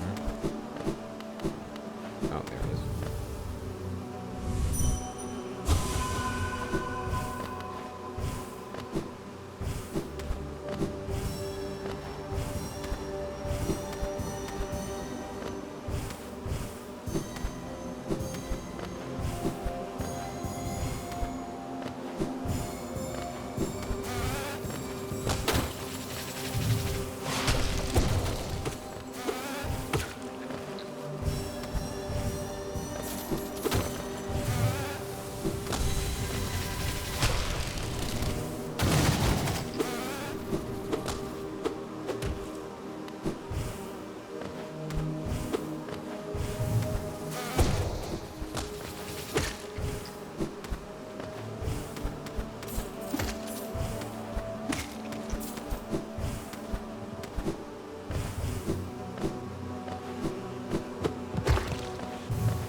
Oh boy, I don't know what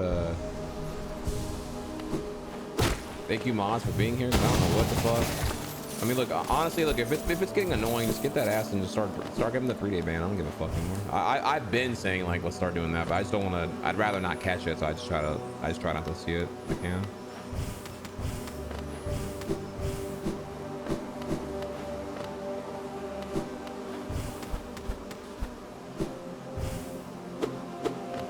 I got there. I'm not quite sure it yet.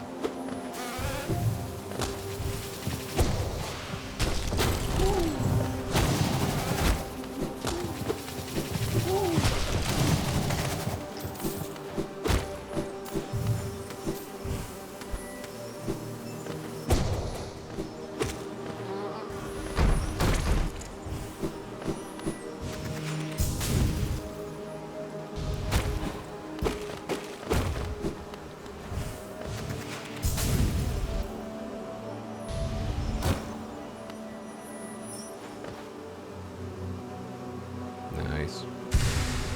Just in time.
I don't remember if I got that one or not.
Wish I had if I had the health bar, it'd be so much fucking easier to just be greedy as fuck on that, but all good, all good.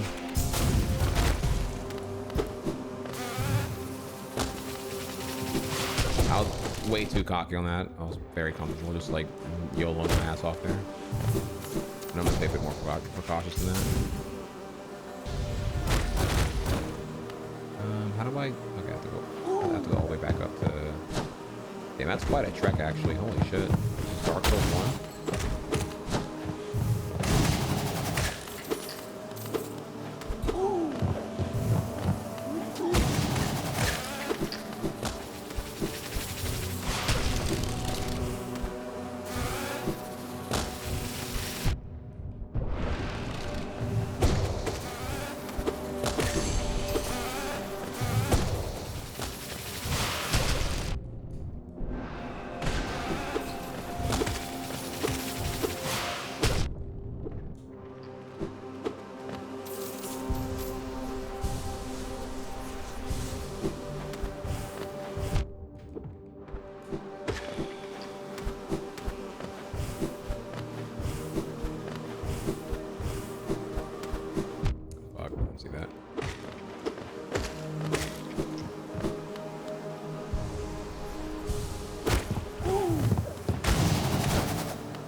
Yeah, this is fucking hard, dude. Oh my god.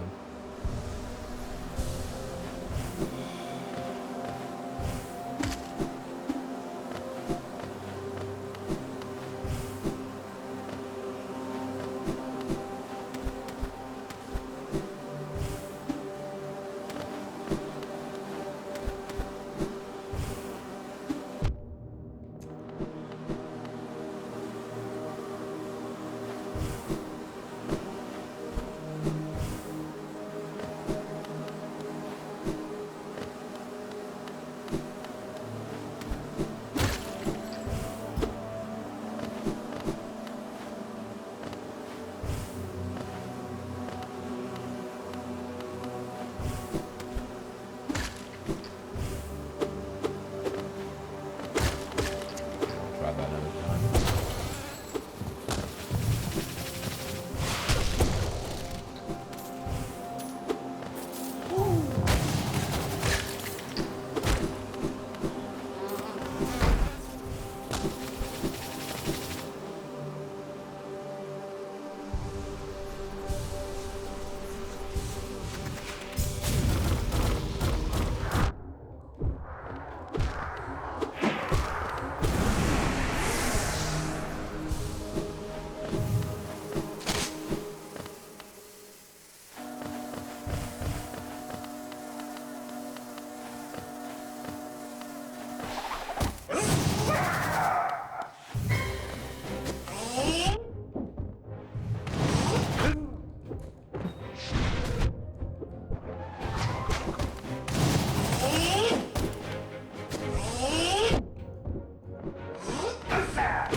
GG's.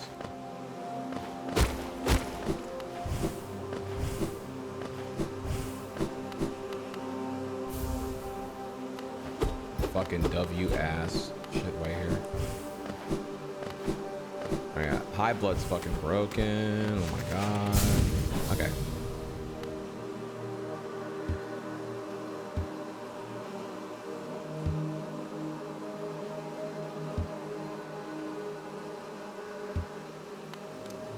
Okay, so chat absolutely spoils this here, but I did initially absorb her because I thought that's like what you do when the sparkly sparks are happening, the twilight sparkles. So I'm gonna let her remain because chat could not help but just like get mad at me not doing perfect ending shit like I fucking knew or something I didn't know. So I will not do that this time. Whatever.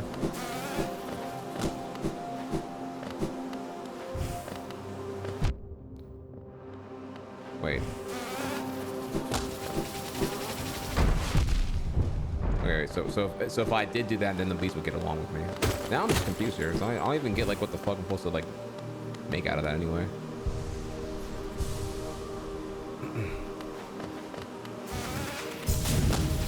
Yeah. So now that I see that, I'm like, okay, hang on, wait a minute. I don't know. I did it, and then like chat was all like fucking pissed off about it, and I'm like, it just reminded me of exactly what I dealt with in Chrono Trigger. You're not enjoying it correctly, bro. You can't do that. so that's what I did last playthrough. And I was just like, all right, well, I mean, whatever. I don't know. Chat doesn't get lasers, so I'll like up my ass about like not doing perfect shit first try. Like, I didn't know. Well, that's kind of the charm of the whole thing, right? Like, I don't know what I'm doing. Like every other first playthrough's gonna be. The honest ones anyway, the ones that don't like pre-screen their bullshit.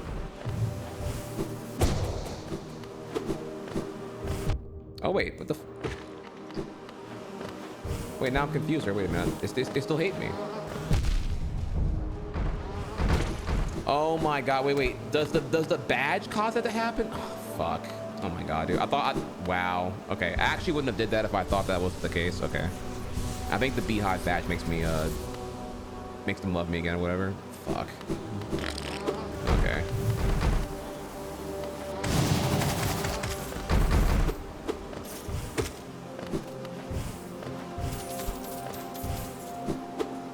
Fuck me.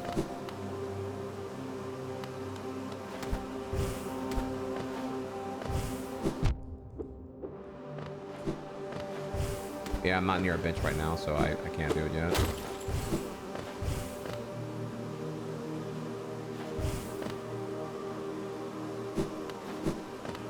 Alright, so I clearly need to go up here.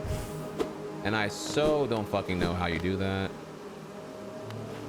I know that if I, in theory, did a wall jump, second jump, air dodge, diagonal attack downward.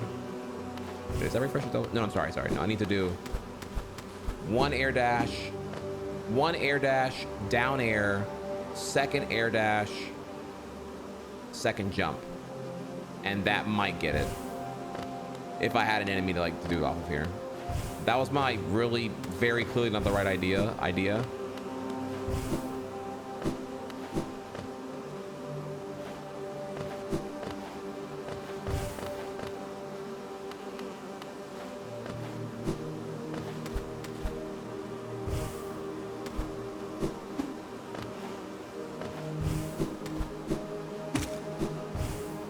Oh my god, I was so close when it come.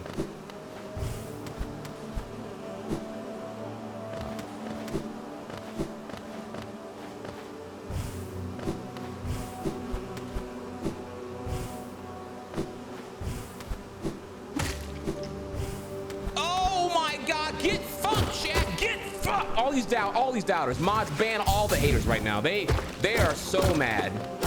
Oh, they are so fucking mad, bro. Oh my god, dude. Bitch, on the pop off, on the final one. Let's fucking go. Oh my god, dude. I need W's in the chat for at least like 30 seconds right now. Holy shit. Clip it. I also need to clip too while we're out of here. Oh my god. Oh my god. Oh my god. On the final one too. Shit. Fuck yeah, dude. Okay. Absolutely immaculate. Putting a smile on Thanos' face. Ooh. All right, we're out of here.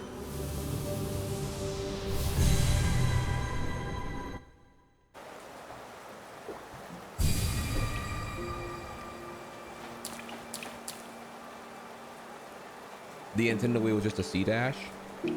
What's a C dash?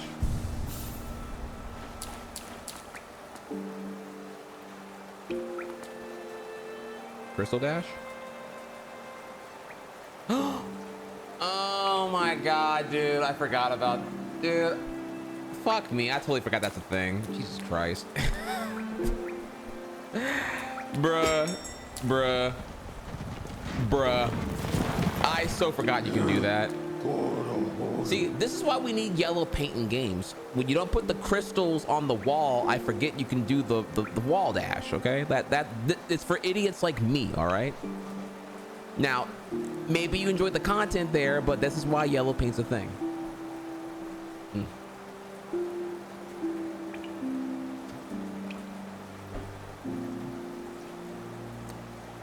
Okay, so now we're gonna bro, I was just like, shit. Okay, this is a Trihex coated ass worm here. I guess we're gonna get this shit for real. Okay, all right.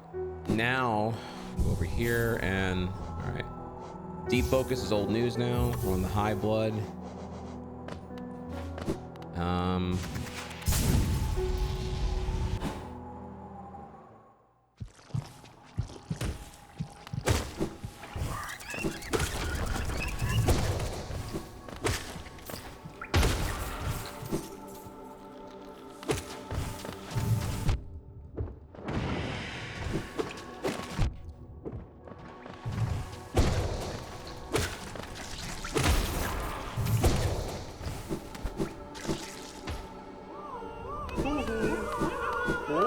Hey, I'm here.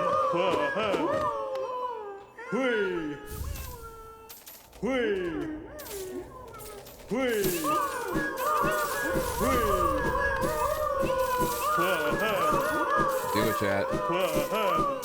We're here. This is the final hall. Oh my god, yes. Yes.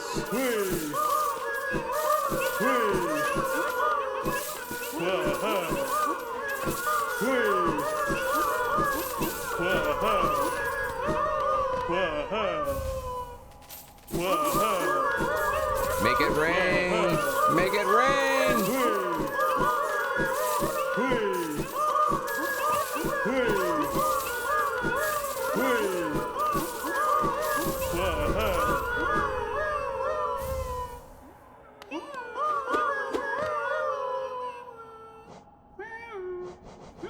What does this do? Contains the gratitude of the grubs who will move to the next stage of their lives. Imbues weapons with a holy strength. When the bear is at full health, they will fire beams of white, hot jizz from their nail. Damn, that's nice. Okay.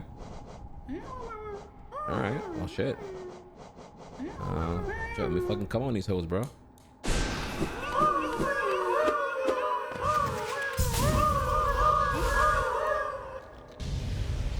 It didn't say jizz. That's what I saw. You sure you were reading that correctly?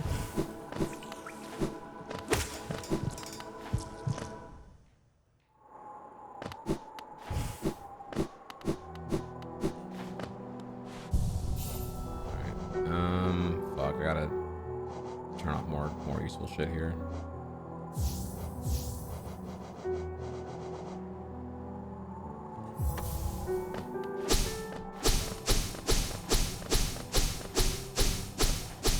Wait, actually, wait, this with the fucking, wait, this is goated, dude, because this with the hive blood equals, oh my god, this build's got synergy to it. Oh, shit.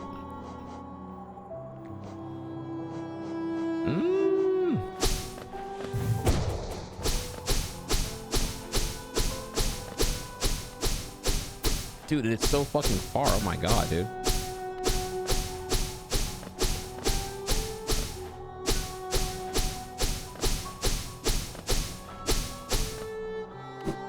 Holy fuck. Okay, well if I'm doing this, I wouldn't really need the nail arts anymore, which is kind of tragic. I definitely did enjoy that.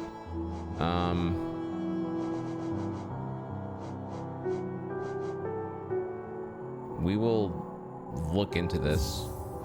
I still enjoy my current build though, I'm not gonna lie. We'll come back and I'll see if I need to do this or not. What's that happen on here? I had all this in the where's it at? Where's old reliable at?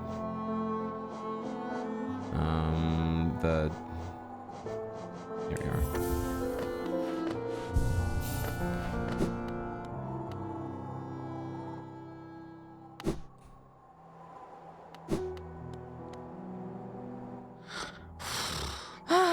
Bajanada.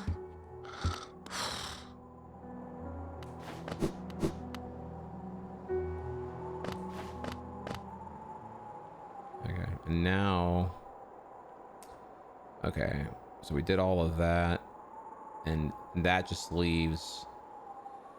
Okay, we can go to the merchant. Do I have 3 ore yet? I forgot if I do or not. I have 3 ore. Ooh, I can do that too, actually. Okay. Let's go.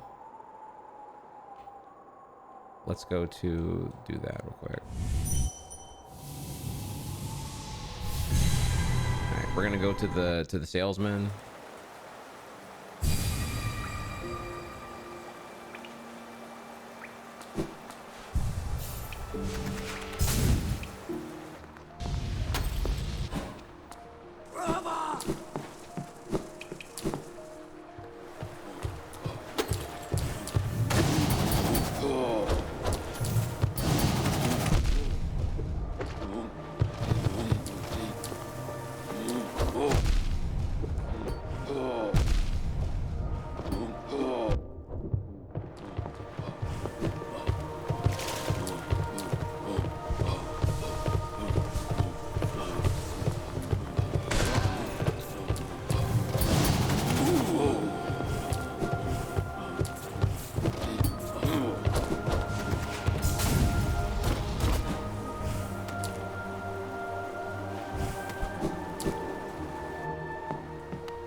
Thank you for asking.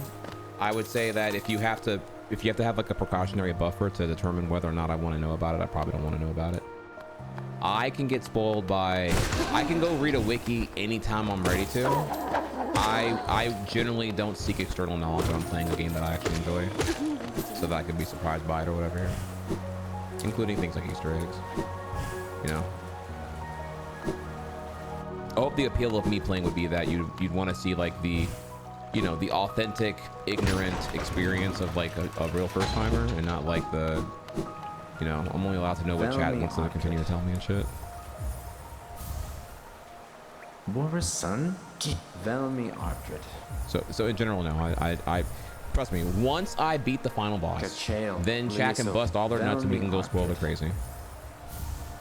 But until then, I you know, everything I've done so far is organically my playthrough. And the minute that I let someone in chat fart out answers, is the day I'm like, you know, I'm allowed to effectively just like let everything go crazy. Velmi Ardred. Boris son, Gian. Helma Delka. Okay, so we did that, and then.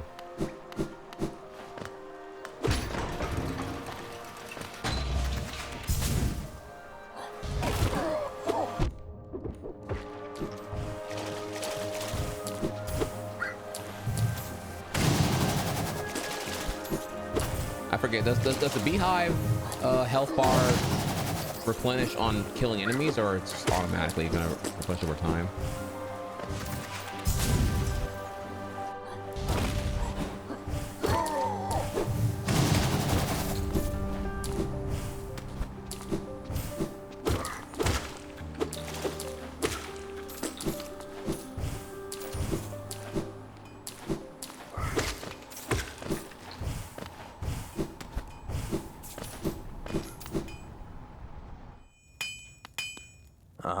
Ranjo Stenja.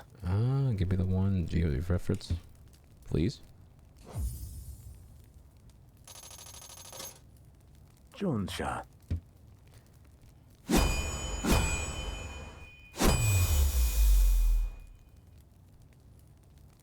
Garadel Akari.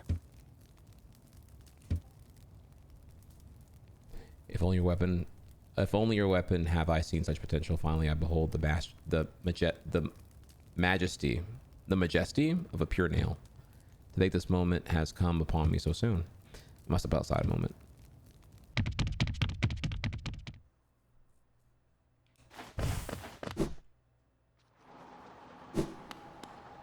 Word? Ranjo Stenja. With a pure nail forged, my work in this lifetime comes to an end. Only remaining desire is to see and feel the nail strike true. I beg you, cut me down. Whoa, whoa, whoa, rated M for mature for suicide. As my final moment in life, I want to taste the blade's exquisite edge. Damn, this guy's making Shadow the Hedgehog blush right now by comparison. After all this time, all this toil, haven't I earned it?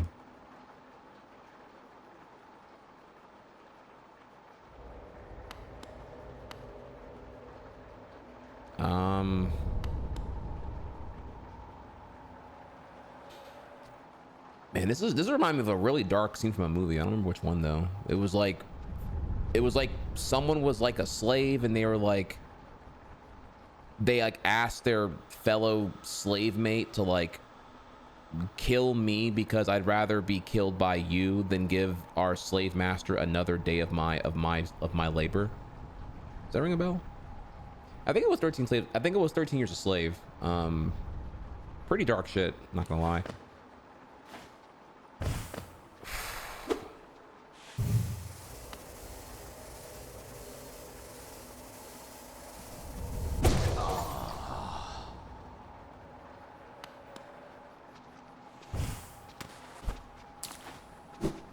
That didn't feel good.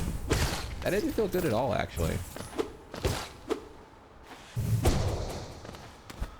It reminds me of like when you kill Pikmin, like the inconsequential deaths are the ones that really make me feel the most of something. I didn't really see that one coming, actually.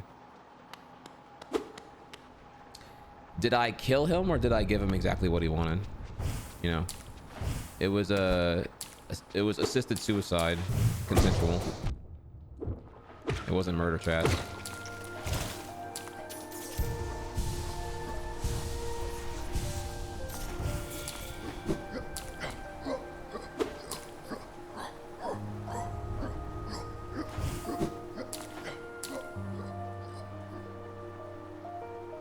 He granted me the strongest nail. He did. I also gave him exactly what he wanted. He wanted to taste the blade, and he got a whole mouthful of it.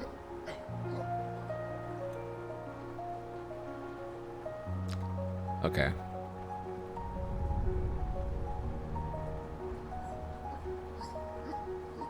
All right. I guess we're ready for the escort mission because your boy is getting pretty fucking stuck right now. Okay. Because I still haven't gotten this goddamn barrier skip shit yet. Fuck me. Oh, and where the fuck is Yote at? Oh, punk ass. All right, so let's go figure that shit out real quick here.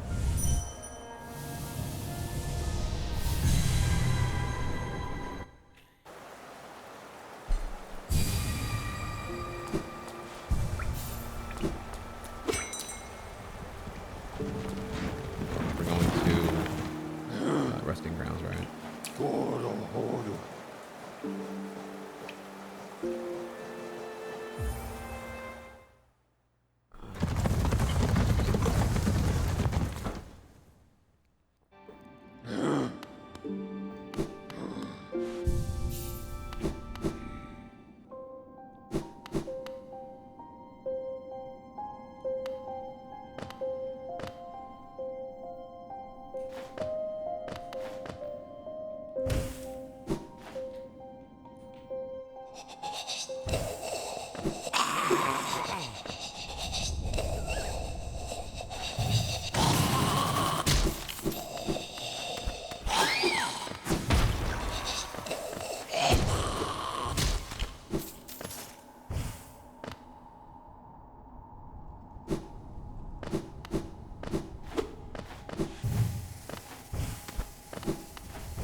Oh yeah, you are so the thing.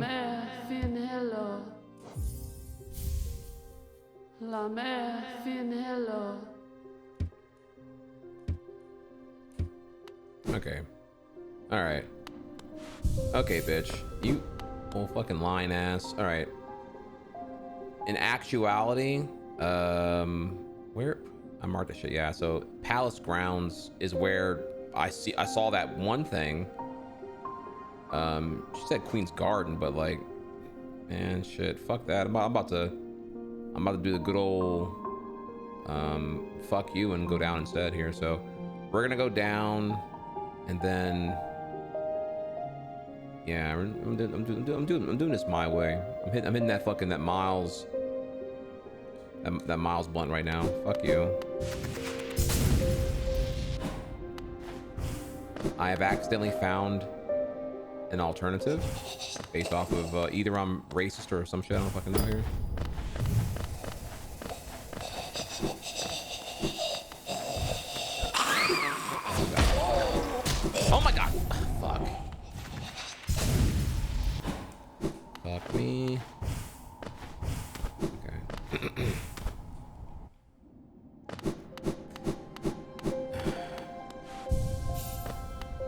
mods, do not let chat count how often I fail this mission, please. Why? Hello, Penny. Yeah. Shut up, bitch. I'm doing this shit for free. La mejor.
Oh my god, okay. Let's not do that.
That was stupid stressful. Holy shit.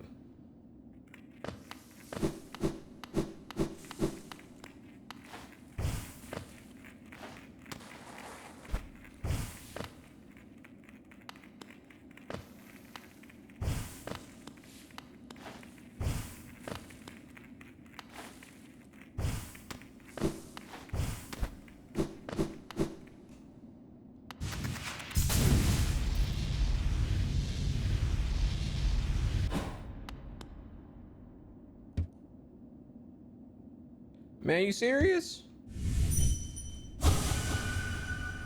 Man, fuck you. Fucking dumb shits are gonna be irrelevant until I fucking do the mission. I thought that was a mission. Okay, I overread it.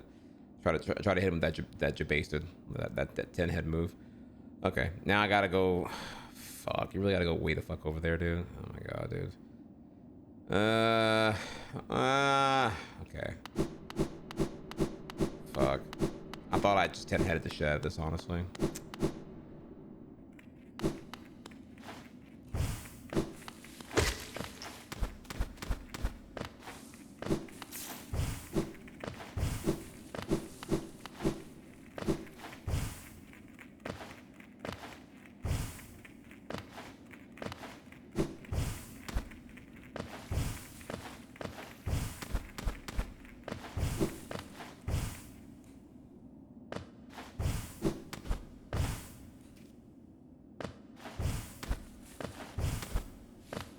Okay, so we're gonna have to go.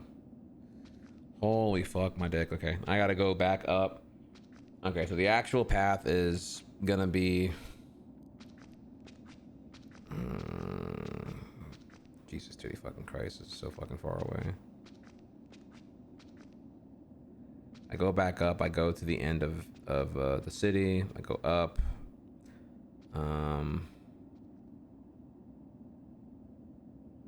Yeah, I go through Fungal. I go through Station. I go through Fog Canyon. Oh my god, this is so ass, dude. Oh my god. I don't want to go through Fog Station. I'd rather... No, I need to do that, actually. Alright, go through Fog Station, and then we're almost there. This shit's, like, super stressful, too.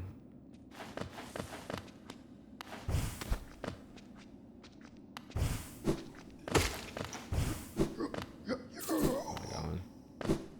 Right, I need to... Yeah.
Why am I even fighting him? Why am I even doing that? Okay.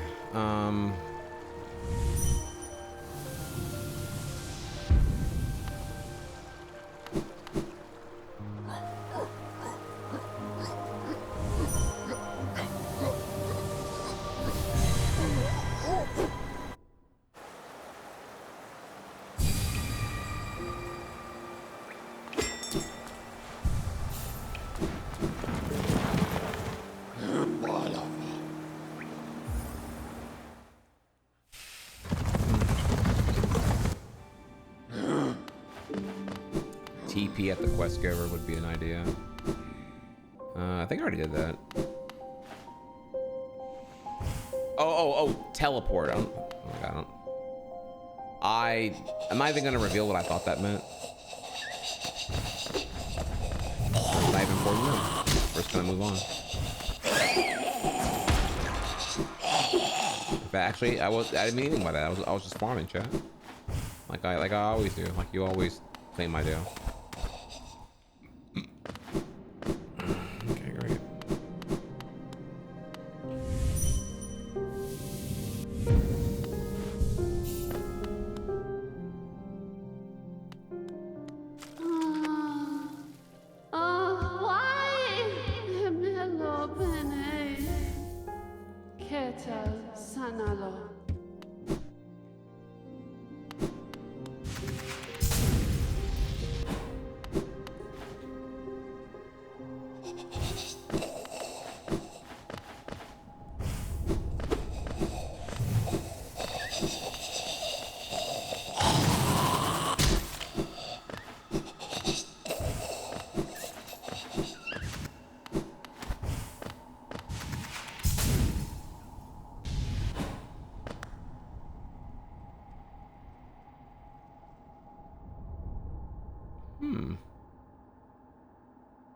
Do Blue Lake instead.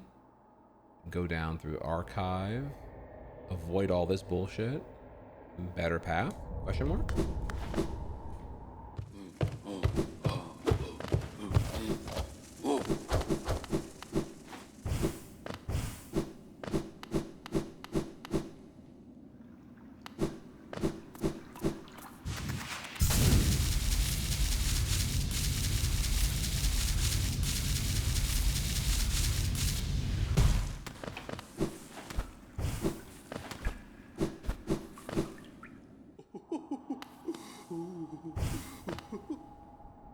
You selling it?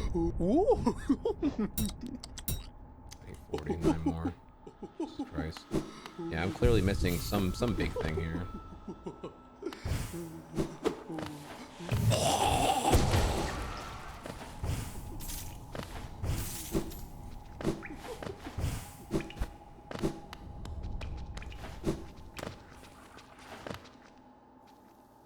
Okay, we're just gonna go straight across. I think we're going across and then up on the next route. This is... Fuck it. I'm killing all the fucks here. Damn it.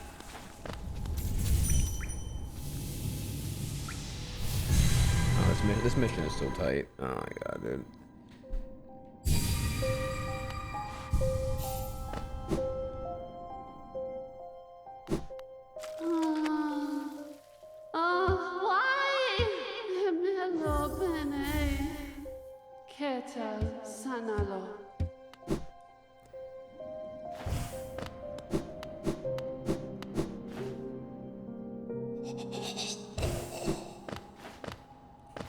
You know, I actually don't really even want to do this mission. I'm just hoping that this is like gonna give me an idea of where to get the barrier skip. Because I know that's clearly what I'm a lot of my shit right now is paywall behind access to those areas currently.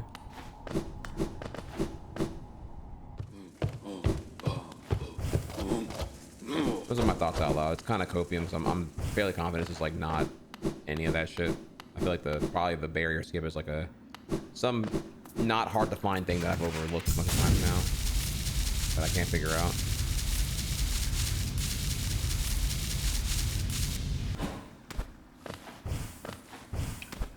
But maybe this will help me like get an idea of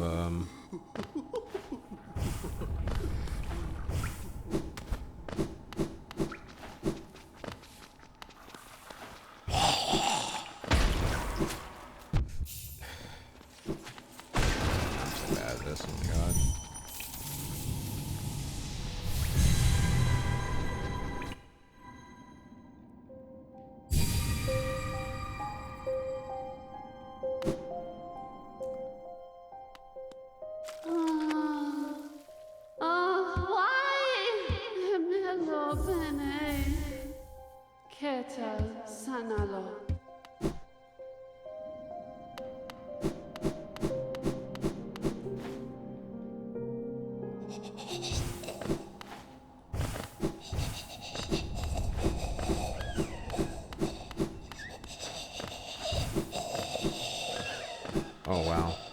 I actually died so quickly that the other enemy didn't even respawn. That's depressing to think about.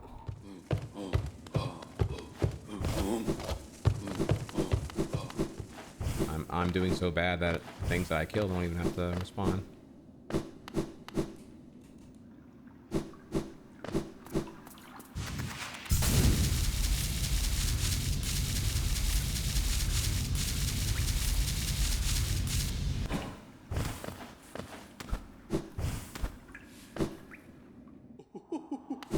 Let's try this again.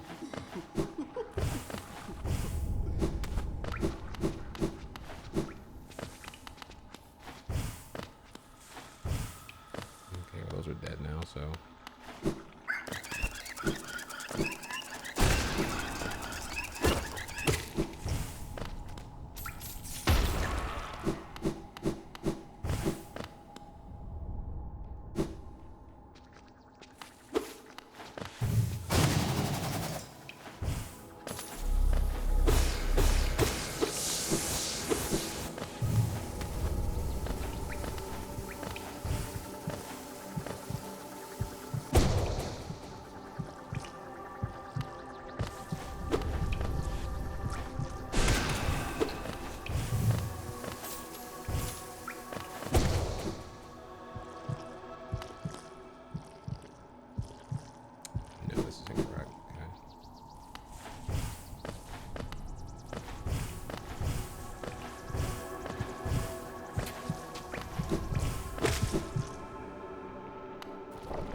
I'm just pretty bad at this because I'm like not used to having to play in this kind of way, so I have to like just unbreak all my go-to habits of like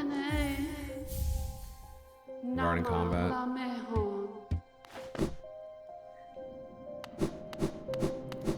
Yeah, it's just kind of a really annoying mission, honestly, because I'm just like shitty at it, and I find it's a boring one to also watch because it's just very repetitive. So I wish I was less bad at it, but it is what it is. So it is what it is. I'm also like stuck because I have nothing else to really do I know of right now. So this far in the game, this mission, all these things at one time, just leads to this kind of situation. So just gotta deal with it and move on.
That was a Cloud B special cross slash carry right there.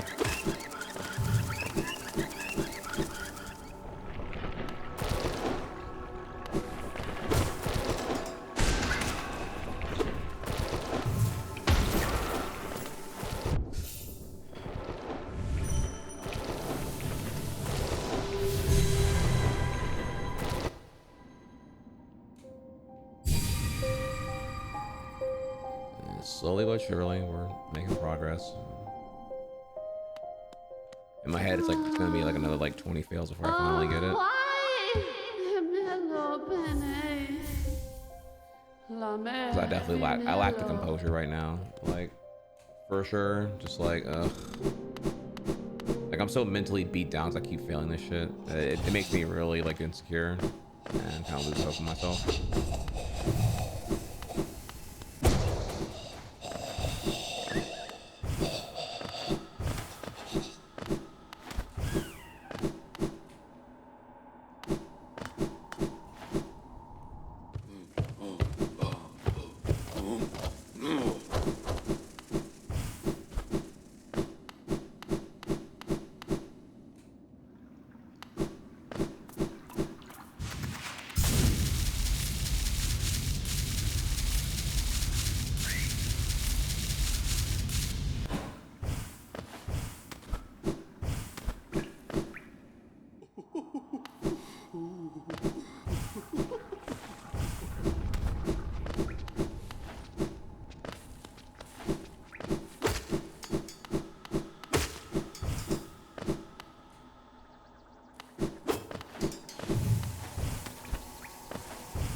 anything fucking here at all.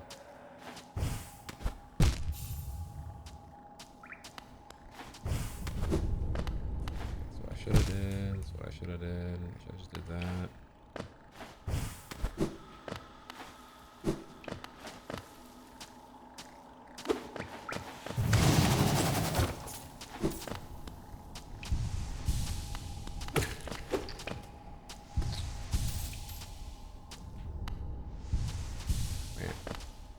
Oh, that's the wrong button.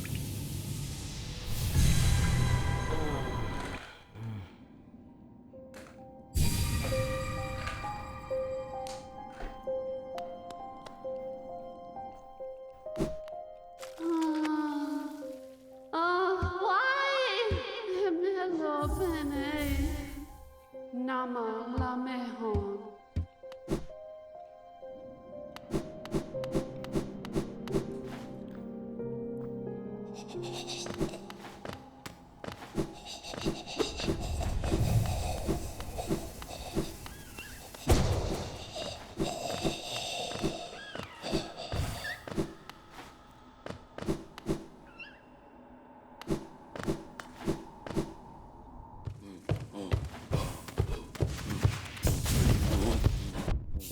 That's what I get for trying to.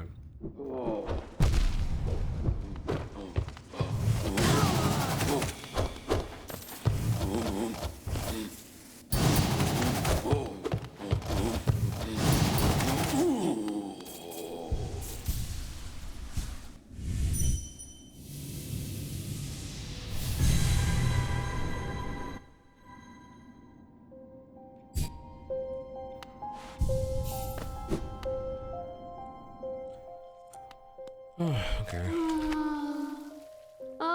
Why? Hello, Bene. La mer finello.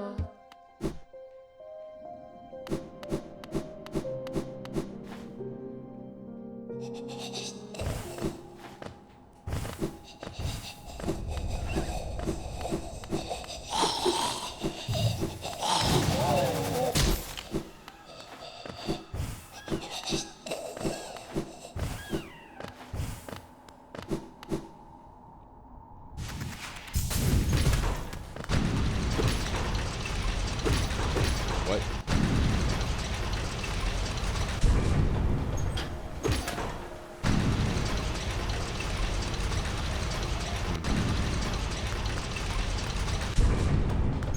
Elevators are okay.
Wait, this path is ass. Wait, what am I doing? Oh my god.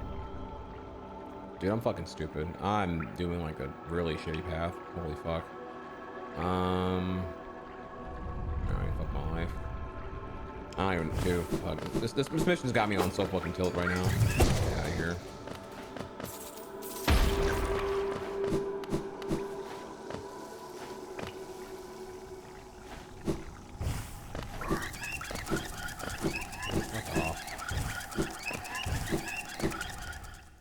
Those things are like pop-up ads IRL.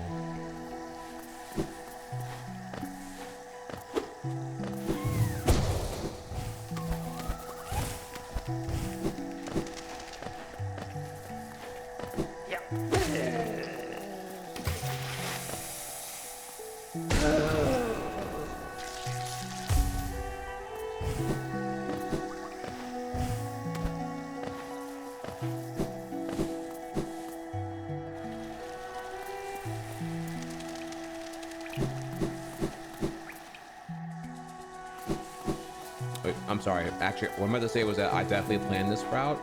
I'm choosing to. I'm doing a tactically longer but safer route. I definitely thought about that alternative and didn't just do the wrong thing at all.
Straight across. Dead end, go down one. Okay, cool. We'll do that.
Down, right, and then left.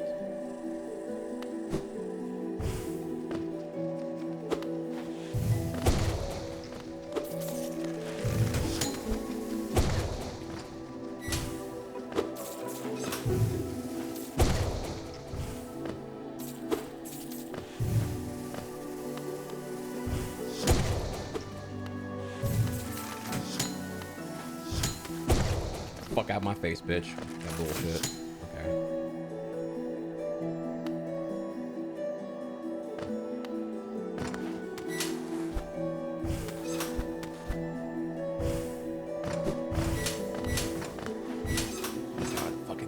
underside. Oh my god, that was so fucking scary.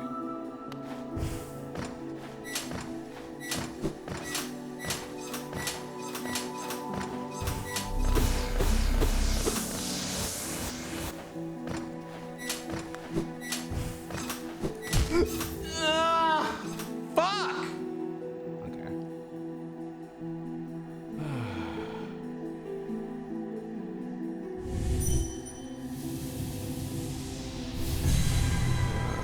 God, dude, my hands were so fucking sweaty, dude. Jesus fucking Christ.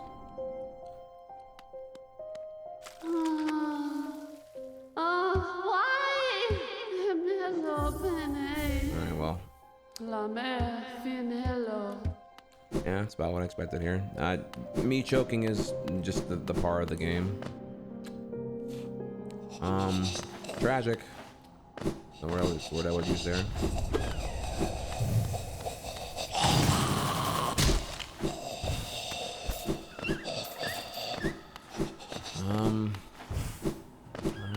Tried my best. Caught on that, you know, definitely using the second jump there is kind of like a bad habit that you don't want to accidentally do that for.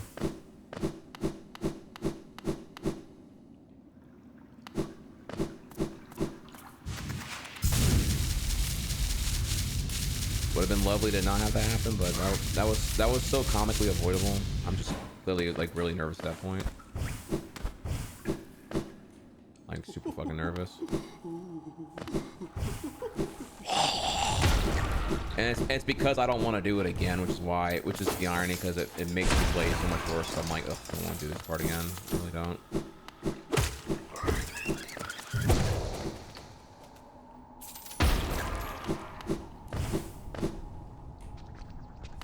And tragically, the desire to not do that mission again is why it's so fucking easy to fuck up on it.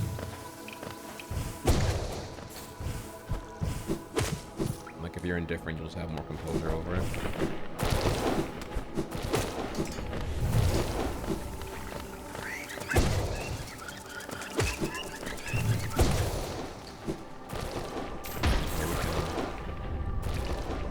Okay. Alternatively, I can take my luck going down the shithole of Fog Canyon. A bit shorter. Probably a bad idea, but whatever. Doing this mission is probably a bad idea, honestly.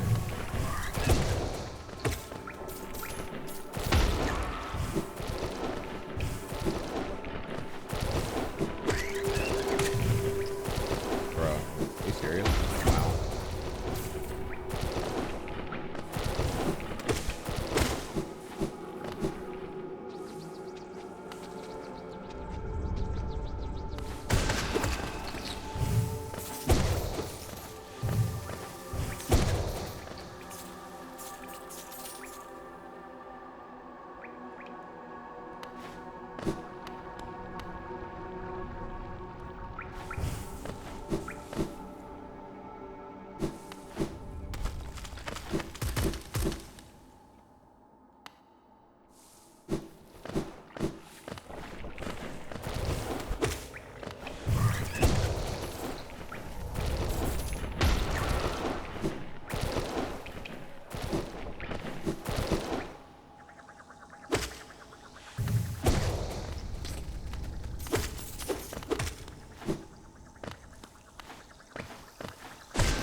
Hey, look, it's a penis shape.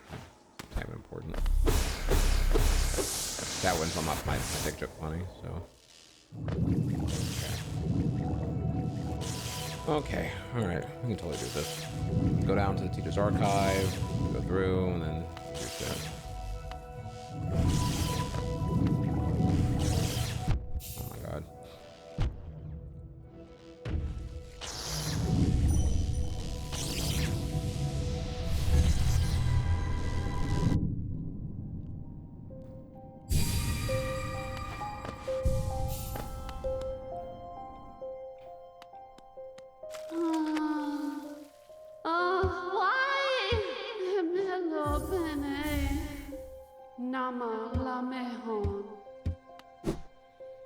I have to decide whether I want to. How much? I just want this mission done so fucking bad, and I have to decide if I want to do like the long route that I'm familiar with, or if I want to do this.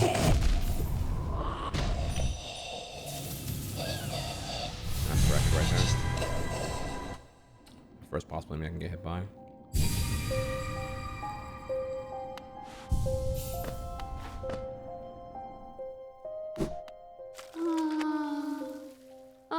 Why? Hello, Bene. Nama la mejor.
I didn't want to wall slide.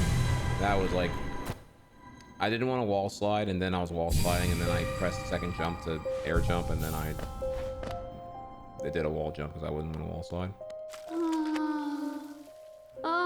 Why? Hello, Bene. La mer fin hello. Okay, it is what it is. I get this is like, Sanalo. I'm not really eager to like, I don't know. I know this is like not entertaining at all right now, and I'm like visibly salty, but you know, I'm just gotta get it done. I don't have anything else to really do. Like it's either I get this mission done, or I'd wander around aimlessly trying to fix the last remaining stuff, or just like give up and go do the final fight, or what I assume is a final fight. I'm not really sure, but it feels pretty final fight-ish. So it is what it is. If I was playing offline, I would just like take a break and go play Smash and come back to this shit after I'm less tilted, but that is not the privilege we have right now, so I'm making the best of it. If I knew what to do, like if what I really want to do is get the barrier skip, but I don't know, I don't know what I'm missing to do that. So I'm hoping that this gives me an idea. It probably won't, but it's also the last thing I can think of to do right now. Aside from just, again, giving up and just moving on to final fight, or what I think is final fight. Again, I'm not quite sure either.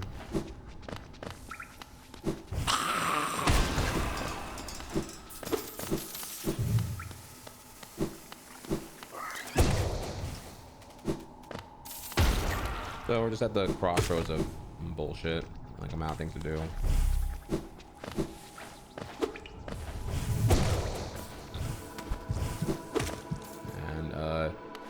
I tragically found this mission.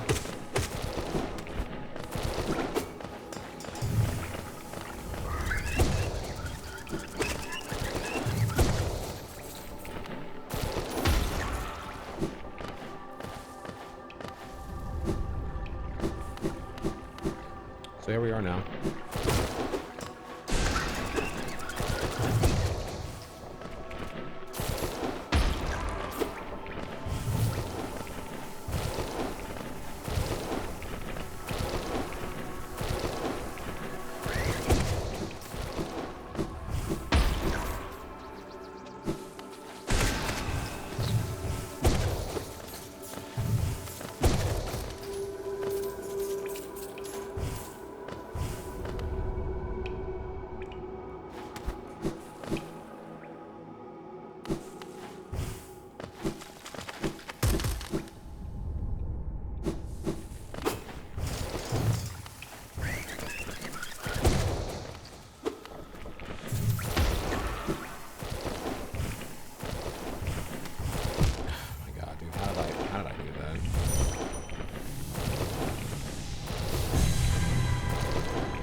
La mer fin hello.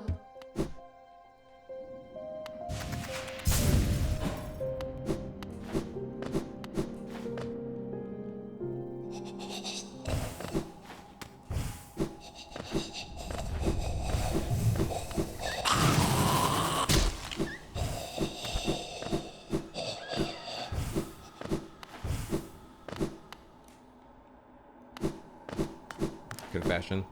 Coliseum Trial 3 had me so less tilted than this shit does. This shit is like just... Coliseum is fun. And very, very like, you know, I don't know what the word here is, like... growing, learning, you know, it's just a lot of combat shit. This is just like tedious and fucking awful. I hate this mission so much.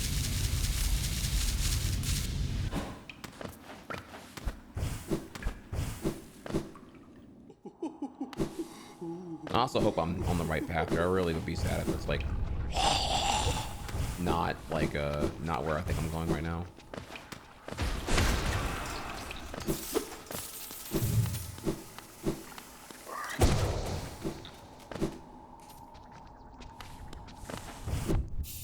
Oh, yep. That was on me for skipping it.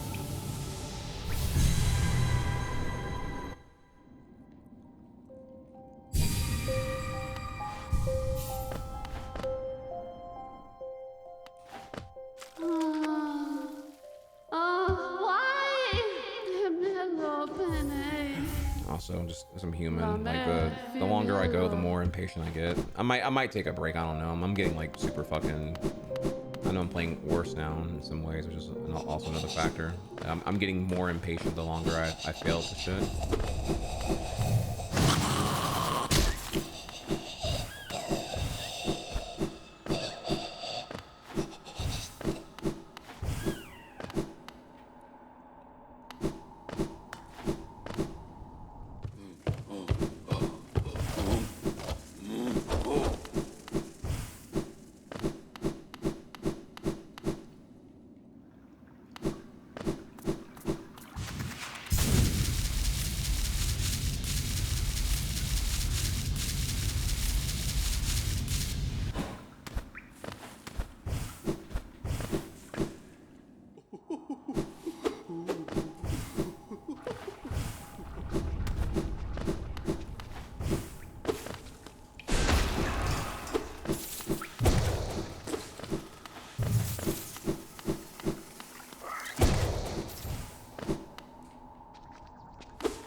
would not play it this like recklessly. Also on pace.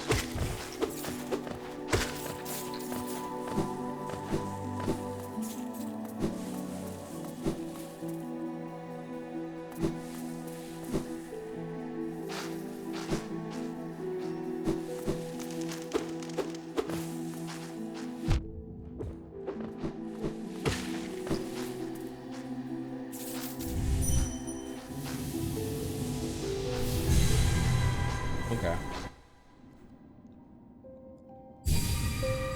Yeah, I'd say the worst part's probably going to be the toads at the very end here, but if I have a lot of meter, we can just do be special on that shit. Hopefully.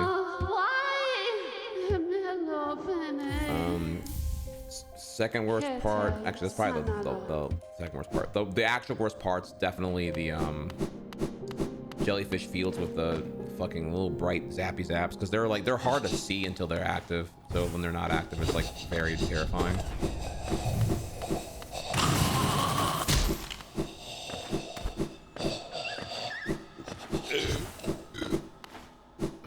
Wait.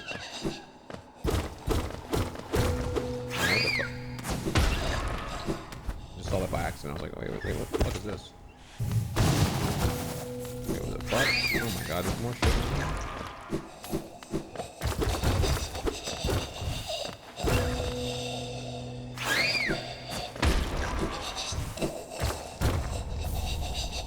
Okay.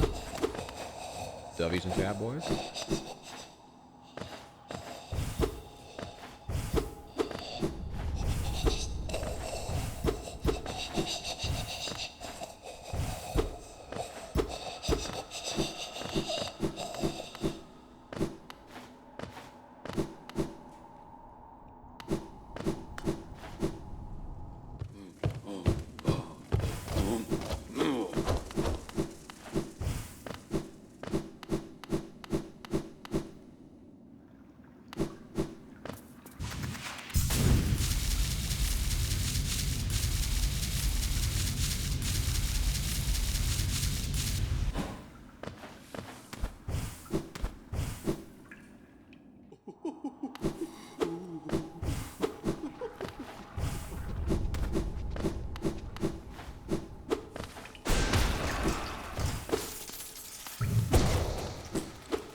Doing, dude.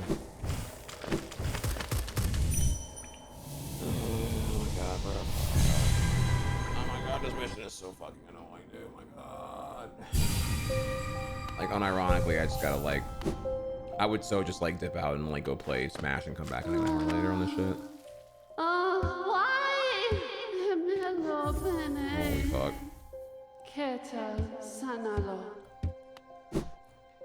Like, this quest is, like, so the equivalent of, like, fucking muddy shart dookies you take after a questionable Taco Bell at Waffle House.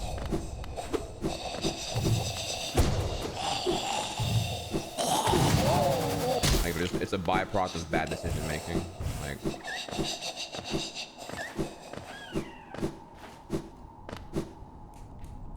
oh my god, dude.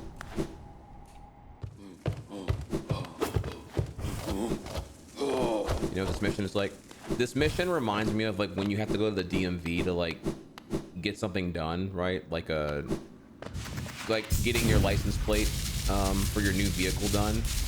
and you need like a bunch of like papers and shit, but like you forget like one important paper or something like that. So you go to the DMV, you wait in line, everything, and you find out, oh hey, no, you needed 2 proofs of residence or some shit, or a birth certificate or something fucking dumb, and you're like, man, like you have some of the shit, but you don't have all the shit. You know what I mean? So you have to run back to the house to get the stupid thing.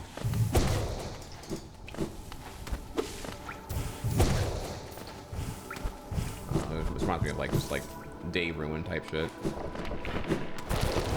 It's like your day off, and now you have to like go to the DMV twice on your fucking day off to get this shit done.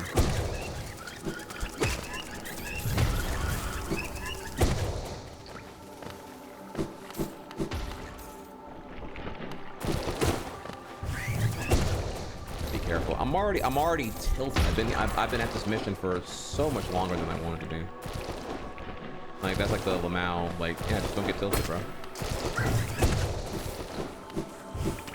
Outside argue, I'm not rushing. This is the actual very tedious mission.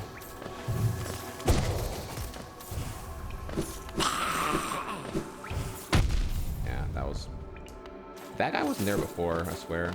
Oh, because I went the wrong way. Fuck, never mind. Okay.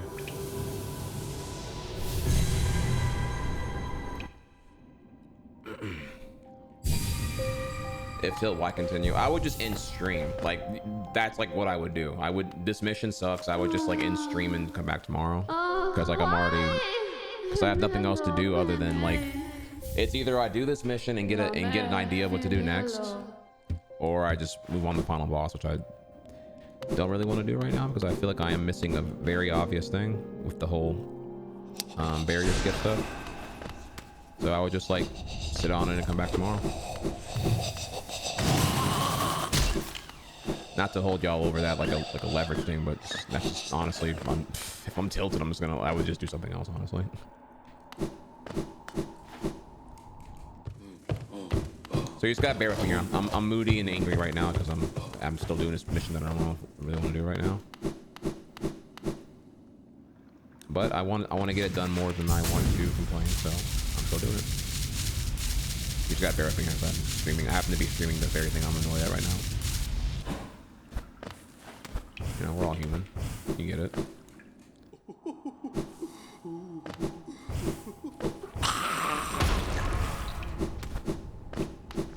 I'll make him deal with it.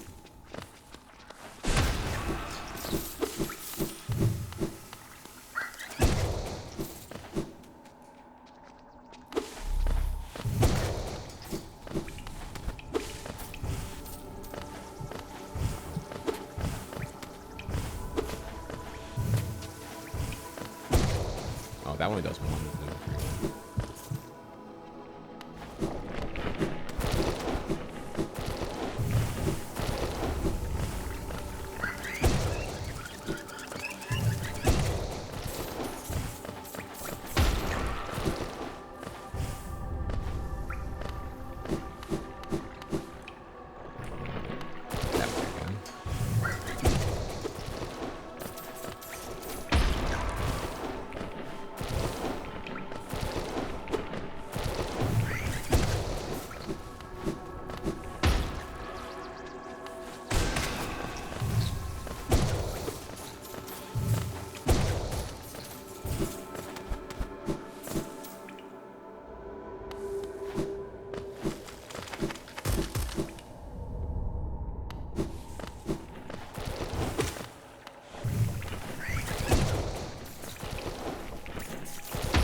confident that I practiced a little bit here.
Oh my god, oh my god.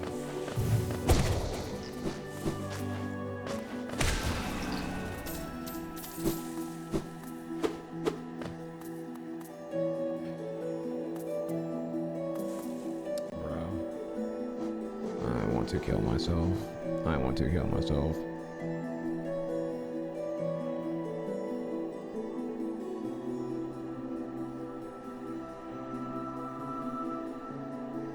Okay. Her mantis lover in the Queen's Garden, and it's not fucking here. Okay. Bro. Oh my god, dude. Okay, alright.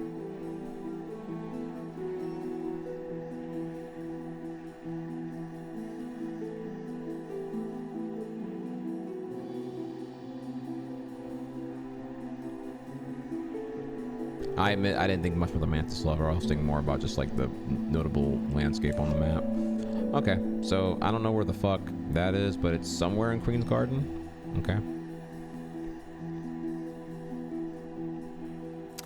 You're a mantis lover. I mean, I definitely fought a mantis boss. I don't know if that's like the lover or not.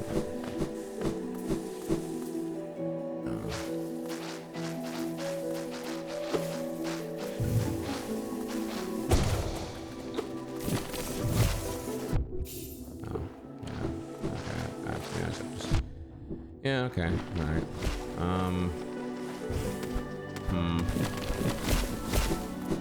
Well, I don't know, I don't even know what the mantis lover is, so I'm kind of like, whatever now. Ugh, oh my god, dude.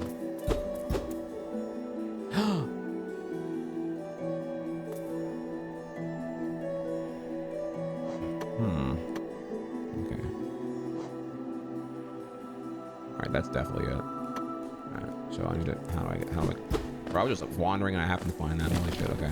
How do I get there?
Swiggity swagger realm. Say hello to the shadow realm. Good God, bro. Mods.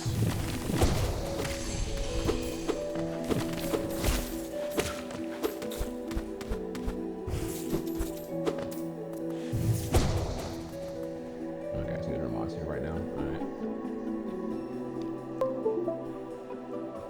Oh, actually, wait, a lot of them. We have mods here. Okay. I won't ask what happened. I just, you know, wait. Okay, wait.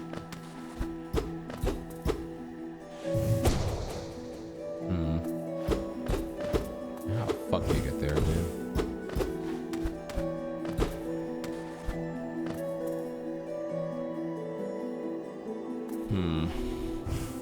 Fuck. Alright. If it's anything like the Hive, this is just to show me that it's here. Now I gotta figure out how to get there. And knowing this kooky game, it's probably dude, it's so obvious. It's behind the barrier. Okay. Okay, so this mission is another mission with barrier in mind. Okay. Alright. Alright. Okay.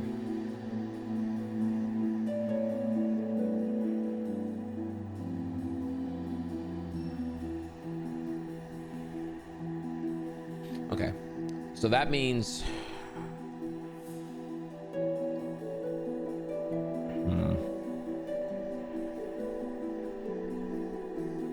all right, I'm gonna keep it real, chat. My hunch here is that barrier skip is a thing you get from being the final boss. Like, this is some post-game shit. So minus Yote, which I don't know where the fuck he went. Fucking punk ass. So I guess I'm ready for the final boss shit, I guess, or whatever the fuck this is gonna be here. That's what I would do now. So, because I don't know what else to do. Like, I don't know what I'm missing to get the barrier bullshit unlocked here. Also, what the fuck is going on here? Oh no, there's another barrier thing as well.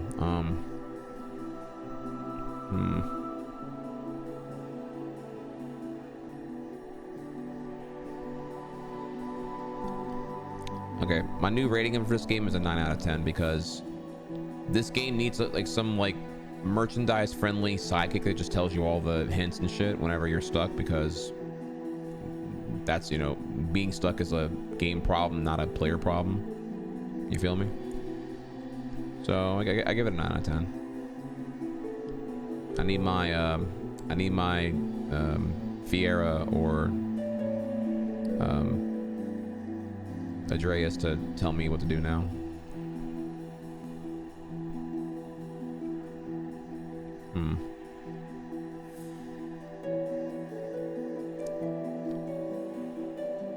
Yeah, because she needs 1,200 of these. Yeah, I don't know. I don't know. I'm trying to think of like what, I don't know what else I'm actually missing here.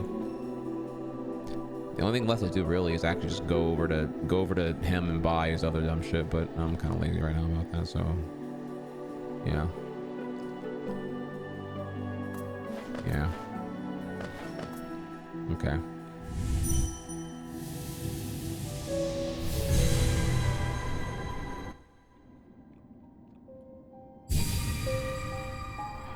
Okay.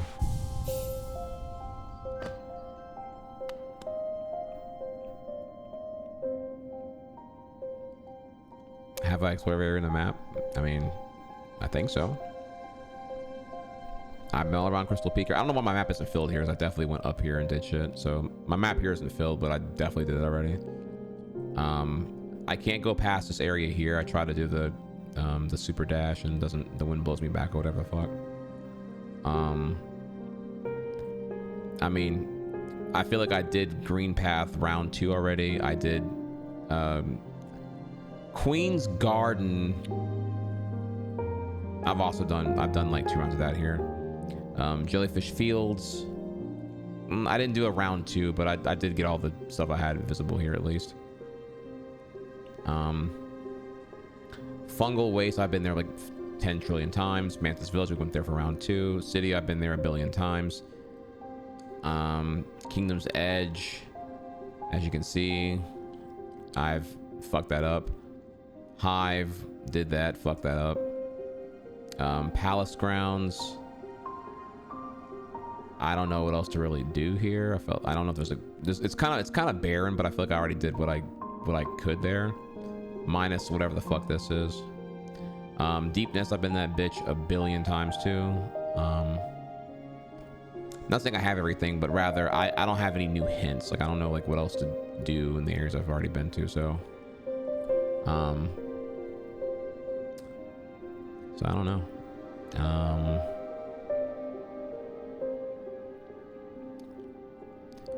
Yeah, tragically, I think I'm just gonna have to like.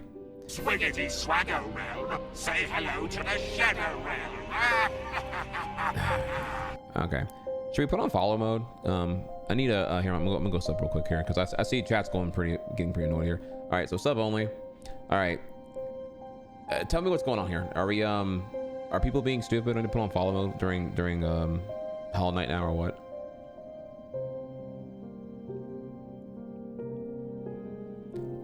Okay, cool. So all right, so chat, here's what we're gonna do. Okay. Once again, mods, I'm telling you, set lasers from stun to kill. Give these motherfuckers give them 3 days, bro. Like, just tell them to eat the L, like, hard. What we're gonna do now is just fuck it, all right? Because I honestly, I see chat go crazy, and I'm like, okay, I need to clear that rechat right now. So, I'm gonna turn off sub mode. I'm gonna clean it up here. And what we're gonna do now is do this and do this. All right. So, there we go. I love y'all, but that's what we're gonna do now. So. Cause God fucking damn, bro. Like, again, I don't wanna put giant red text, caps lock, no spoilers backseat. It's on the top middle of the screen here. Like, I don't wanna have the VOD have just like this annoying ass red text everywhere. Because I know these motherfuckers don't read that shit anyway. Like, the ones who need to read it don't ever fucking read it. Like, on God, nobody went like. It's like less than 1% of first playthroughs or ever will allow backseason spoils. Like, they don't want to. That's why they're playing the game. Like, they don't play the game waiting for you, blessed person of knowledge, to come fart out the answer that you didn't have farted out to you when you were playing the game, unless you're like a pathetic wiki reader. So So again, I'm being deliberately vague here. I don't even know who said it or whatever was in reading chat, but so okay. But yeah, I promise you, like, consider the opposite here. Like, 1% of streamers want to be backseated. The overwhelming majority don't. So okay. Anyways, so yeah, I'm gonna put on follow mode for how am I going forward, because these motherfuckers, this is shit's too fucking. I can't even read chat or anything because I know it's like people be going crazy on the fucking bullshit.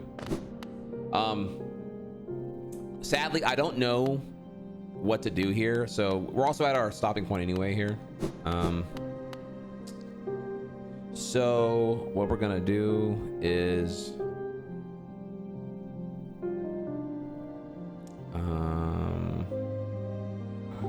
I guess we're gonna stop here, because like from here I would it saddens me to say here, I give up. I don't know what else to try. Like, I don't have enough tiers to get the next thing. I'm maxed out on ore. I'm clearly missing something of importance, but I don't know what it is. So I would just like, I gotta tame the ego here and just kind of be like, all right, well, I mean, either I like fucking wander around aimlessly and do a whole ass like fucking third pass on everything, which would take like fucking forever and be boring as fuck, and I don't even know if it's even gonna help me because I have no angle of attack here and what to do next.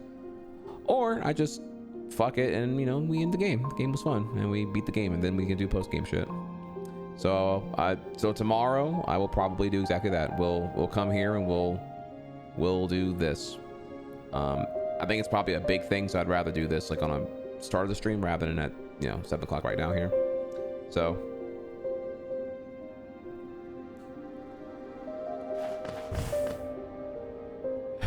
yeah. Oh yeah, I don't have a fucking teleport. Okay. So now what we're gonna do is we're gonna go right here and then teleport over to Dirtmouth and say hello to Bapanada's old fine ass, and then we'll get the fuck out of here. One more time.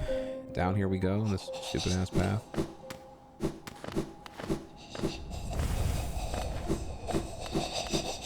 Oh, fuck.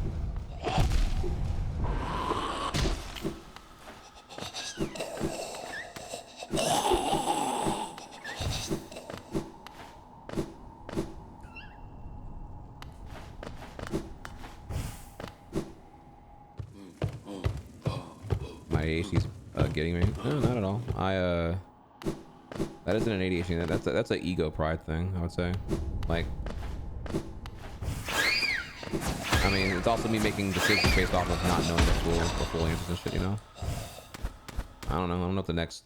I assume that door I'm putting off here is the final boss, but I have no way of knowing that until I commit to opening that door and going in there, so... You know?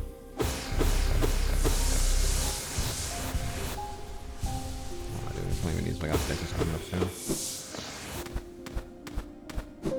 I guess it's also because like I feel like it's possible for me to get hundo or very close to hundo. So I'm like, you know, I'm 75% right now, and that's like a lot more than I thought I'd be for my first playthrough, which is pretty cool.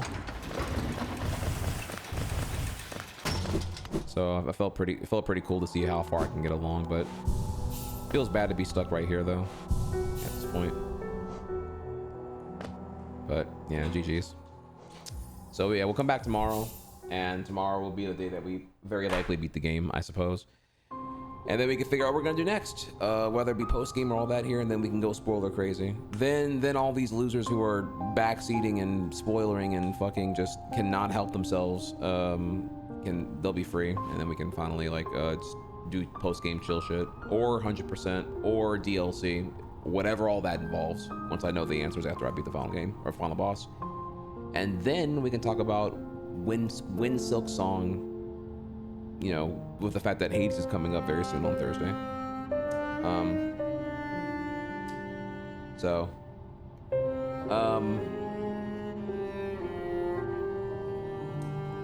Wait till I get home tomorrow, gang. What time you get off tomorrow? Oh yeah, no, Silk, well, okay, so fun fact, follow mode is, you can't do follow mode longer than 3 months, so I have it on the max right now. what will I do for Silk Song? I guess we're just gonna do that here, because if the Hollow Knight spoiling is like out of control, I can only imagine a newer game like Silk Song. Holy fucking shit, dude. Actually unbearable. It really, I don't want to be a dick, but they just don't read anything. It's like, okay, I want to be fair and not be annoying about it, but it's like, they don't read titles, they don't read the chat rules, they don't read the pin chat comment, they don't read the on-screen text, they don't read anything. So then the only thing they listen to is the giant dick of the law in their mouth whenever you hit them with a fucking 3-month ban or whatever here. Like, holy fucking shit, dude.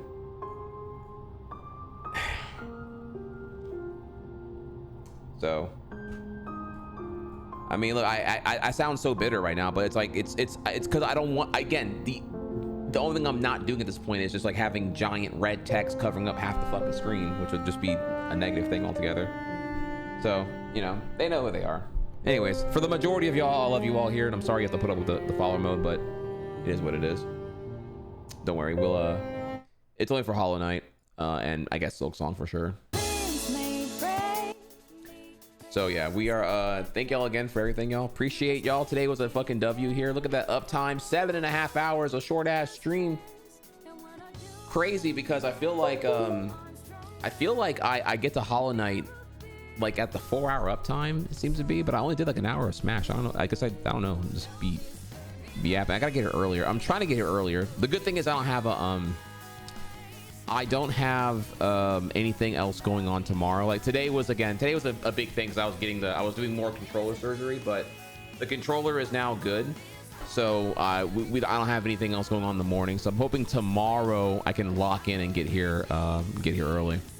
Now the question is, if I get here earlier tomorrow, like okay, like if I start Hollow Knight like at like USA lunchtime, right? Are y'all gonna be here? Or if I do Hollow Knight like at 8 a.m., are y'all gonna be like, you know, oh my god, bro, like I missed it, whatever, fuck here.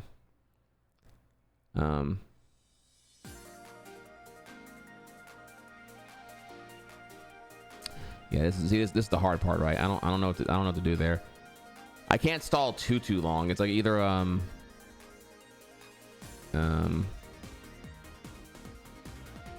like I would prefer to do it at latest at lunchtime. So I'm not confident that what I'm doing is like even like the final boss, right? So I don't know. It's hard to ask chat because chat doesn't know what the fuck they want, honestly. In the end here, it's like, you know, if I cater to like what people are saying right now, because I'm only getting the answers from people who are here right now at 7 o'clock at night for me. So yeah, all I can say is that yeah, we'll be here tomorrow, and I can be here a lot earlier because I have my schedule is pretty clean right now, and I would like to definitely. We have tomorrow and Tuesday. I would like to definitely get things cleaned up by Tuesday. You know what I mean? Because again, Wednesday's off. Wednesday is off to like get some IRL, like my meal prep done, groceries and all that shit here, all that boring stuff. Wednesday's like a IRL day for me. That way I come in here and we're locked in Thursday, Friday, Saturday for the Hades 2 pop off. And we'll be doing that, and then I'll be off again Sunday to then again have another IRL day to like kind of get cop on things here, and then we're back to regular schedule, which will be, you know, at that point the routine rotation of like a, you know, daily Hades 2 into I guess Silk Song. I don't know. I don't know if I want to do Silk Song like right away, because it's like playing Hades into Silk Song feels like it's a bit too much at one time, because I'd rather focus on Hades. So I don't know. I'm saying like I guess we would do like half or more of Hades 2 per day. It just depends on what we're doing, right? But like we get Hades 2 further along, and then probably after Hades 2 Silk Song. Or alternatively, if Silk Song is what people really fucking want here, we'll just do like Hades for like a couple of days, and then I'll just put a hard stop on Hades 2 and just bang out Silk Song, and then we'll come back to Hades 2. That might be a better idea. So I feel like Hades 2 is kind of a slow burn, right? Because it's like the game, you know, dying is part of the whole canon, and as you're progressing towards Chronos, like you were with like, you know, Hades and shit when you're Zagreus. So I feel like the better call here would be to probably do Hades 2 full throttle, and then stop hard, and then do like Silk Song officially, get Silk Song done, then we can come back and do Hades 2. Probably thinking that. So that doesn't bug me. I mean, yeah, we just pause Hades 2. I don't think Hades 2 is going to be like a strong draw anyway. Like the people I think are going to want to like play that game more than they're going to want to watch it anyway. I mean, I think once you see me get lit on high level, it's going to be fucking sick. But like, that doesn't really bug me. You know, again, just the problem is there's too many good games happening right now. So I got to make a call at some point here. And yeah, I want to play Hades 2. I want to play Hades 2 because like, man, I can't wait to like get all these idiots in my fucking chat, and they're all gonna be like, man, the weapon you like isn't good. You gotta use the meta weapon. And I'll be like, oh, okay. And then I linked them the 32-8 clear that I got with my weapon, and then they can all go eat it. So, yeah. See, that's fake news. Just such fake news. Like weak bait, and wrong. So. All right. Anyways, thank y'all again, y'all. Before I forget, let me turn off the following thing here. All right, so okay, we will be back tomorrow. Let me see here. I think I want to raid this person. That'd be pretty cool. And yeah, also I'm being responsible right now. I'm actually ending. I am ending at a responsible time here. So this means I could be your. It's crazy, guys. This feels like it was a short stream, but it was 7.5 hours, which is crazy. I need to use my time wisely and not like just because last week was not good. Last week was doing those 12-hour dailies was kind of insane because like it's like all leading to like me. That could be like me building up to like the YouTube phase 2 point where I'm actually making the YouTube videos. You know what I'm saying? Oh man, I want to raid this person though. Fuck. Okay. All right. I do want to raid. Ooh, man, this person's live too, actually. Okay. Fuck. Okay, all right. I want to raid this person, but no, I should raid this person actually because they're my friend. Okay, all right. Backup people, check out here. My boy TH126 is like one of the world's best Tony Hawk Pro Skater speedrunners, and this dude is fucking gross on the Tony Hawk. So go over here, show him some love. If you want to see like, you know, fucking trillion point combos, you can go over there and give him a follow. I mean, it's gross. It's fucking, dude, this combo is still fucking going, dude. Holy shit.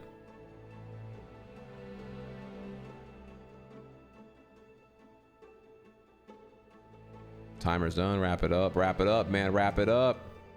Not done yet, bitches. Oh, I'm at 8.7 million. Oh my god, dude. Okay, so yeah, check them out. Backup option here. Our friend Evertyo, saying it correctly here, is doing Ape Escape 1 speedruns. Absolutely based. So get over here and show them some love.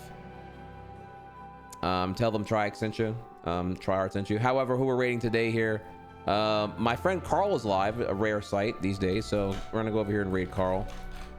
So you think here, what's our message? Let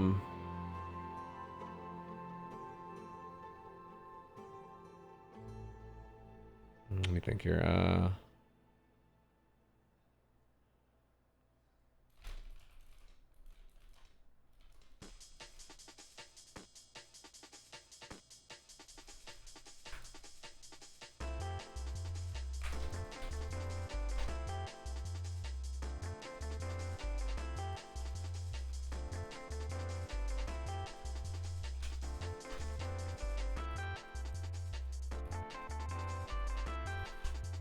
There you go. Get over there, do that.